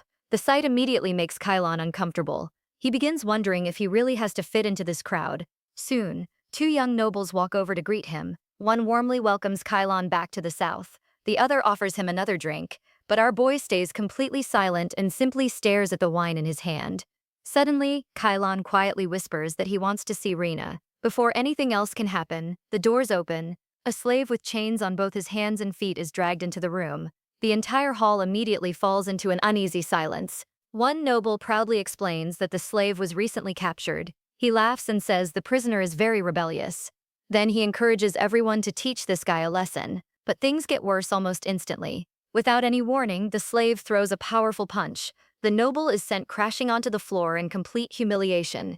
He lies there shaking with anger while everyone around him panics. The room quickly erupts into chaos. The surrounding nobles begin cursing the slave. Surprisingly, the prisoner shows no fear at all. He stares back with a cold and terrifying expression. His fierce gaze forces everyone to step backward.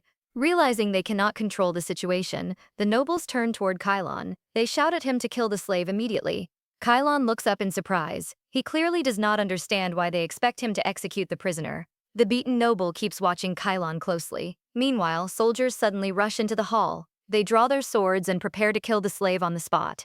Before they can move, Kylon steps forward and stops them. Kylon calmly says that he will handle everything himself. His eyes remain locked on the slave. In the next instant, he moves with incredible speed. One precise strike knocks the slave unconscious before anyone can react. The entire room goes silent for a moment. Then the nobles begin celebrating Kylon's strength. They gather around him and endlessly praise how easily he solved the problem. Everyone is impressed by his skill.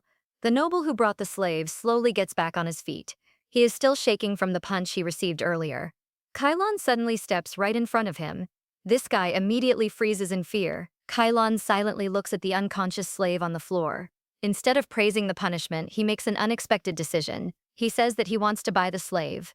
The noble is completely shocked by the request. The noble hesitates for a moment. Then he notices the slave's frightening expression even while lying on the ground. Feeling uneasy, he quickly agrees to the deal. Just like that, the slave is handed over to Kylon. Time quickly passes until evening arrives. The story shifts to a small wooden cabin inside the garden of Duke Rift's manor. The rescued slave eats his meal as if he has not eaten for days. His condition looks extremely miserable. Mia gently places another plate of food on the table. She kindly lets him know that he can eat as much as he wants. Outside the cabin, Kylon and Veronica quietly watch the scene unfold. Veronica watches the slave with a worried expression. She says he must have been starving for a long time. She also notices the many wounds covering his body. His condition makes her feel even more sympathetic. Veronica says the slave's previous owner must have been a cruel man. She then praises Kylon for giving him food and shelter. To her, Kylon is a kind master. But our boy immediately shakes his head. Kylon calmly tells Veronica not to call him a good master. He looks toward the slave who is still eating desperately inside the cabin. Then he quietly says that there are no good masters. His words instantly change the mood. The story then shifts into Kylon's childhood. He remembers following George during a hunting trip. Since he is still very young, he sits safely on his father's lap.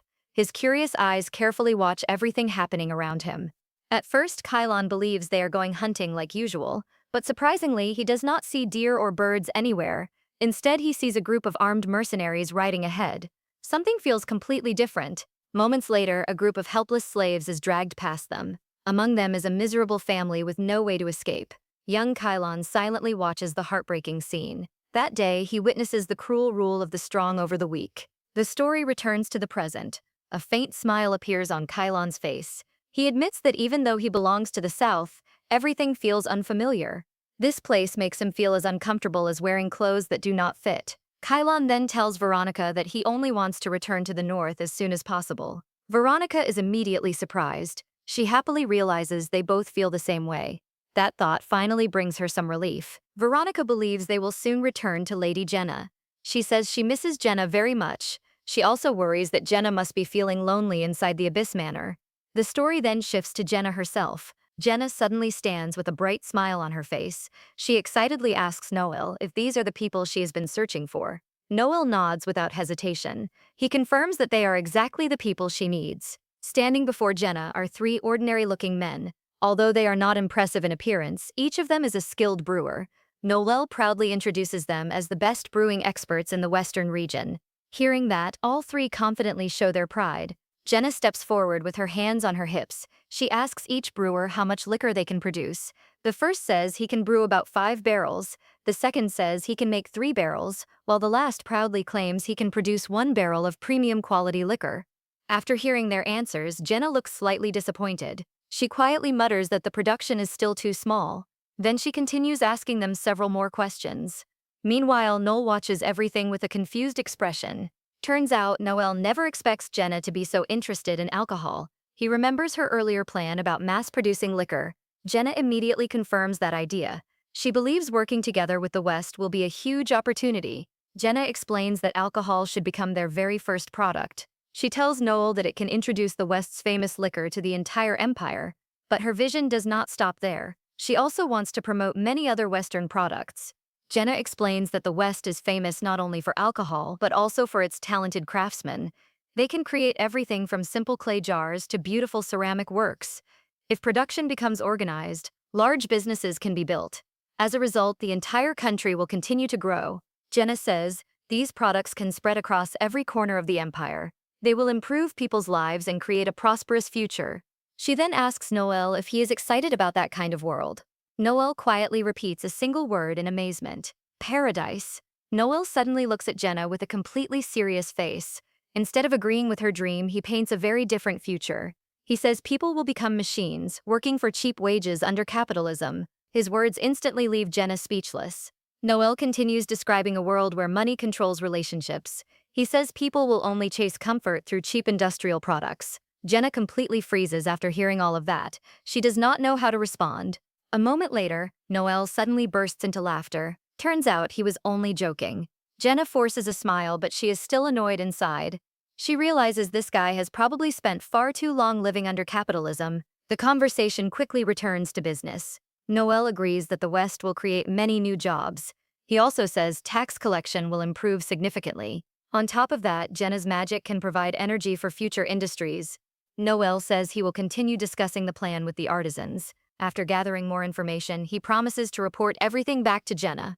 Jenna happily agrees with the idea. Seeing her smile also makes Noel genuinely happy. Suddenly, Noel remembers something important. He asks Jenna whether she plans to attend the coming-of-age ceremony in Gantudo.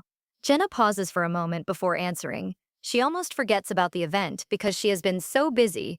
After thinking carefully, Jenna decides to attend the ceremony. Since the high priest personally invites her, she cannot refuse. Noel then smiles and asks if Roast will still be her partner. Jenna quietly thinks for a moment before giving her answer. Jenna says Rost will probably accompany her. She admits that she has not actually asked him yet. Noel simply laughs after hearing that. He confidently says the answer will definitely be yes. Jenna looks completely confused. She asks Noel why he sounds so certain. Noel casually smiles before revealing the reason. Turns out he believes Rost has feelings for Jenna. Jenna immediately freezes in disbelief. She keeps pointing at herself while questioning Noel's words. Then she laughs and completely rejects the idea. She insists that she and Rost are nothing more than business partners. Noel can only stare at her with a puzzled expression. Meanwhile, Jenna is already thinking about something else. She remembers that many nobles will attend the ceremony. That immediately gives her a new business idea. Jenna realizes the ceremony will be the perfect place to introduce her brewery. She plans to let the nobles taste her products right away. Thinking about future profits fills her with excitement. Her attention quickly shifts from romance back to business. Jenna then decides that Rose should help present the products. She believes his good looks will attract the noble ladies more easily. Noel quietly watches her without saying another word. He already understands where this is going. Inside the luxurious room, Jenna continues celebrating her new plan. She becomes even more excited about attending the ceremony. Noel lets out a quiet sigh. He feels that Rost's future is going to be very difficult. Time quickly passes, and the story shifts to a magnificent palace. A group of people kneels before the high priest with great respect. They report that the saints and the holy knights have successfully conquered the eastern labyrinth. The news pleases everyone present. The high priest smiles with satisfaction. He says this victory is only natural because the saints are blessed by the gods. But behind that smile, this guy is already calculating his next move. His real plan is far from over. He pictures the saint in his mind and believes her strength has already reached level 800.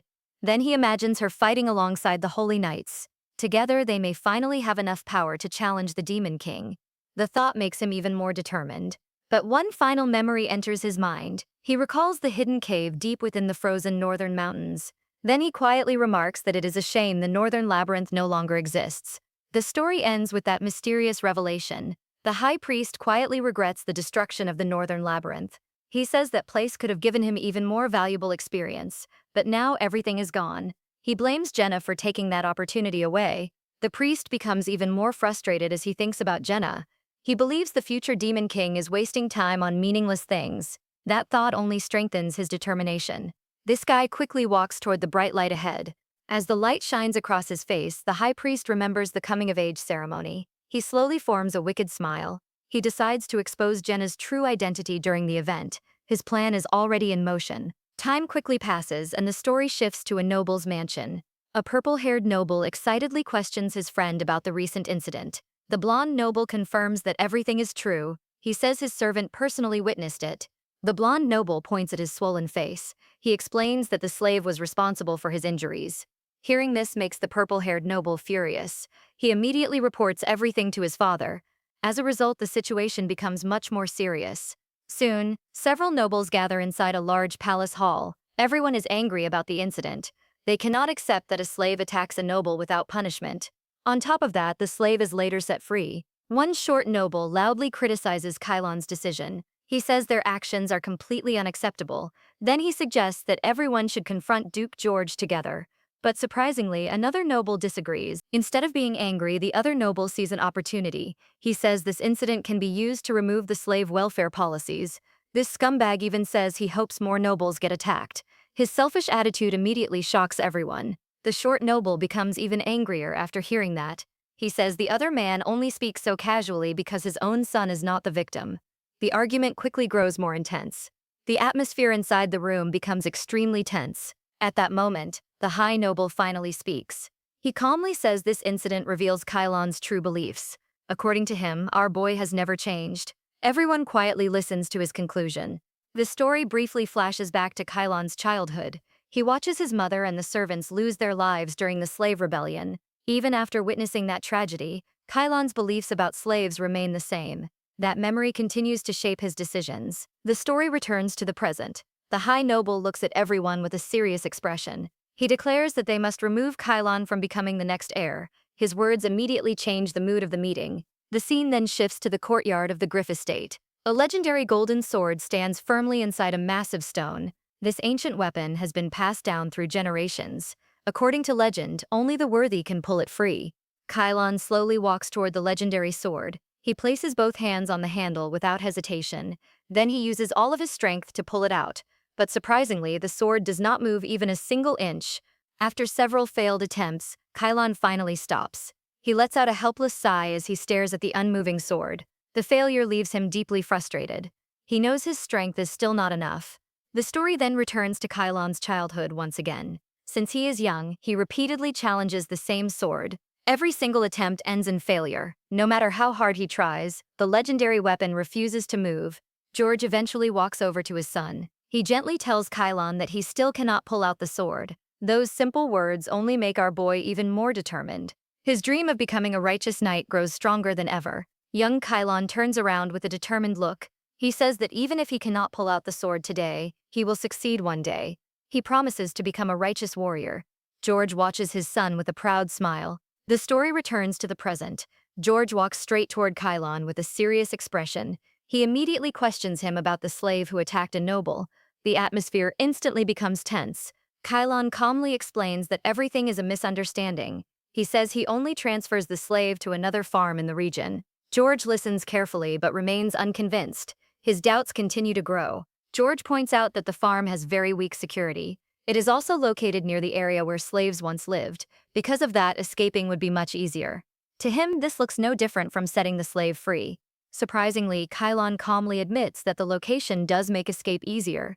Even so, he insists that he never officially frees the slave. His answer only makes George more concerned. The conversation becomes even heavier. George explains that the high nobles are already using this incident. They now oppose every welfare policy for slaves. Hearing that immediately shocks Kylon. He cannot believe things have become this serious. Kylon quickly argues that slaves only rebel because they are treated cruelly. But George places a hand on his son's shoulder before he can continue. He reminds Kylon that the South has ruled slaves with strict control ever since the rebellion. His tone becomes firm. George recalls the terrible massacre that happened years ago. He says strict control exists to prevent another tragedy. Then he warns Kylon that half-hearted thinking will only bring disaster. His message is completely clear. George tells Kylon that if the rulers fail to control the slaves, they will be the ones who lose their lives. Our boy quietly lowers his head. He carefully listens to every word. The silence between them grows heavier. Then Kylon makes a shocking decision. He says that if his beliefs are truly nothing more than half-hearted thoughts, he will give up his position as the heir. On top of that, he will leave the South completely. His words leave George speechless. George can no longer stay calm. Before he can stop him, Kylon turns around and walks away. George calls out his son's name, but our boy never looks back. He simply leaves his father standing there alone. The story then shifts to Jenna's spacious villa. Snow continues falling outside and covers everything in white. Jenna has just woken up from sleep, but Noel's words about Rost still remain fresh in her mind. Jenna cannot stop thinking about Noel's claim that Rost likes her. The idea surprises her more than anything else. Then memories from her previous life suddenly return. They completely change her mood. She remembers spending her old life struggling with illness. Because of that, romance always feels far away. She believes nothing has changed even now. Her focus remains on survival instead of love. While Jenna is still thinking, someone knocks on the door. A servant enters the room and announces that breakfast is ready. Jenna quietly agrees and gets out of bed. The peaceful morning continues. As Jenna walks through the hallway, she suddenly notices a beautiful fresh flower resting on a table. She immediately stops to look at it. The flower catches her attention right away. She wonders who brings it there. The servant quickly explains that Rost personally delivers the flower. Jenna becomes genuinely surprised after hearing that. Turns out this guy never usually cares about things like flowers. His unexpected gesture leaves Jenna wondering what changes him. Jenna finally arrives at the dining table. A warm bowl of tomato soup is already waiting for her. The servant happily introduces the meal. The quiet morning comes to a peaceful end. The servant tells Jenna that Rost personally asks for tomato soup because he knows she likes it for breakfast. Jenna happily confirms that it is her favorite dish, but surprisingly, her face slowly turns red. She cannot hide her embarrassment. Rost's thoughtful actions deeply touch Jenna. She remembers the beautiful flower he brings for her. She also realizes he even remembers her favorite breakfast. While eating the soup, she cannot stop thinking about Noel's words. Jenna becomes so distracted that she barely notices the delicious food. She finally believes Noel is telling the truth. Turns out Rost really does like her. That thought immediately fills her with excitement. Without wasting another second, Jenna rushes to find Rost. She quickly reaches his room and throws the door open. Then she loudly calls out his name, but things get awkward almost instantly. Jenna accidentally walks in while Rost is training. He stands there holding a sword with his upper body uncovered. The unexpected sight completely freezes Jenna. She cannot look away for a moment. Rost calmly explains that he is simply training. Then he asks Jenna why she comes to see him. Jenna looks straight into his eyes. Suddenly, she almost forgets why she is there. After gathering her courage, Jenna smiles brightly. She tells Rost that she wants to give him a special opportunity. Rost immediately looks confused. He quietly waits for her explanation. Jenna finally reveals her plan. She invites Rost to become her partner for the royal family's coming-of-age ceremony. She fully expects him to accept without hesitation. But surprisingly, everything goes in the opposite direction. Rost calmly rejects the invitation. He apologizes and tells Jenna to find someone else instead. Then he says he will probably be busy that day. His answer leaves Jenna completely speechless. Jenna stands there like a statue. She cannot believe what she just hears. Moments later, Rost simply turns around and walks away. Our girl is left staring at his back in total confusion. Later, Jenna meets Noel and tells him everything. She explains that Rost rejects her without hesitation.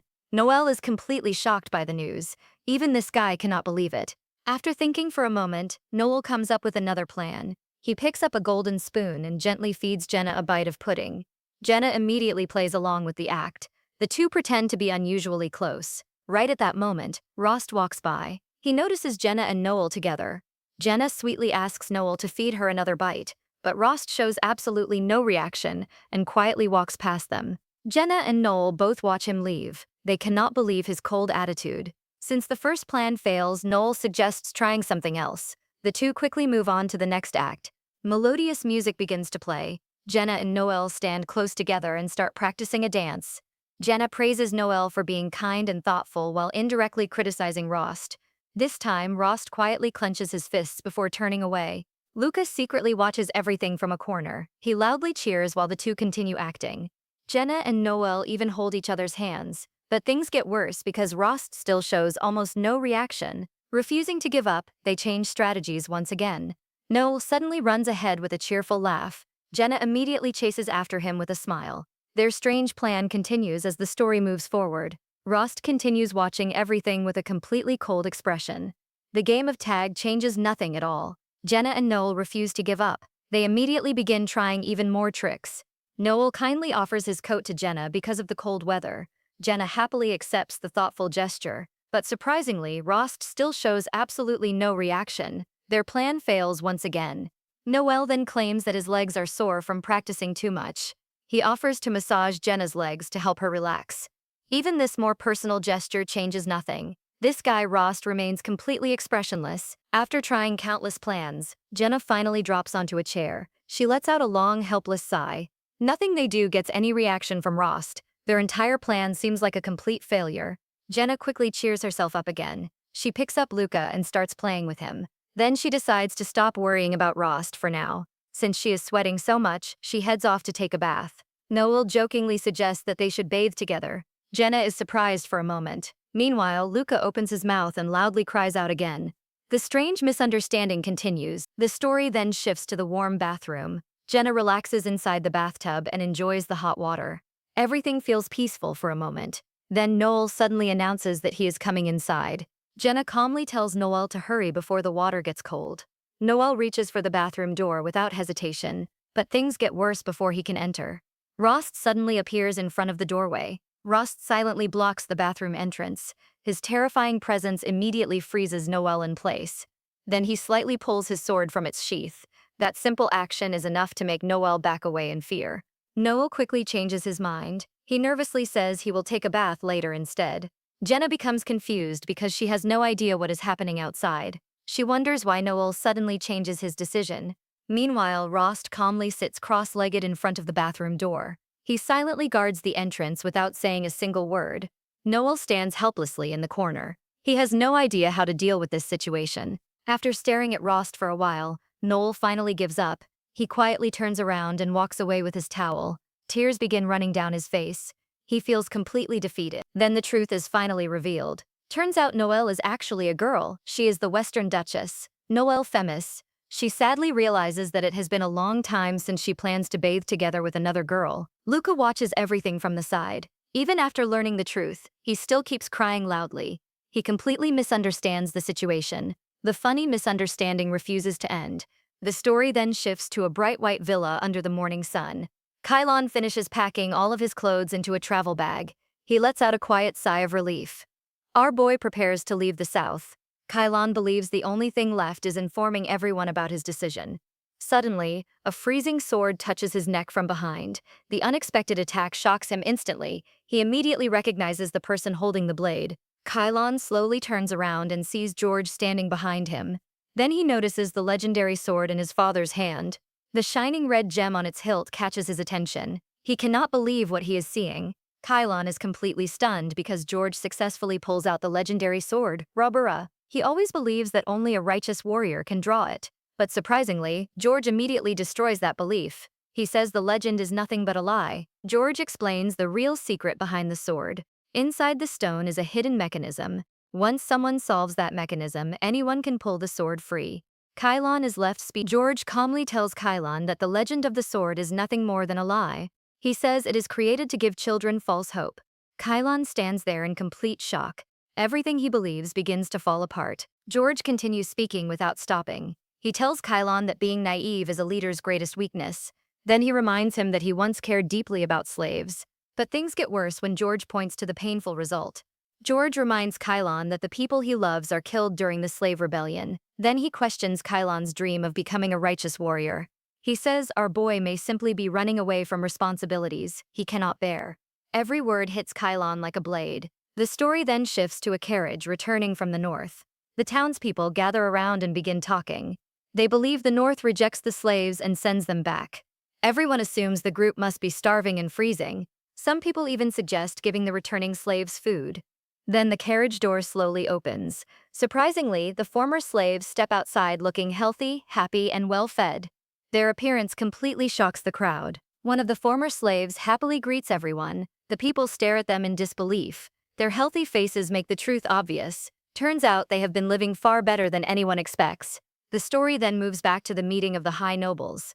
They continue discussing the massive grain harvest from the north. According to their reports, the harvest is far beyond anything they predict. The numbers completely amaze them. The nobles reveal that the harvest is nearly 10 times greater than expected. Even the crop yield per field is much higher than normal. Nobody can believe such incredible results. The success completely changes their view of the north. One noble then brings up another concern. He says, there is one person they cannot ignore. That person is Jenna. Her growing influence begins attracting everyone's attention. The story returns to Kylon and George. Kylon quietly remembers leaving the south to become a righteous warrior, but now George's words make him question everything. He begins wondering if he is simply running away from reality. Painful memories of the past suddenly return. Kylon remembers watching his loved ones lose their lives before his eyes. George then changes the topic completely. He begins talking about Kylon's ideas for reforming slavery. George admits that he carefully thinks about those ideas. He says the agricultural products from the north are truly outstanding. Their quality is better than anything he has ever seen. That success changes his perspective. George explains that the South slavery system is not always cruel. Long ago, it works more like a patronage system. Poor people receive jobs and wages through it. That system helps the South grow into a powerful land. He says the South originally develops through cooperation and mutual survival. Then George throws the legendary sword aside. He admits that he is always disappointed because he believes Kylon is running away from his responsibilities. But now his opinion begins to change. George steps closer to his son. He says Kylon may actually think more seriously about the South's future than he does. Maybe that is why our boy chooses to leave in the first place. George finally understands his son's actions. George bends down and quietly looks through Kylon's packed bag. Then he gives his son one final piece of advice. He tells Kylon not to run away, no matter how painful the South becomes. Instead, he should stay and fight for change. George says real change cannot happen overnight. Kylon must persuade the high nobles little by little. He must continue fighting until the South becomes better. George believes our boy is exactly the person the South needs most. The story then shifts to the hallway. Veronica runs toward Kylon's room after hearing that he argues with George and starts packing his luggage. She believes he is finally returning to the north. She quietly peeks through the doorway. Instead of another argument, Veronica sees George and Kylon embracing each other. She immediately steps back without making a sound. She does not want to interrupt their emotional reunion.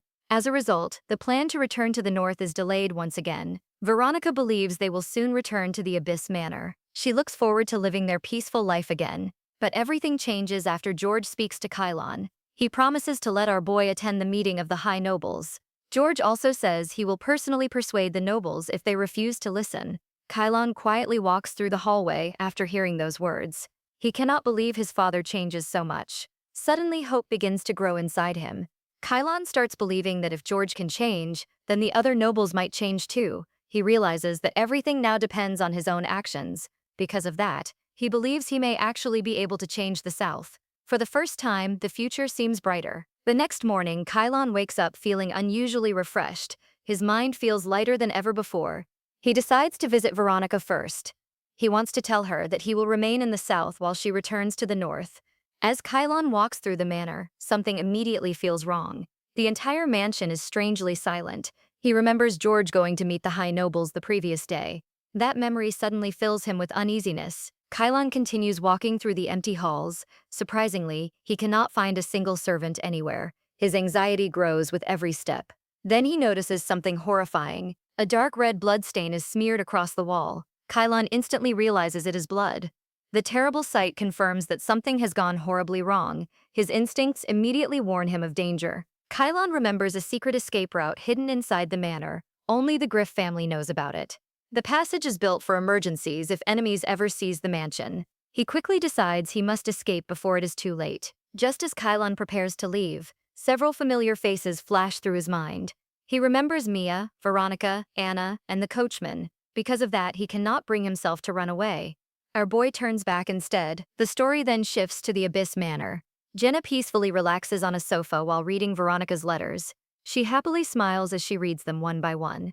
The messages immediately brighten her day. Jenna laughs and says Veronica already misses her, even though they have only been apart for a short time. Then she suddenly stands up. She quickly goes to find Rost. A new idea has already formed. Jenna tells Rost that she wants to visit the South. She explains that she wants to check whether everyone is doing well. Since future trade with the South is also important, she believes meeting the high nobles will be helpful. She also hears that the South is peaceful and safe. But things get worse back at the Griff Manor. A group of armed thugs storms the estate and captures everyone inside. Their leader threatens the prisoners without mercy. Then he steps on a man's head to make an example of him. The frightened butler reminds the intruders that this is Duke Griff's manor. He warns them that they will never escape after attacking such a powerful family. But this scumbag only laughs in response. He is not afraid at all. The leader presses a knife against the butler's neck. Then he demands to know the location of the manor's secret escape route. The threat leaves everyone terrified. No one dares to move. Veronica quietly watches everything unfold. She realizes that only members of the Griff family know the location of the hidden passage. Then she understands the real purpose behind the attack. Their true target is Kylon. Veronica also realizes that everyone else will probably be killed to silence the witnesses. She silently hopes Kylon already escapes before it is too late. But surprisingly, someone suddenly attacks the leader. One powerful punch sends him flying across the room. Veronica looks up in complete shock. Turns out the person is Kylon himself. Our boy calmly faces the armed intruders without showing fear. He quickly realizes they are mercenaries working for the high nobles. The furious leader slowly gets back up. He angrily curses Kylon for daring to strike him. Then he reveals the terrifying truth. He declares that the Griff family is already finished. The high nobles now control the South, and Kylon's fate is sealed as the scene comes to an end. The mercenaries reveal the terrible truth. The high nobles knock George unconscious before locking him inside a dark room. Then they seal the door shut. Everything begins 9 hours earlier. George arrives at the meeting of the high nobles. As he walks inside, the guards quietly whisper to each other. One of them wonders if that man is actually Duke Griff. But the others dismiss the idea because the Duke never visits this place. George never hears their conversation. Instead, he continues walking toward the meeting room. It is his first time attending a gathering of the high nobles. Even so, he believes he can persuade them. George worries that the nobles may reject Kylon's request to join the meetings. Still, he believes his passion for improving the South will convince them. He enters the room with confidence. Unfortunately, the reality is completely different. Inside the meeting hall, the nobles continue discussing the North's incredible harvest. They admit that the farming area is much larger than expected. They are also shocked by the outstanding crop yields. The North's success completely surprises them. Soon the conversation shifts to Jenna. One noble brings up the strange rumor that she is the Demon Lord. Another noble immediately laughs at the idea. He says no Demon Lord would spend time farming. The nobles believe the rumor comes from the east. They suspect Duke Rubelite spreads it out of jealousy because of the poor harvest there. Everyone laughs at the ridiculous story. Then they completely ignore the rumor and move on. The discussion soon returns to Kylon. The nobles admit that they hope he will argue with George and leave the South, but that plan completely fails. Now they believe they must act immediately. One noble warns that Kylon will eventually free all of his slaves. They refuse to let that happen. Because of that, they begin discussing a far more dangerous solution. This scumbag openly suggests killing him. Another noble sadly says he wishes Kylon changes after the slave rebellion. Then he reveals something even more horrifying. Turns out the death of the Duchess changes nothing. His words expose a terrible secret. The nobles admit they are the ones who secretly start the slave rebellion years ago. They even confess to using the rebels before wiping them out completely. Some of them even regret not leaving a few survivors behind. Their cruelty has no limits. Standing outside, George hears every single word. The shocking truth completely destroys everything he believes. He finally realizes the high nobles are responsible for the tragedy that takes his wife. His entire world falls apart. George remembers telling Kylon that a naive leader is dangerous. Now he realizes he is the truly naive one.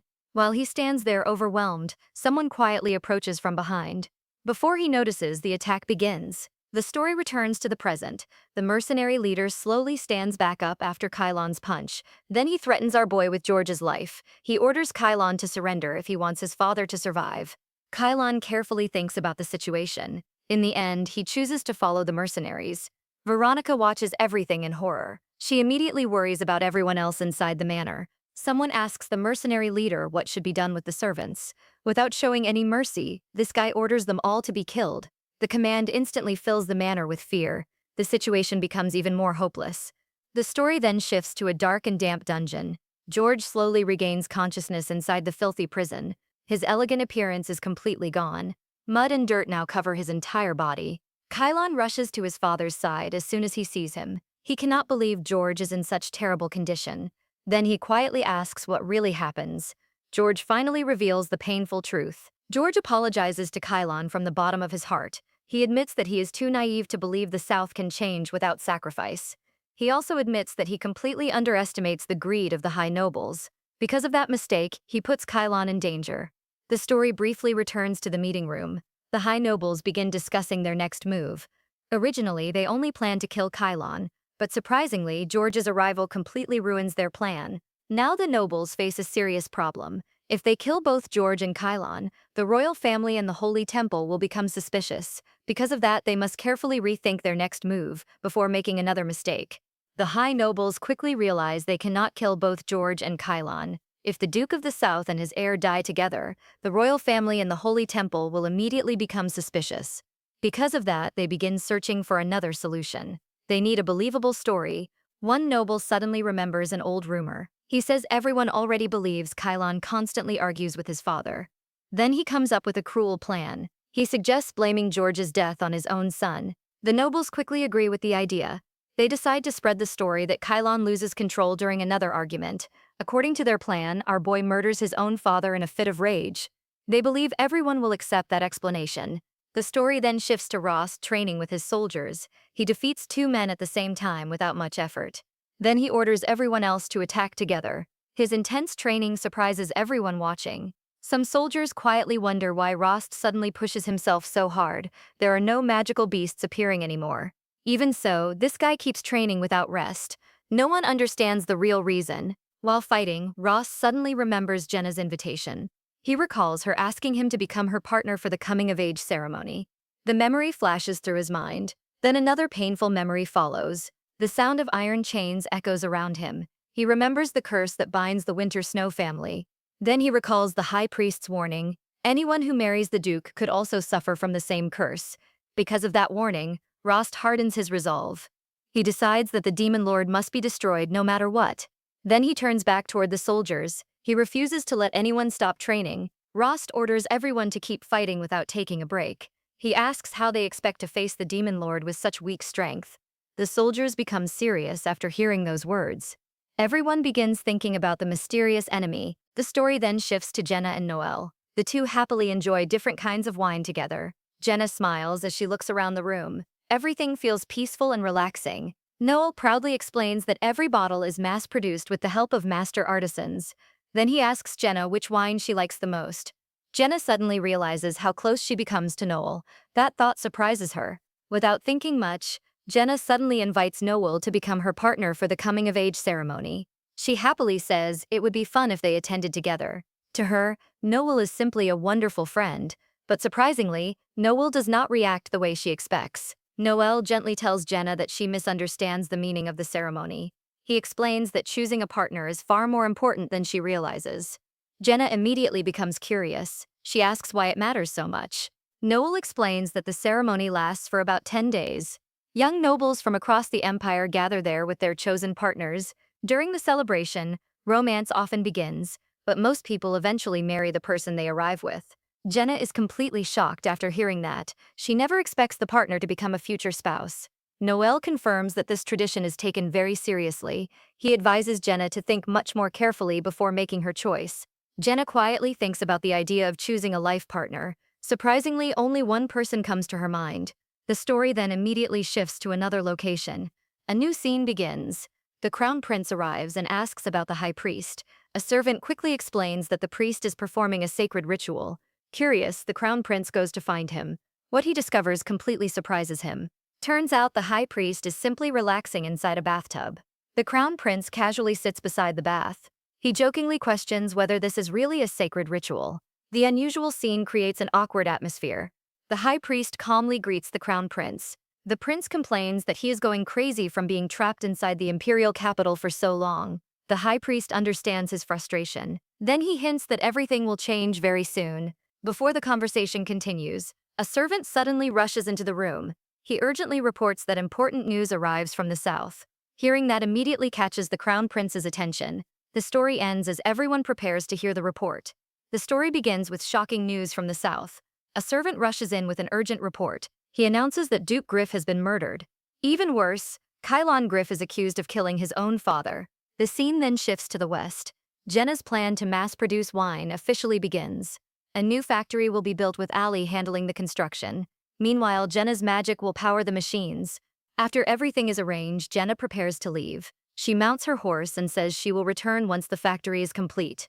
This time, she plans to travel slowly. She also wants to see more of the world along the way. Noelle asks if she is heading straight to the south. Jenna confirms that she is. Then Noelle suddenly becomes serious.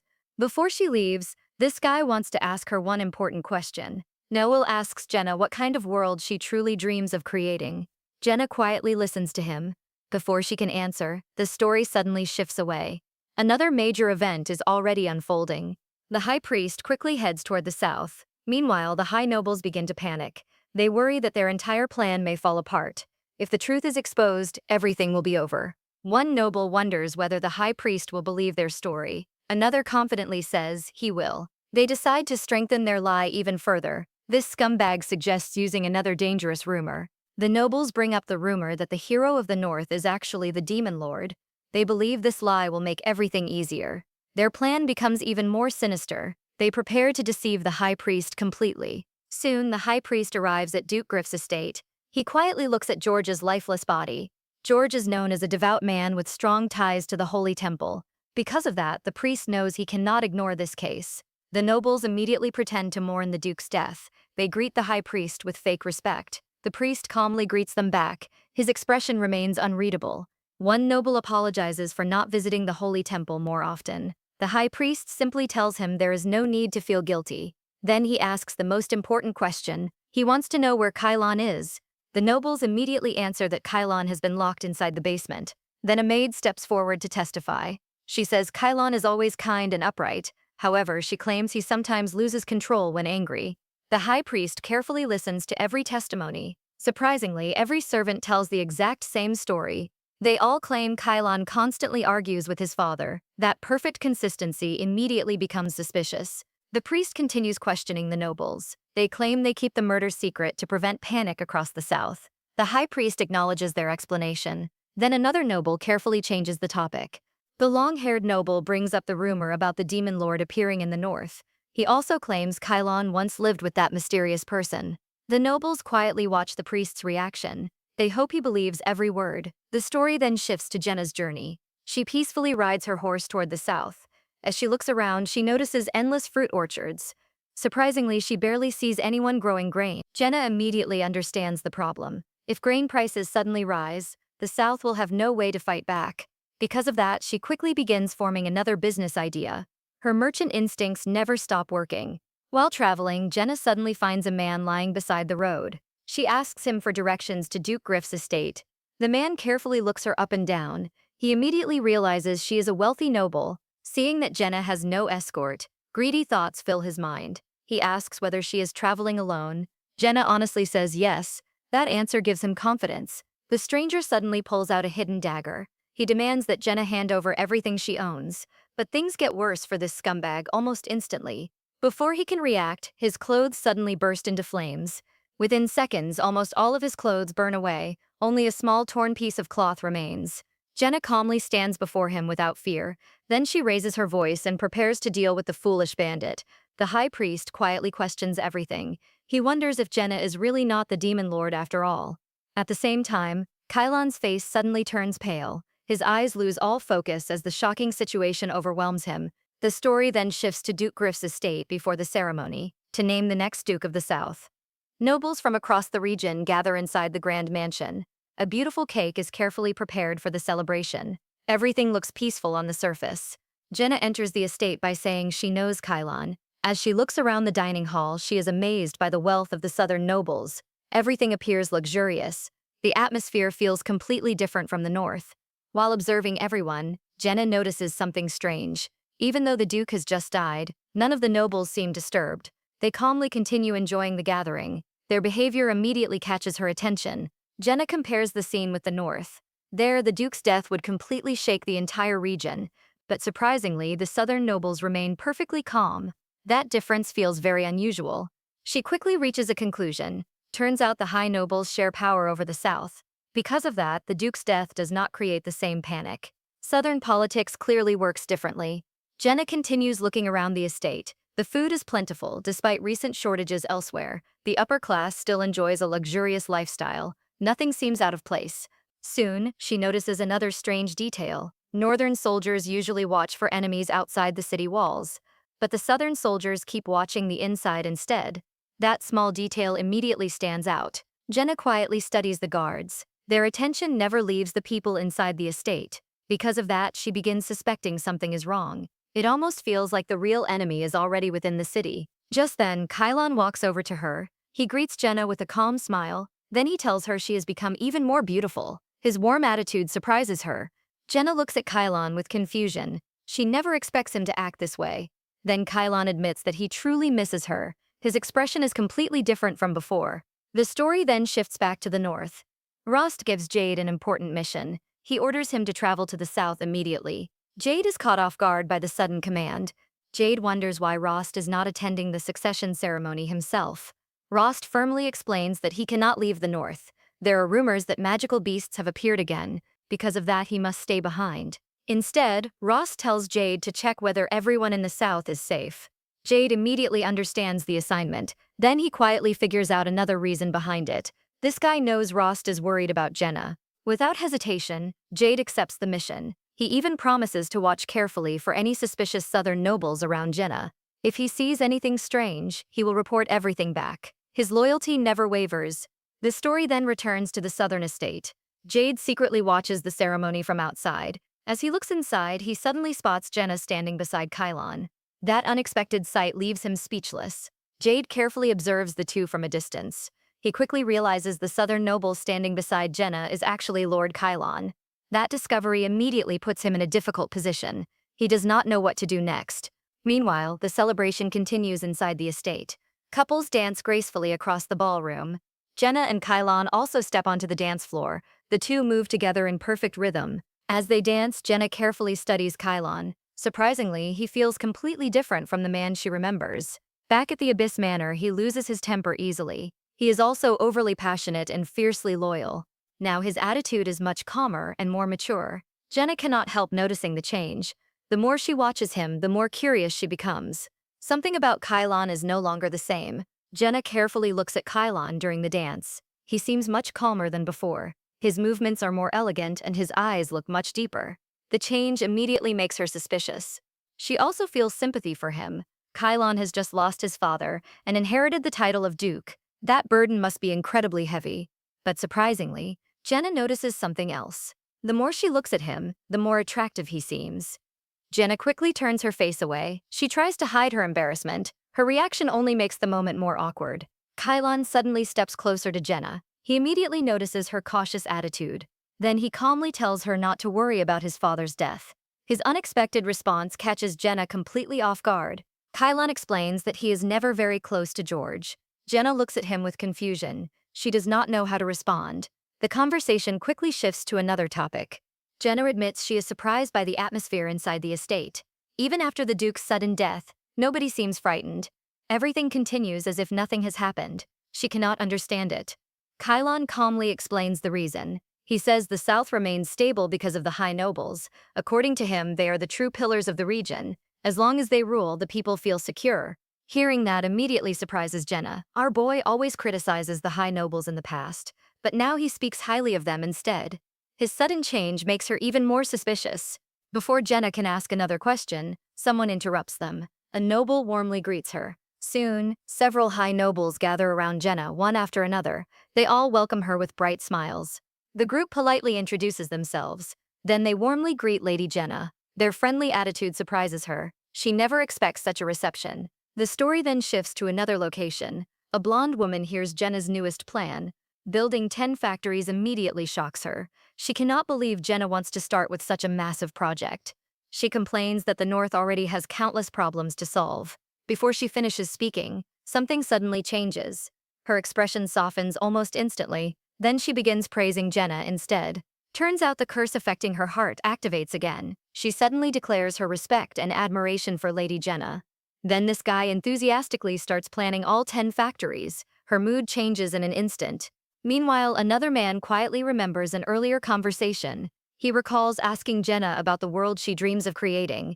Jenna answers without hesitation. Her dream is simple but powerful. Jenna says she wants a world that no longer needs heroes, because if heroes are unnecessary, the world must already be peaceful.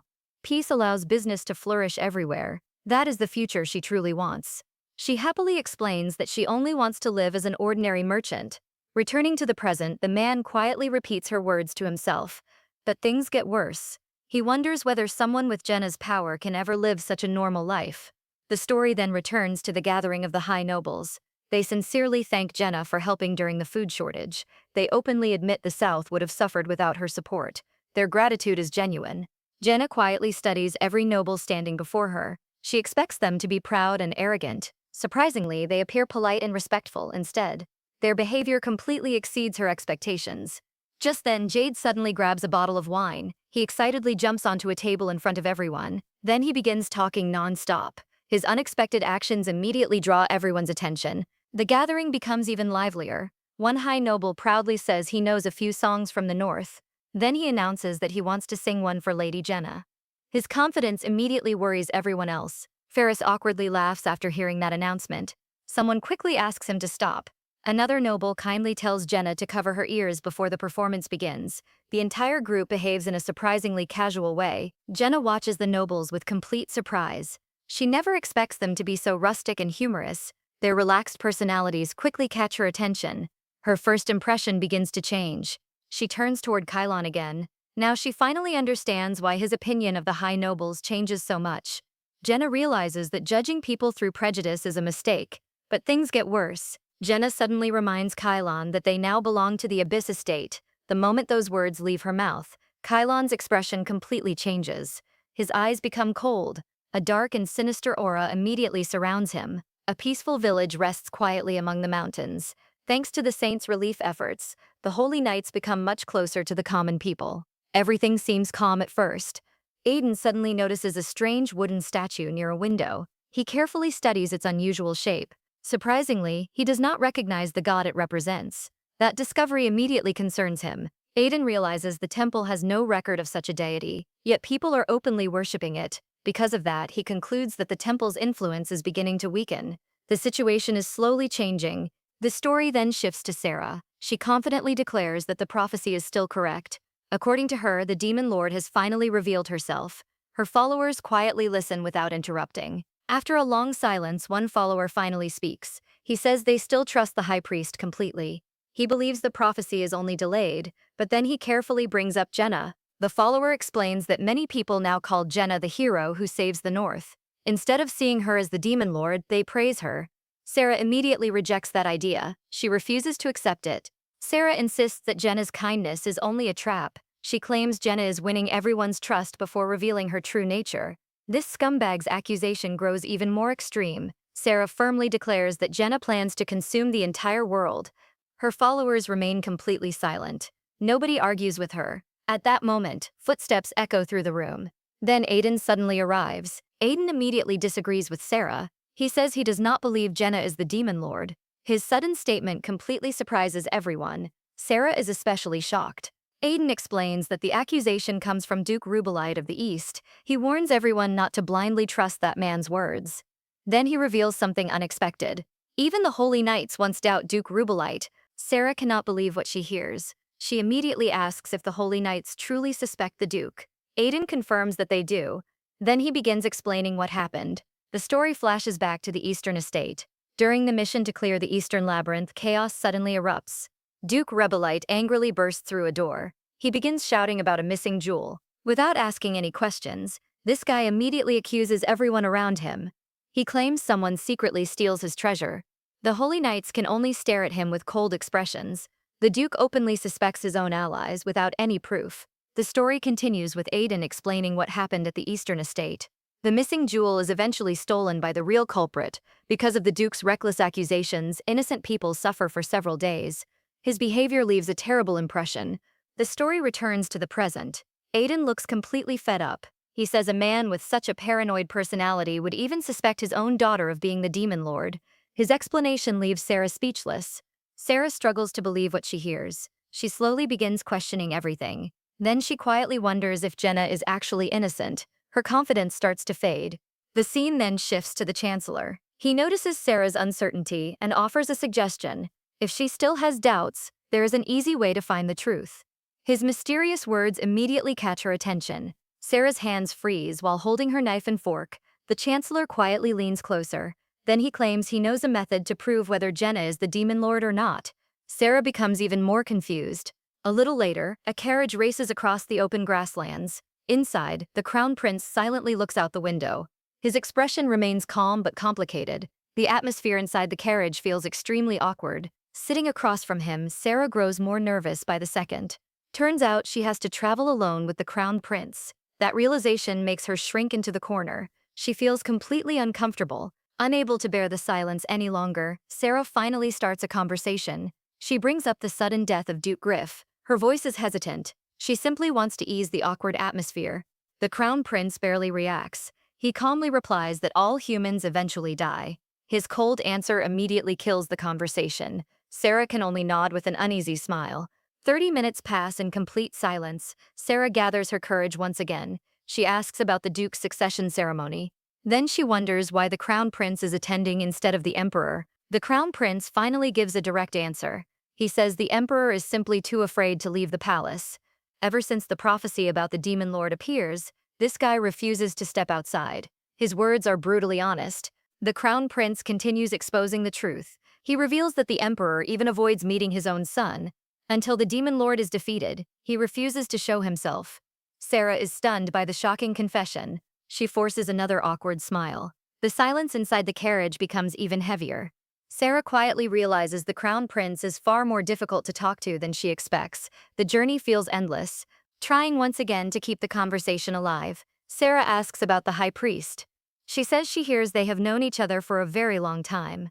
The question finally catches the Crown Prince's interest. Resting his chin on one hand, the Crown Prince casually answers. He says he and Theodore have been together for 1,000 years. That unbelievable statement completely shocks Sarah. She cannot process what she just hears. Before Sarah can recover, the Crown Prince suddenly asks another question. He casually asks for her name. Sarah freezes on the spot. She is completely caught off guard by the unexpected question. The group happily welcomes Jenna back to the estate. Veronica rushes over and hugs her tightly. Everyone smiles because they finally meet again after a long time. Jenna asks if everything has been fine. Veronica assures her that the high nobles have treated them very well.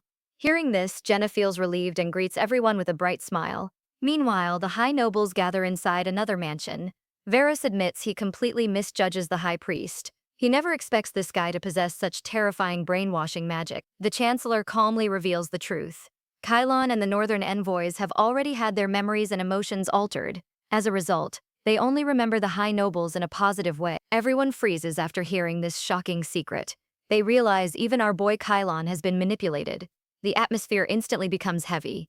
Varys asks the high priest a direct question. He already knows every crime the high nobles commit. Yet surprisingly, he still chooses to stand on their side.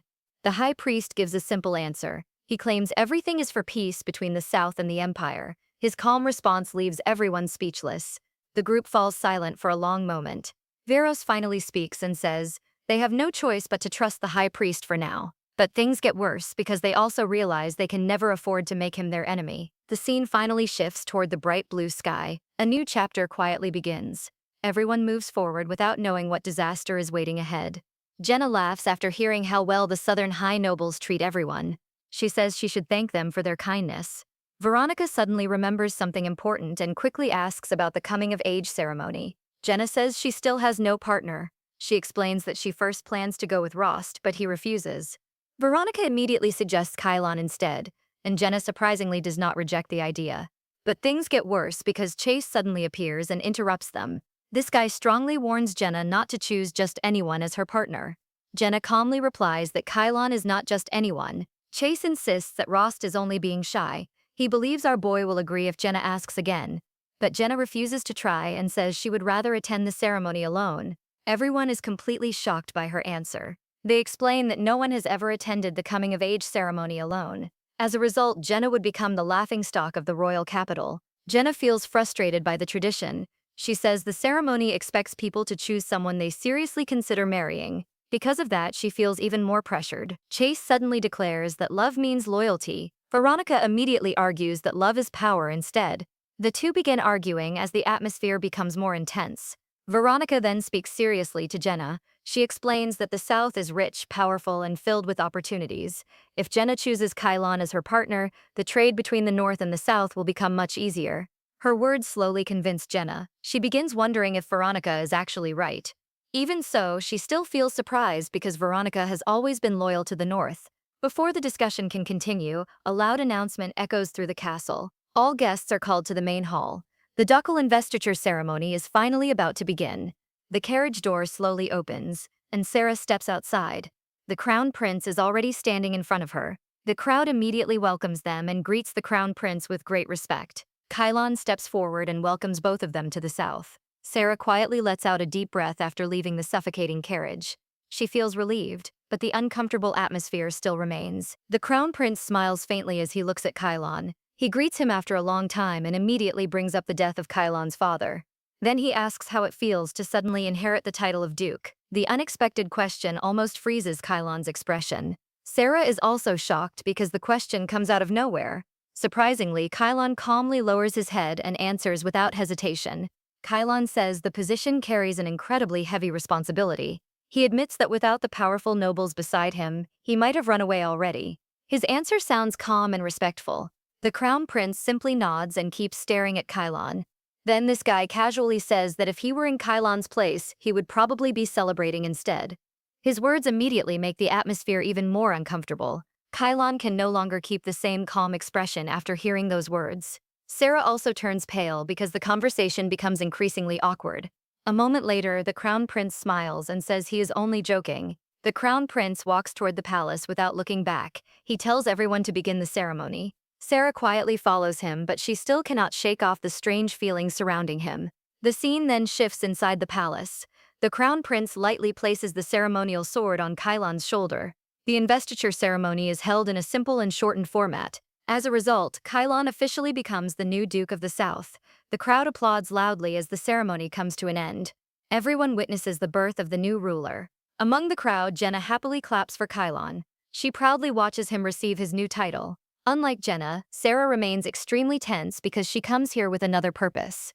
Jenna suddenly notices Sarah standing nearby. She gently smiles while looking in Sarah's direction. Surprisingly, Sarah's cheeks instantly become bright red. The grand banquet soon begins. Sarah slowly walks through the crowd while carefully observing Jenna. She cannot forget why she comes to the South in the first place. Sarah remembers that if Jenna truly is the Demon Lord, then both the Saintess and the Demon Lord are standing inside the same banquet hall. Because of that, every step feels heavier. She tries to calm herself before approaching Jenna. Before Sarah can do anything, Jenna suddenly walks toward her first. She greets Sarah with a friendly smile. Even so, her presence feels strangely overwhelming. As Jenna gets closer, Sarah immediately begins sweating. She instinctively takes a small step backward because the pressure is too intense. Even her greeting becomes awkward. Jenna continues speaking naturally, as if nothing is wrong. Sarah forces herself to respond politely. The conversation remains short, but Sarah becomes even more nervous. Then the Chancellor's words suddenly return to Sarah's mind. She remembers the special method that can reveal whether Jenna is truly the Demon Lord. Because of that, she immediately makes up her mind. Sarah quickly reaches out and grabs Jenna's hand. She nervously asks if she can bestow a blessing upon her. Jenna is clearly surprised by the sudden request. Jenna hesitates after hearing those words. She says she does not really need the saint's blessing. However, Sarah refuses to give up. Sarah explains that she only wants to repay Jenna for helping her inside the northern labyrinth. As more people begin watching them, the situation becomes difficult. Jenna realizes refusing now would only attract more attention. After a brief pause, Jenna finally agrees to accept the blessing. Sarah becomes even more nervous after receiving permission. She immediately begins casting the holy spell. Sarah recites the blessing with a majestic voice. The holy light immediately surrounds Jenna, but surprisingly, the moment the blessing activates, everything changes. A terrifying pressure suddenly crashes down on Sarah instead. Her eyes widen in complete disbelief. Strange glowing patterns immediately appear inside her eyes. An unknown force suddenly appears before Sarah. She looks toward the mysterious presence with a terrified expression. Her entire body begins trembling under the overwhelming pressure. Sarah desperately tries to remain calm. However, the invisible force keeps pressing down on her. She can barely endure the terrifying sensation. At that moment, she remembers the Chancellor's warning once again. He says that if Jenna is truly the demon lord, the blessing will have no effect at all. That memory instantly fills Sarah with even greater fear. The invisible pressure continues surrounding Sarah from every direction. She begins wondering if Jenna is actually the real demon lord. The terrifying possibility completely shakes her. Meanwhile, Jenna remains perfectly calm. She stands completely still while only her hair gently moves in the wind. She shows no sign of being affected by the blessing. A moment later, Jenna calmly thanks Sarah for giving her the blessing. Then she smiles brightly without showing any discomfort. Sarah freezes where she stands and stares at Jenna in complete shock.